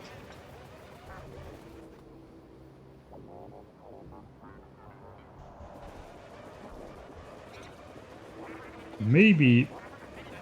It's okay, so it happened too in the Warptorio recording for the last video, especially when I went out to discover new terrain.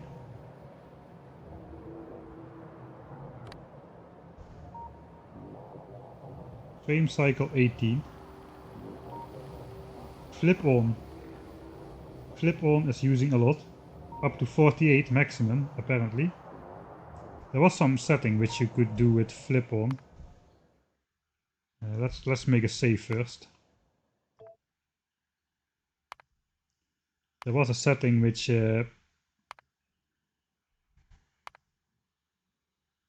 use flip presentation should be the more. Try toggling this option if you experience graphical glitches or frame rate issues. That probably will... Do we need to restart for that?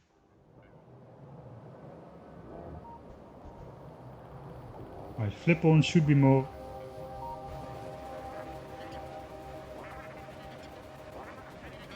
No, it's still happening.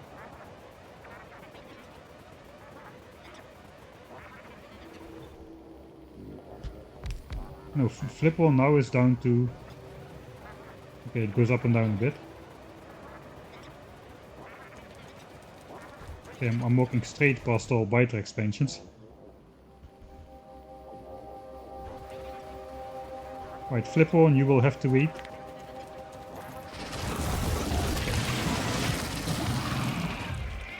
Just trying to see what is high. Render is 4, that looks normal. Frame cycle should be below... Should be below 16.6 ideally.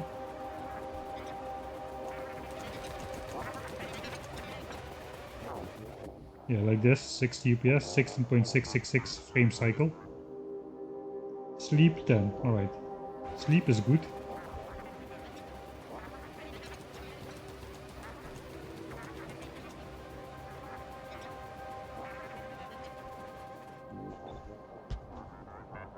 Alright, let me quickly rechat if there's someone else who said something. Need a Thermaltake massive V20 laptop cooling stand. I did have a desktop CQs. Okay, reading everything at the same time.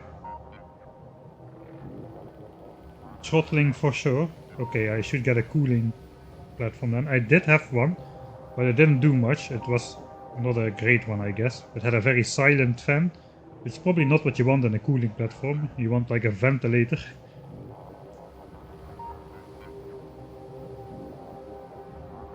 Okay, that's high for a laptop. High, but not that bad. Yeah, I think so too. CPUs should be able to get higher than 88 degrees, I think.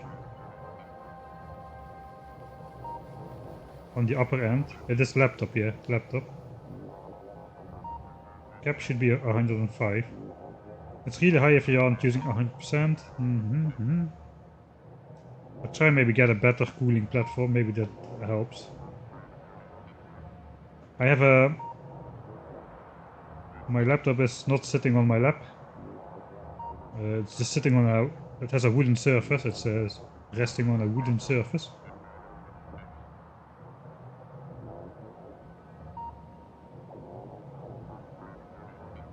I already restarted the game. Flip on should be on. It's a graphic of... Yeah, I will flip that back on. I will flip on again. I will flip on again. That's how I should say it, right? Flip it on.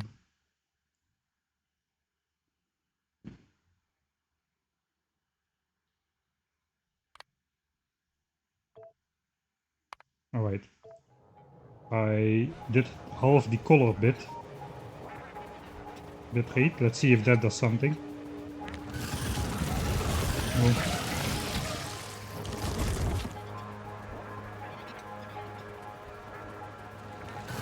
And we still have over 16. So it is a big nest actually. I'm pushing into behemoth vitals already, apparently. So it is a really big nest. I'm not prepared for this. I'm trying to troubleshoot my computer, guys. Leave me alone. I don't even have rockets to get myself out of this nest. I do have rockets, but they are kind of pointless. I don't have shooting speed. I haven't got anything useful for this rocket stuff.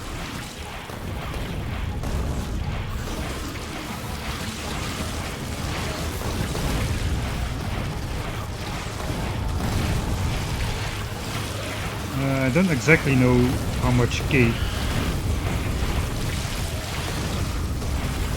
Wait, I'll first focus on not getting destroyed. This massive double clustered nest here. This is gonna push me single-handedly into behemoth biters here, this nest. I should not have taken out these guys. Oops. Well, it's too late now. These rockets are doing absolutely nothing.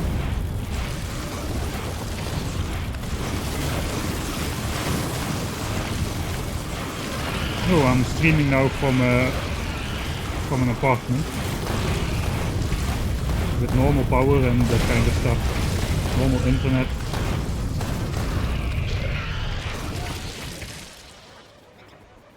Oh god. Yeah, that's not really visible, is it?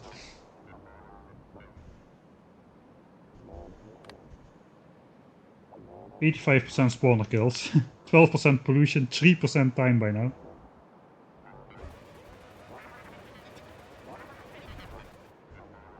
Still 88 degrees.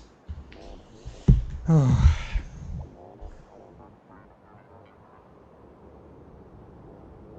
I don't know. CPU load is hovering around 40%. The wood is actually not that warm under the laptop. 40% and temperatures of 88 to 90 degrees. I don't know what's going on. Maybe this was a cat in the bag, as we like to say in the Netherlands. When you buy something which you think is good, but then turns out to suck. You have bought a cat in the bag. Maybe I've bought a cat in the bag.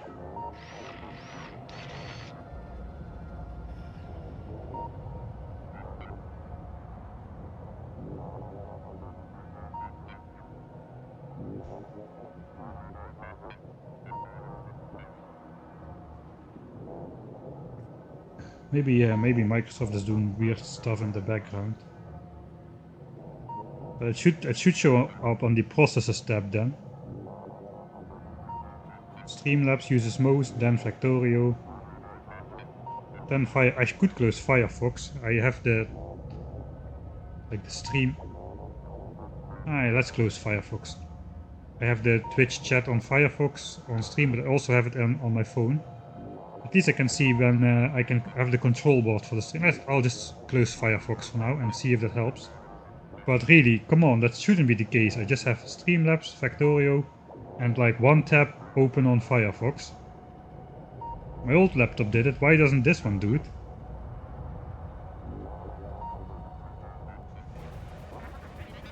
Alright, let's set at least the colors back to normal.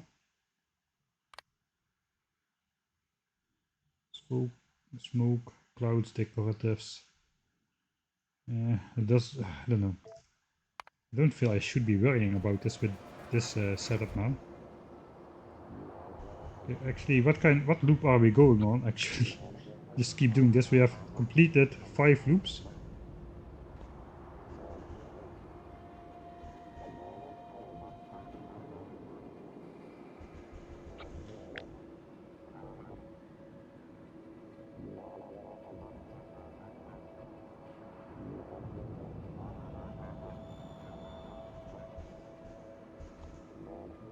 Alright.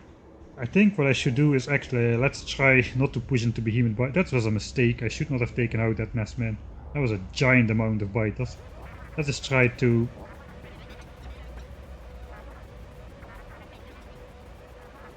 place all the raiders in the correct chunks without taking out biters. That's not going to happen for this nest. Alright, we may as well embrace it. Let's go behemoth. Once you go behemoth, you never go back in Factorio. Oh, this nest has big worms actually. That's the least I can do is switch out for 5 legs, so we are a little bit more mobile. This nest has big worms. You can already see the slowdown effect was intense from that big worms did. So that is not great.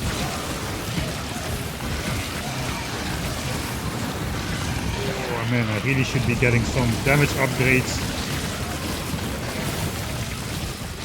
I really should be getting some damage upgrades before I go behemoth.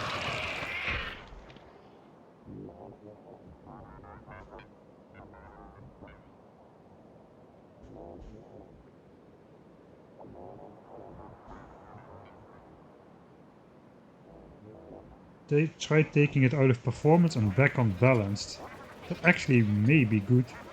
It's not that simple though. As a simple click. It has like this dashboard with all kinds of different settings, so I'm not going to do that midstream, I don't think.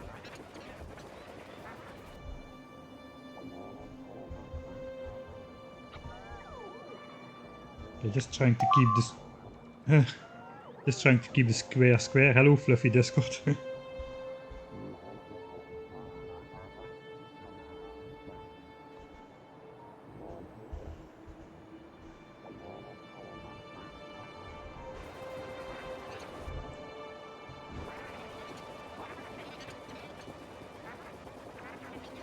Right, we found some more water up here. That's interesting. It's always good to know where the water is, so let's just go take a quick manual peek.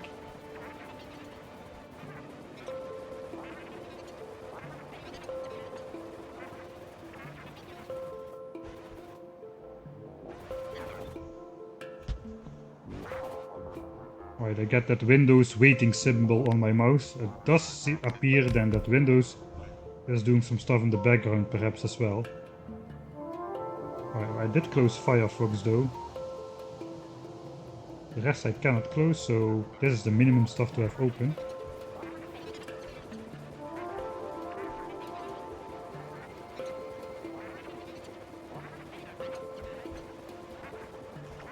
It's like we're placing two radar lines at the same time now. I kinda losing my focus with all these technical issues. It does appear to be solved now, for the moment at least. Okay, we even can place it in this chunk over here. And now we are 2 chunks out though from our last radar line. I'm definitely not gonna take out this nest though. But let's try to minimize the amount of nests I'm taking out, because I have a feeling I'm taking out way too many. This one needs to be in this chunk, so we can put it as far away as possible. But hopefully it won't trigger those biters.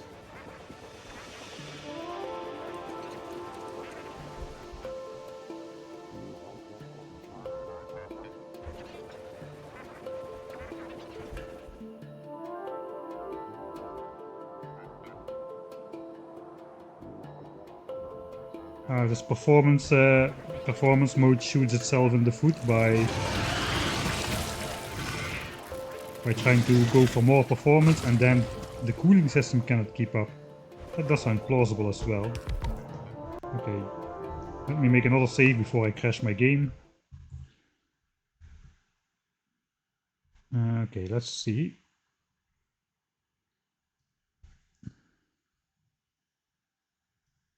Settings.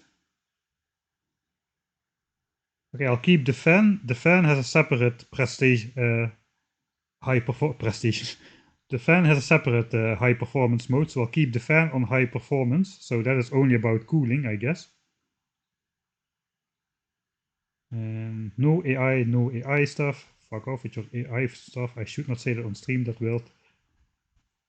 So I'm getting a bit annoyed. No.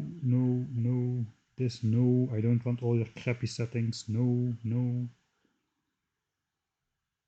Normal. No this, no that. 60 Hertz. Task first. Task first gives priority to games like playing games and live streaming of games. I'll just switch task first off, because maybe that's just using more than it needs anyway then. Alright.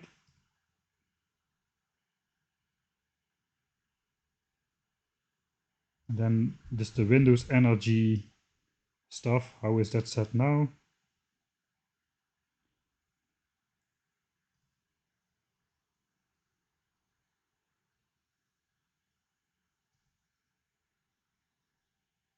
It is set to balanced, but I only have balanced. Looks like it is taken over by.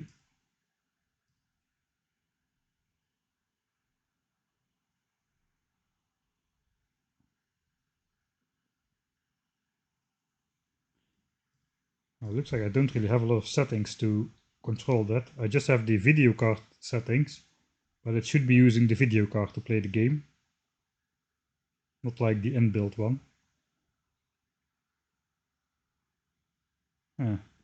Alright.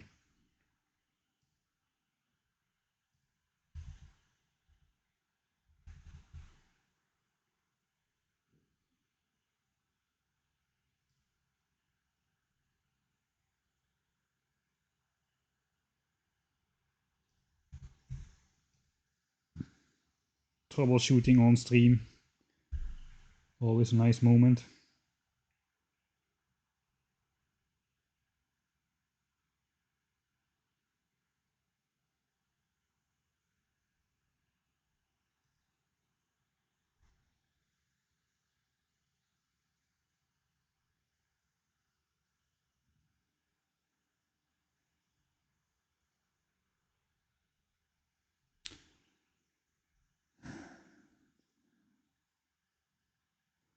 Alright, it is an 13th generation i9 13900 with a NVIDIA GeForce RTX 4060 laptop GPU with Intel R Iris R Xe graphics.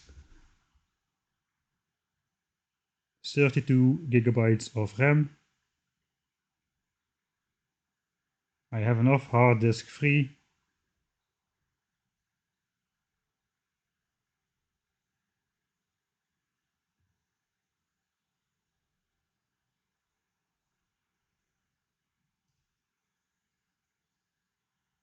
No, I don't know. I'll check. I'll try to find out some more stuff later. I'll quickly read through chat as well a bit, because you have a lot of useful information and I don't.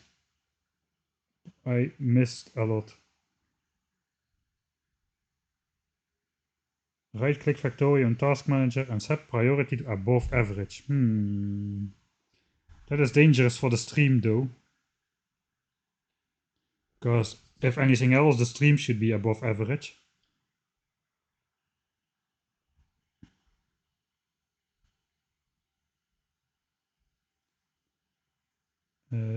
Yeah, I have disabled automatic updates. They download automatically, but I install them myself.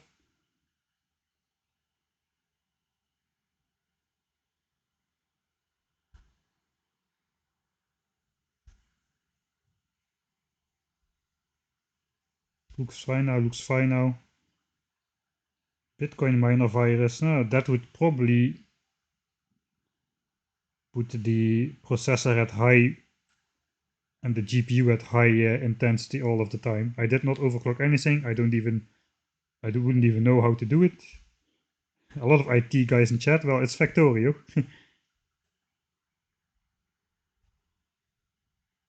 Oh no. Oh no. Okay, it looks like I bought a cat in the back. i7 Risen. Right, I will screenshot this part of chat for future reference. 3900, it's an atrocity.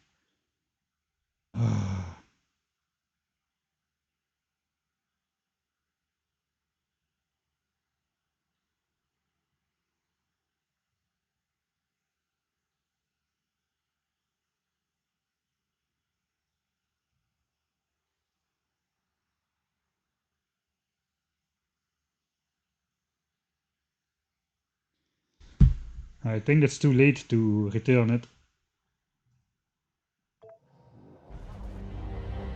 I'm kind of wondering if the issues with the Warptory video are also caused by some other setting, because I have two microphones. Now, I mean, now on stream, how does my voice sound? It sounds alright, no?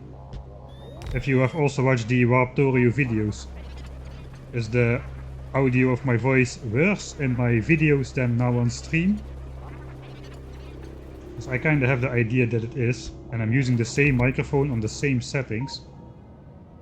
So technically that can't be it directly, so I have a feeling that somewhere in the encoding process of the video or the rendering process of the video, something gets done to the audio to F it up basically. Voice is fine. I'm already thinking I'm just going to like offline live stream the rest of Warp, or the next episode of Warptorio, to get around the audio issues of the last two episodes. They've been quite bad.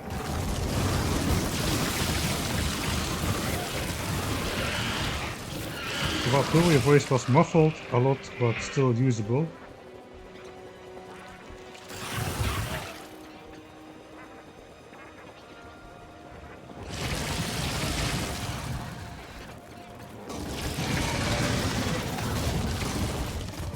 I'll try using the laptop cooler again next time. Okay, let's leave those biters be. We'll just place this again in the far corner of the chunk.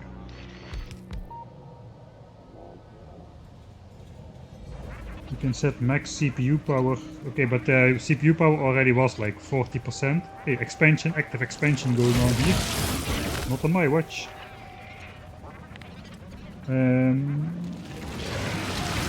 yeah, we'll take out all the expansions so there is more space available for them to expand back into those empty spaces instead of in my base.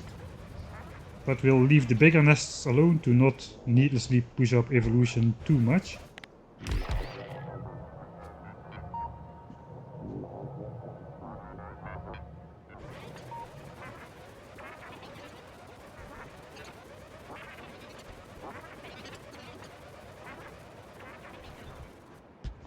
It's the laptop type is an Asus VivoBook.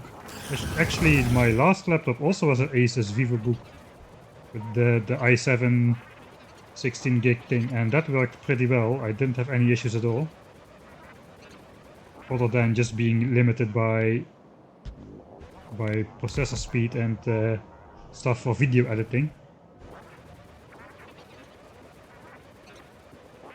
Alright, here this was the first nest with big worms, but we already killed some nests with big worms on this side now.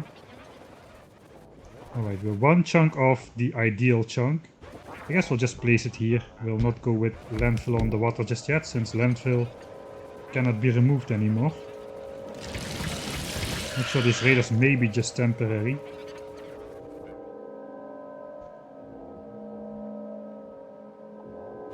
Alright, so this is a laptop, so it does not use 250 watts. I think both the wattage for the CPU and for the video card are throttled to 55 watts each, which is not a whole lot, I'm aware.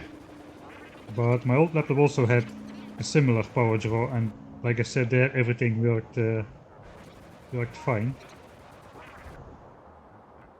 So I guess we're just gonna loop back with this radar system here.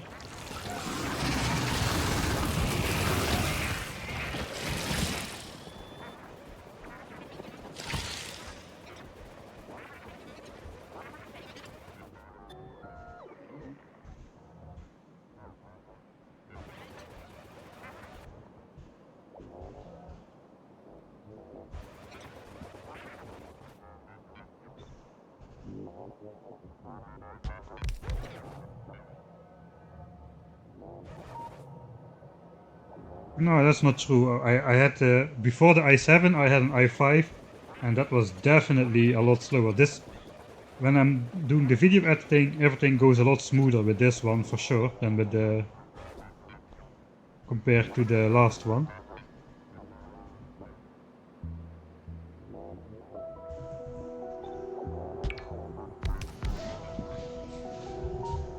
This is why you keep throttling here. I don't understand though how the throttling of the wattage to the processor can heat up the processor so much. I would think how much more you heat up the processor, or how much more power you send to the processor, how much more it heats up, right? That sounds logical to me at least. But then again, I bought this this laptop, so perhaps it's not as simple as I think. And yeah, for the laptop it's quite normal. I mean, power consumption is a thing in laptops, so while I'm aware that I'm not using the full potential of the i9, I did some research, and apparently a lot of you can get a very disproportionate amount of the processor's capability, right? From the first little bit of wattage, so like you use only like 3% of the maximum wattage of the processor, you still get like 25% of the performance out of it. So I thought with 55 watts I should still be okay, like getting like 50% performance or something, but apparently it's not like that. Perhaps just this.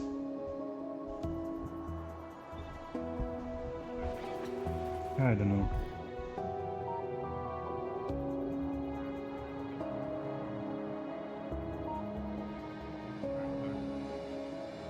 How long have I been streaming on this laptop? Not that long really.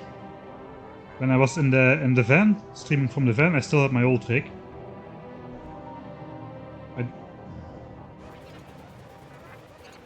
I didn't have streaming problems with the old rig either. I will just try getting it back to the normal aspect ratio 1920p for the Biters for Resources stream next Friday. And then we'll see what the actual cause is. Or we'll see if that works better. I can try do some UPS tests as well. By just speeding up the game. And just see how high it will go. At the moment it goes up to 340. If I'm outside of the base. Like that. Let's see what the base is still doing then. Perhaps it's not doing much anymore. Actually it is doing a lot still.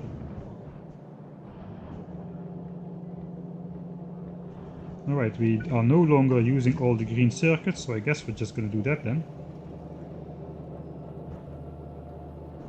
Ah, this was never active. Okay, that is kinda bad. I probably would want to make more blue chips at this point. Not even...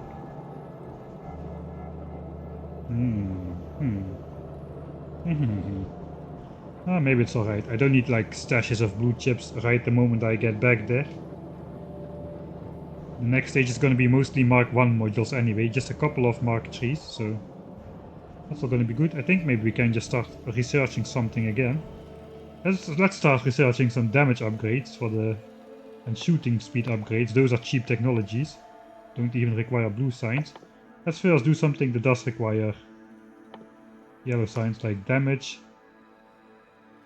And we'll get a purple tag and then yet another yellow one, another purple one. Damage 7 is infinite, so we don't have that.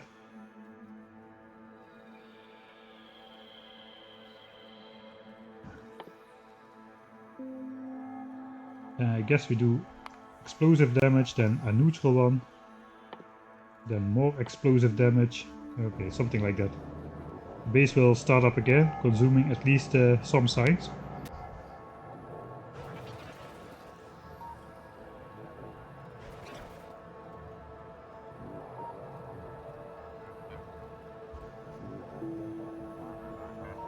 Right, for now the issues are gone. So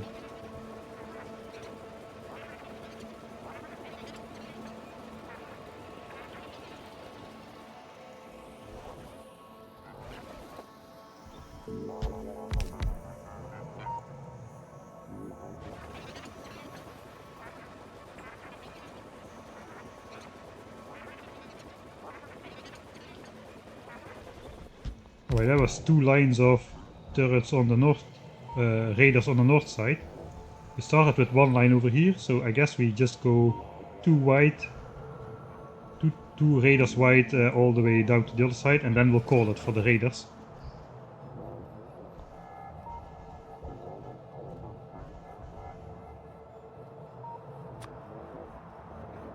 So I guess we need to go somewhere over here. Right, these biter bases are terrifyingly huge. It's good we're spawning all those biters now. It's right before behemoth biters already. Pollution has gone down to 12%. When we started it was like half, or like 44 or something. Here's another giant biter base. I cannot really put this in the chunk it's supposed to be. So let's put it like 2 chunks back. And we'll come back later once we are properly powered up, and any radar that is not in the proper location we can put back in the proper location by then. I should not have taken out these giant nests. There was no need to do that. I just was distracted by CPU issues. I know, I think maybe the difference between 90% and 100% evolution is still like maybe an expansion every 8 minutes instead of every 4 minutes. That's like only half the expansions if you think about it like that.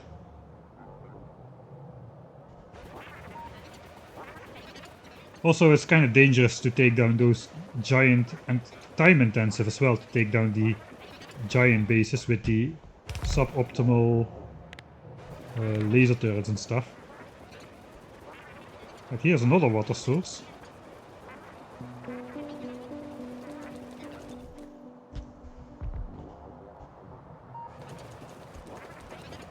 I guess we'll discover that automatically in due time with the radar scan function. So yeah, in a normal situation I would have bought a desktop for sure, but on paper it did not sound so bad to have what the heck is this? What is this hotkey? I never typed this before.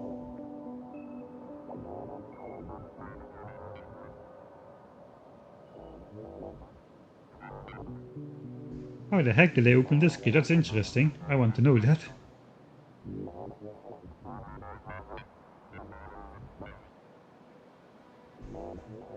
Okay, now I closed it.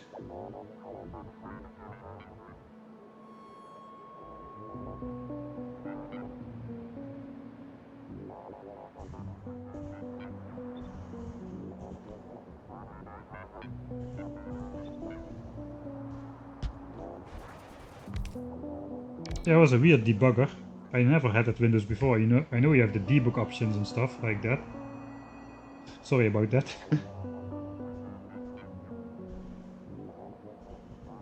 But this I didn't encounter before. Now we may as well take out this nest. Embrace the behemoths. We're gonna go into behemoths right now. Let's switch this to like... I cannot move this window. Okay, let's watch this then.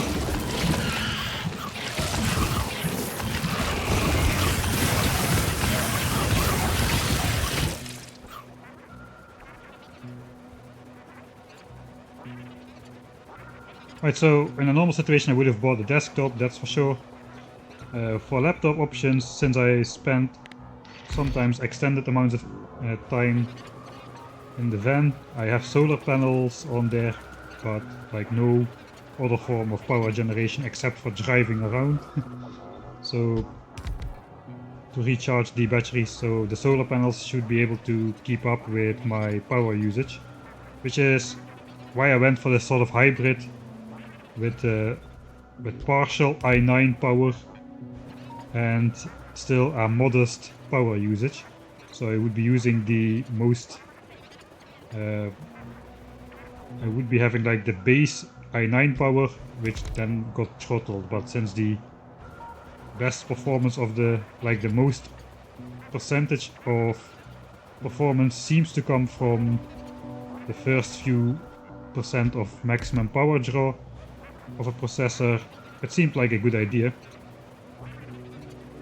Okay, here we have another one which we cannot place quite in the place where we wanted, so let's place it back as well.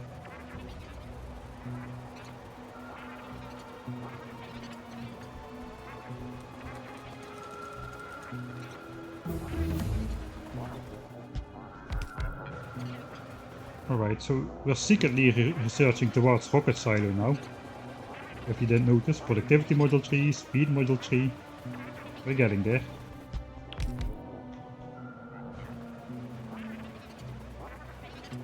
So yeah, I was wondering if the video editing muffles up the sound or in some way. So the sound is just very different from when I'm recording in my van. My van is basically a sound studio. It is a small room, it has all soft surfaces. There is no neighbors which make no contact noise on radiators and whatnot. So in that regard it is pretty sweet.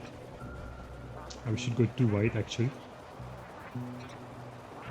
All soft surfaces, a large soft bed, soft walls, carpeted walls. Whilst here I'm sitting in a hard room with like two thin curtains, hard wooden furniture, hard walls. So I first thought that was the main issue of the audio. But then I tried hanging up blankets and recording. And eventually I recorded the last episode sitting with my laptop and my microphone under a sleeping bag. Not between me and the microphone, but the sleeping bag should at least stop just under a big blanket basically. It should stop the the sound bouncing off the walls and entering back in the microphone and that kind of stuff. But that also didn't help, and the sound got even worse, as I understand from the comments. Though it all does not sound so bad in the original recording, so maybe something gets messed up in the rendering, I don't know. Still have to do a lot of figuring out before I will figure out the problem, I think. But since with streaming it's gonna be good, I'll try record the next episode of Warptorio in stream format and cut it down. We're getting to the point in the game where that is a viable method. Anyway, I did the same for like episode for Warp Zone 3. I think it was mostly like an offline stream with a little bit of voiceover added. And that was fine as well, so we'll see how that goes.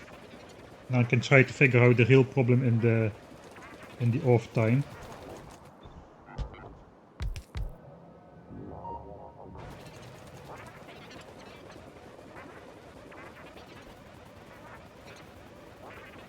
So I maybe no, like I said, the initial voice recordings sound okay. I don't know, maybe I should try a different program to record my voice. I mean, I'm just using the built-in Windows voice recorder for this, which I have been doing for all this time. My microphone is controlled by, it's like a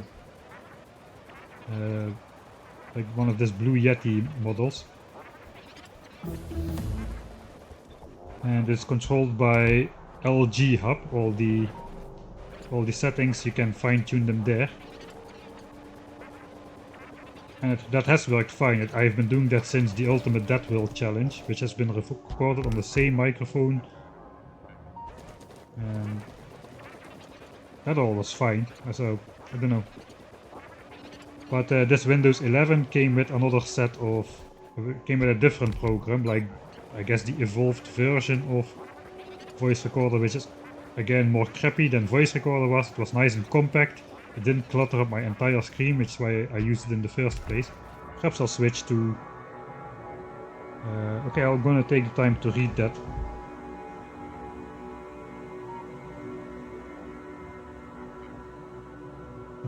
Okay, this is about why laptops are throttled, I guess. Sometimes implemented not so good. Disable any performance. Yeah, I'll try that next. I'll just try it like to like power saving mode, even if I have to. Maximum power state to 99%. Okay, I will try that as well. I saw that actually. Let's save again. I mean, the processor hasn't been going at 99% when I was watching, but maybe when I'm not watching. I mean, I cannot watch the game and the processor status at the same time, so...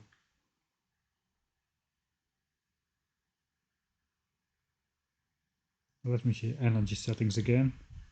I know where to find that one, so it won't take too much time.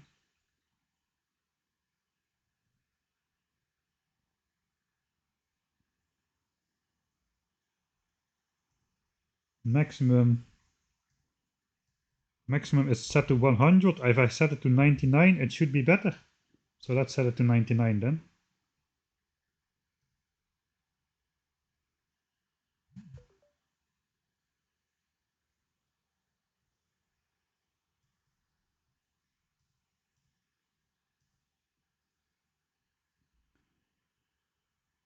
Alright, now it's set to 99.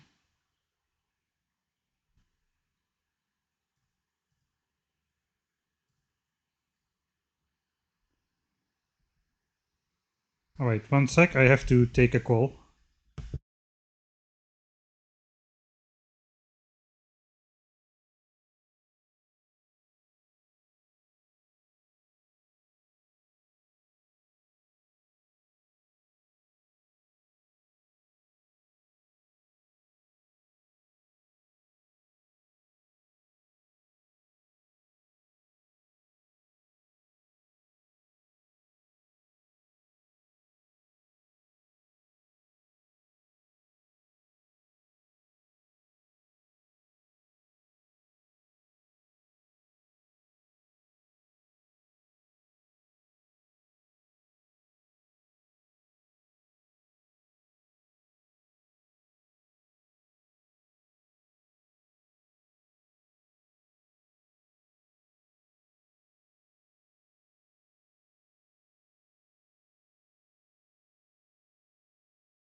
Alright, I'm back.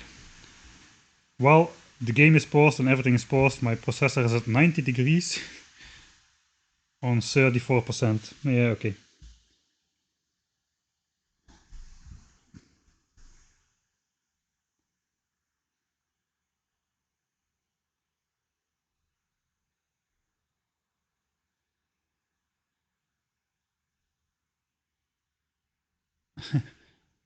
I'm not an Apple fan, that is for sure.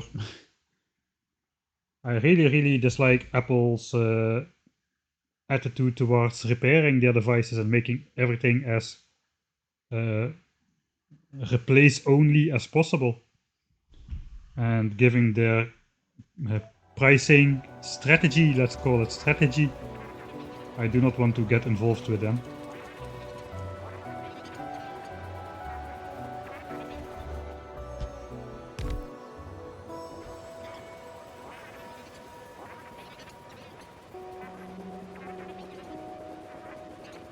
Yeah, maybe it's a cooling problem.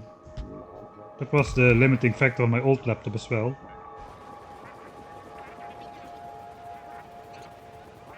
Often. Alright, so I'll try. I'll look into getting like a high-end cooling stand. I just bought one of. I already had one. I just bought one of the local hardware supply. Hello, biters. Of the local hardware suppliers, but yeah, it's just a general model with a silent fan. That was a dumb mistake on my part as well. Who buys a cooler with a silent fan? Well, your boy here. Yeah. Okay, I used up all the power. If this happens mid-fight, that is a big problem. So it should not happen mid-fight. I said I would do most of this on speed up, and I ended up doing most of this on slow down, where I interrupt all the time. Let's see if we can go around these guys.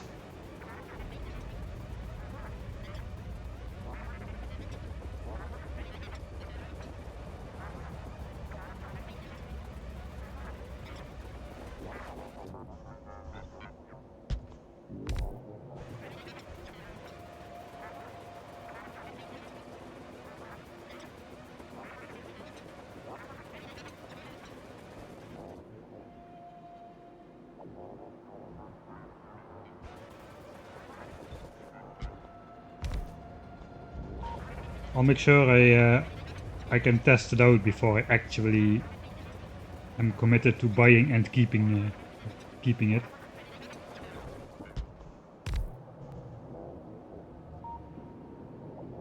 Alright, so now we should be like 12 raiders high or something. 14 raiders high and 12 wide. 12 wide, okay, so 2 more on this side. And then we are done with raidering. I spent almost all my 200 raiders, by the way. Right, we are kinda stuck between a biter and a hard place. Evolution is an 89.5%. We're still not into behemoth biters.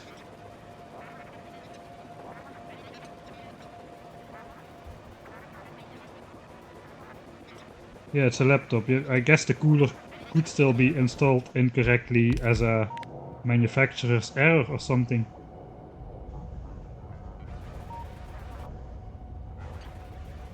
But the chances of that are pretty slim, I guess.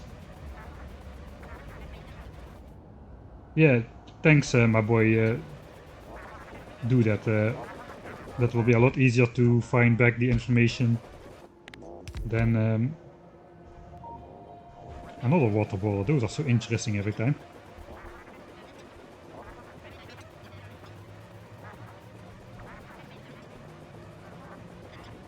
It will be helpful. I got a lot. So far this system has introduced a lot more problems than it solved for me, so that's kinda annoying. At least I got the first 8 warp zones out on... Look, another expansion in progress. We can see this one maybe on the map. Is it blinking? Is it blinking? Yeah, it's still blinking. So this happens every 4 minutes on 100% evolution. And now roughly every 8 minutes the biters gather like this and slowly turn into nests. Let's not let them turn into too many nests, because every nest we need to take out is going to drive up the evolution factor even further.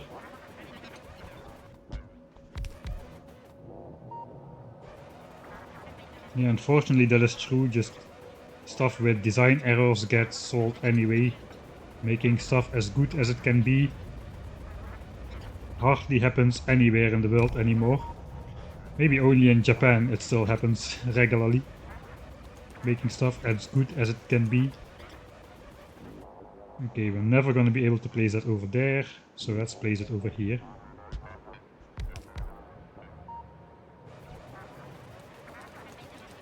I know, I tried to do a lot of research. I didn't just buy this laptop. I did a bunch of research, and as far as I figured out, it should be okay. I think what I really want to do is I want to go back to Windows 10, which is annoying because I finally finished up like reinstalling the whole bunch, all the settings, all the stuff. Okay, this also cannot go out as far as I want. But yeah, perhaps we'll just have to sit through that one more time. Yeah, just ping me, that's alright.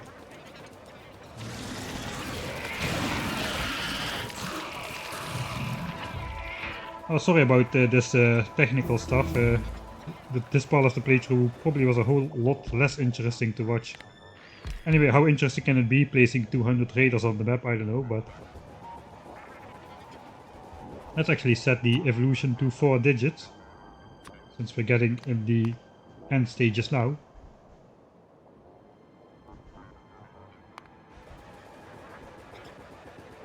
So we'll take down all these expansions, since they really don't contribute that much to the evolution factor, as only the biter bases count towards. They're already expanding in my radar. Oh, that was the last glimpse we caught of that one. So yeah, lots of expansions going on. Already a new one after the one we just discovered.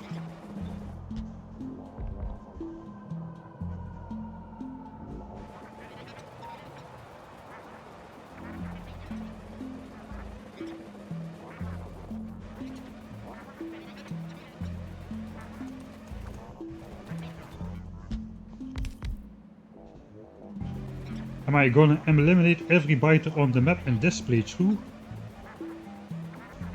That sounds likely. It will be a little bit different of a method than I did in the Ultimate Death World challenge though.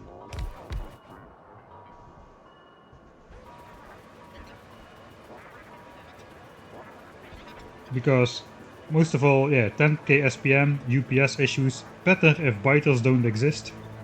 So there is no biter attacks, no biter parting and all that kind of stuff. So that's mostly why we're aiming to eliminate all the biters. It's also one of the secret reasons why I went with spread out nests instead of the standard distribution. First reason was that I didn't want to spend hours and hours of time just taking out biters. Like grinding, taking out the biters. But the second reason was it makes the end game strategy a bit easier to pull off. Alright, we need to place this one here.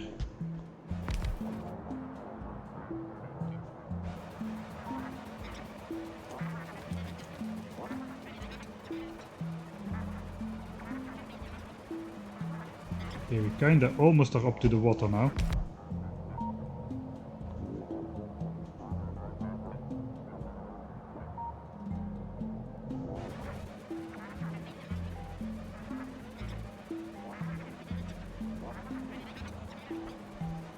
Can I sneak past those guys? Yeah, looks like I can. It is the correct chunk. I guess we'll just place it. Try to place it here if the biters will leave it alone.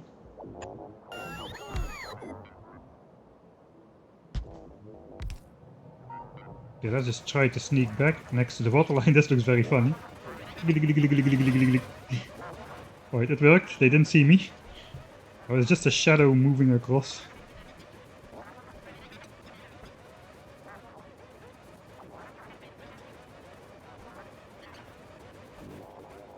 Alright, and this one needs to be up there. Let's place it over here on this island then. The upside of this island is the biters cannot get to it, whereas the spider can just walk on water. Okay, I think this nest has to go though. It's the closest one to the pollution cloud. This nest, maybe that one as well, and this expansion, and that nest, and that nest, and this, and this, and this, and this. I just want to push into behemoths. Not gonna lie.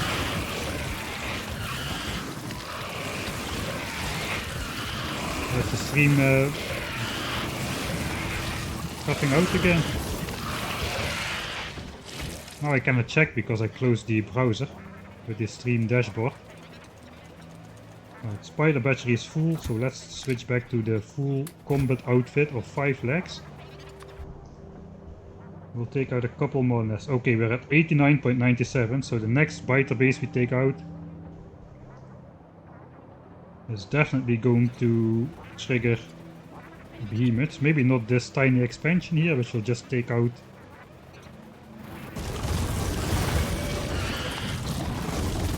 Okay, no, it did push us. 90%. Okay, we have 0% spawn chance of a behemoth biter. Rounded down. But we may just be killing our first behemoth.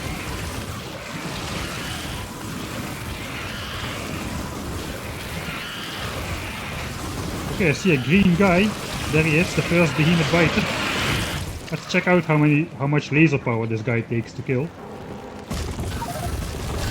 That was seemingly not a lot, but remember, that was 16 laser defenses at only that guy's face.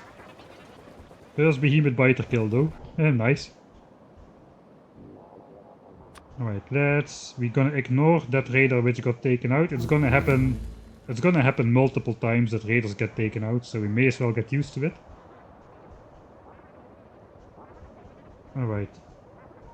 Yeah, saying this one, and that's all the closest nest to the pollution cloud. And then we kinda achieved our goal.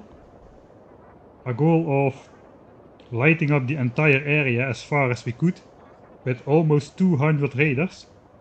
And actually check how many raiders and solar panels we have set up.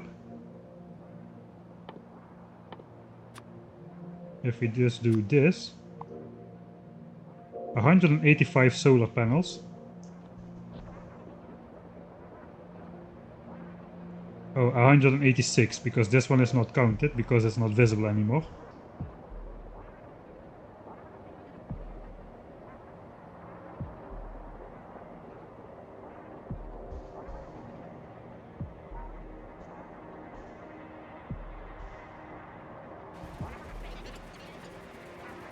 Alright.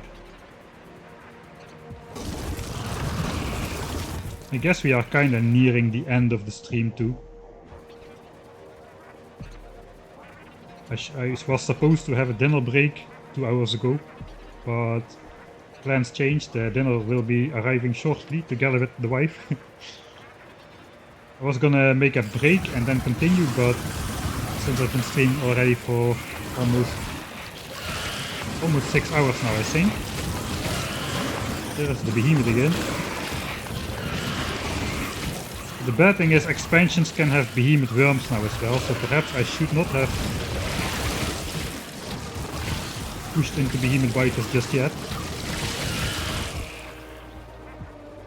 Oh well. I think that's going to be it for the expansion part. This disco time, every dawn and every dusk it is a solar panel disco time.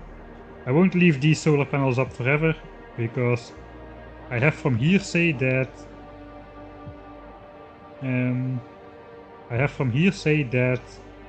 independent power networks are not good for UPS either, and now we have 200 independent power networks. They're not really networks, but I don't know how it counts that.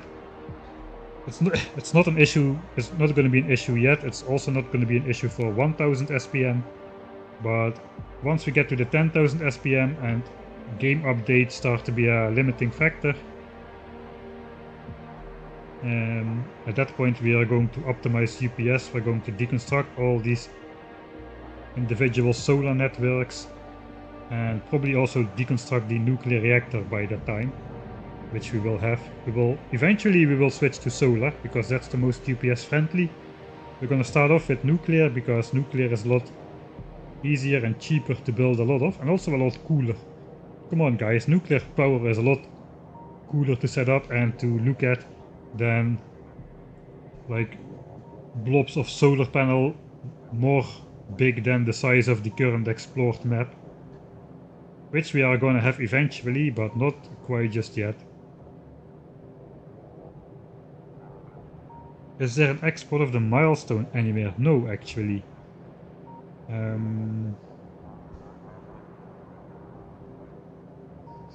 I guess I probably could do that under my blueprints as well. Maybe I'll just make a save of the... I'll do that. I'll make a save of the initial save file with the milestones already written out. And from that you can... Let me save the game. This is probably gonna be... And save. Probably I'm gonna play just a little bit more. We'll see. Maybe not. If the wife comes home, I'm out. So I'm going to say already thanks everybody for watching and for chatting and for trying to help solving my annoying computer problems. I really appreciate that. I'm sorry I missed a lot of messages because a lot of you started typing long messages at the same time, which was a bit hard to keep up with at the same time, but yeah, I'm going to make a save game of the initial save file with the milestones. Important. Let's actually try to load that. I think I did that already.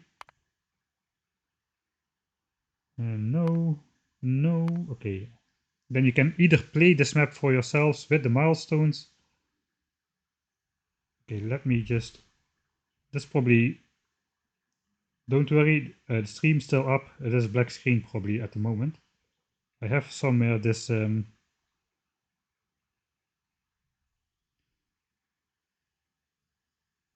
Oh, did I already put it away somewhere? Oh, here's the 10k milestones. Alright, I'm back.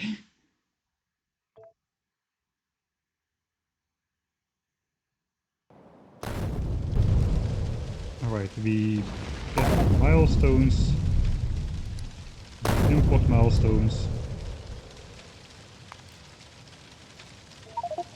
Alright, that should set it to this screen. Now I'll save the game, milestones set. I will put this on this save game on the Discord, and then you can, you both will have the option to export this. You can export this milestone string for yourself. You can also play this very map, or you can even do the thing where you do the map exchange string, and then you can go back to the main menu. And then when you import the map exchange string here, you get the map settings I used for this one. So you can see it has a double frequency or maximum size, maximum richness, everything maximum richness stuff, which we're not using so a lot of. I set to 100% to avoid too many mixed ore patches, which can happen. And uranium is set to minimum, oil is set to less than normal actually, but bigger and richer. Terrain, water is scaled up, that's the biggest change. Normally it would look like this. You just saw we explored the sides of all 4 of these water borders now, but it is set to 400%. So basically that water, same shapes, it gets pushed outwards. And another cool trick you can do is you can really minimize this, and you can see how the land will look much further out. So now we just explored this small area in our map, but it is scaled up from 33 to 400%, and that means it's almost not even showing up on this preview anymore. So what can we find behind? Just a lot of land still on all sides. These are the resources above our starter base. Our starter base is here, and on 400% it looks like this. The resources stay in the same locations, they don't scale with the water. It's only the water which gets pushed outwards. No cliffs. I think the rest is fairly standard. Enemies, this is my mistake. So I lowered the frequency and I upped the size. This is normal default settings. So very small bases but quite a lot of them, which is annoying. I upped the size, that was my mistake. This not increases the size by 50%, this increases the radius of the nest by 50%. It probably puts like at least twice or 3 times as many biters on the map, and I failed to realize that. So I overcompensated. I put this up to 1000 instead of the default, which is 200. Because I slid this down to 17, thinking I would compensate like this. It was not quite enough. 1/6 of the frequency, 5 times destroy factor contribution. I think I should up this slightly, but that was the mistake I made. Look at the size of these two nests, and when we put it back to 100, that's quite a bit smaller.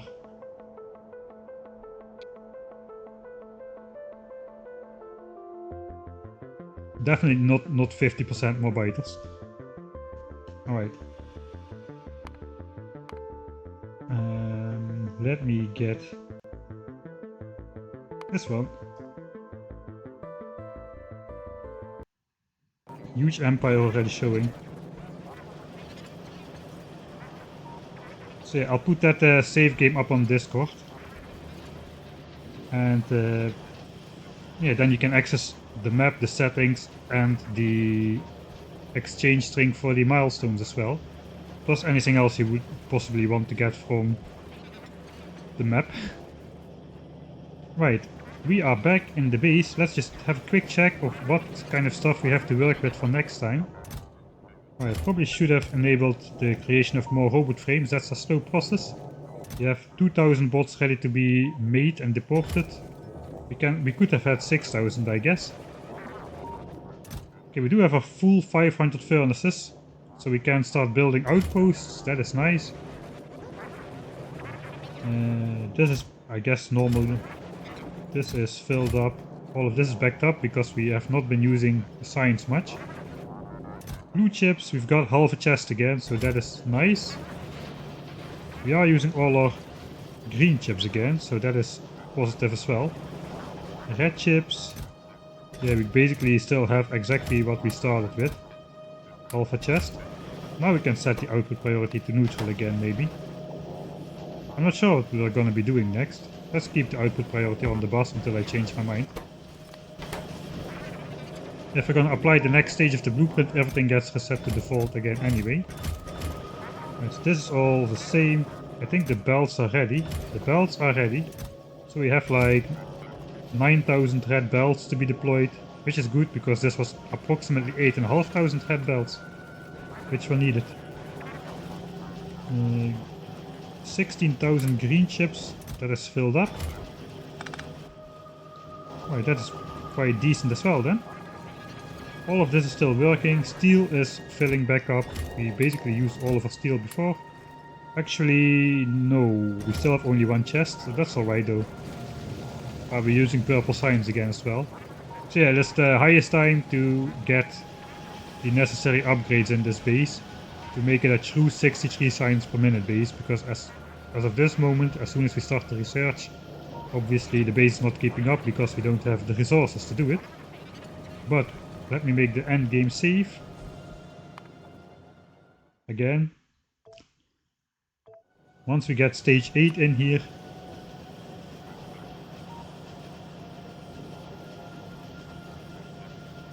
like so.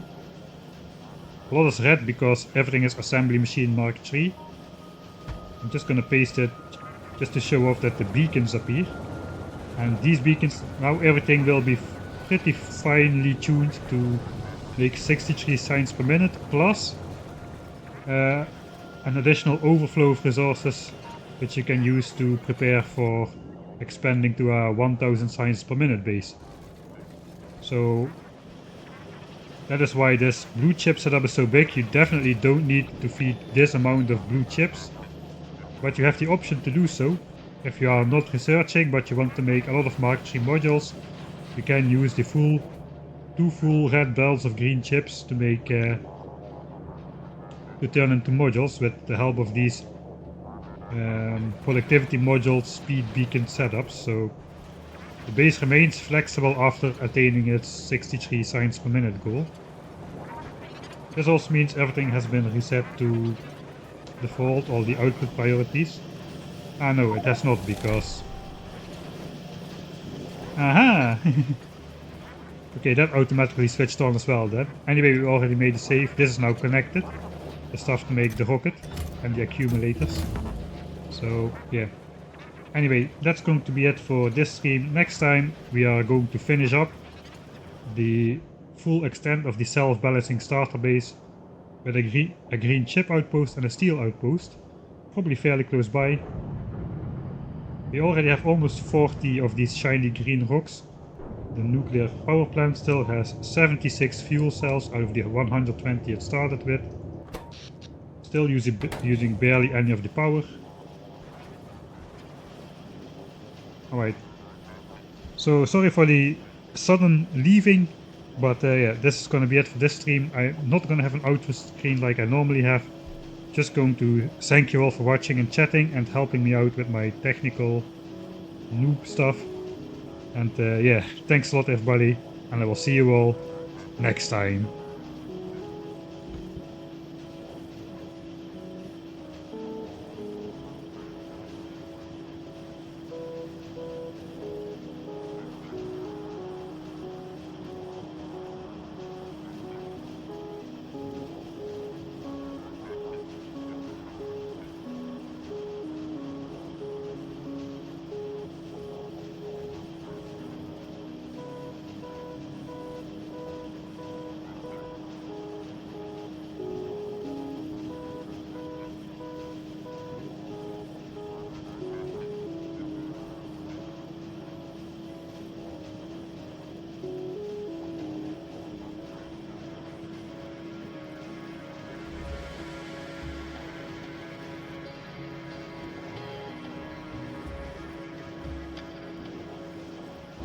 Actually, this happens to be a pretty good outro screen, so I'll just leave it on a couple minutes.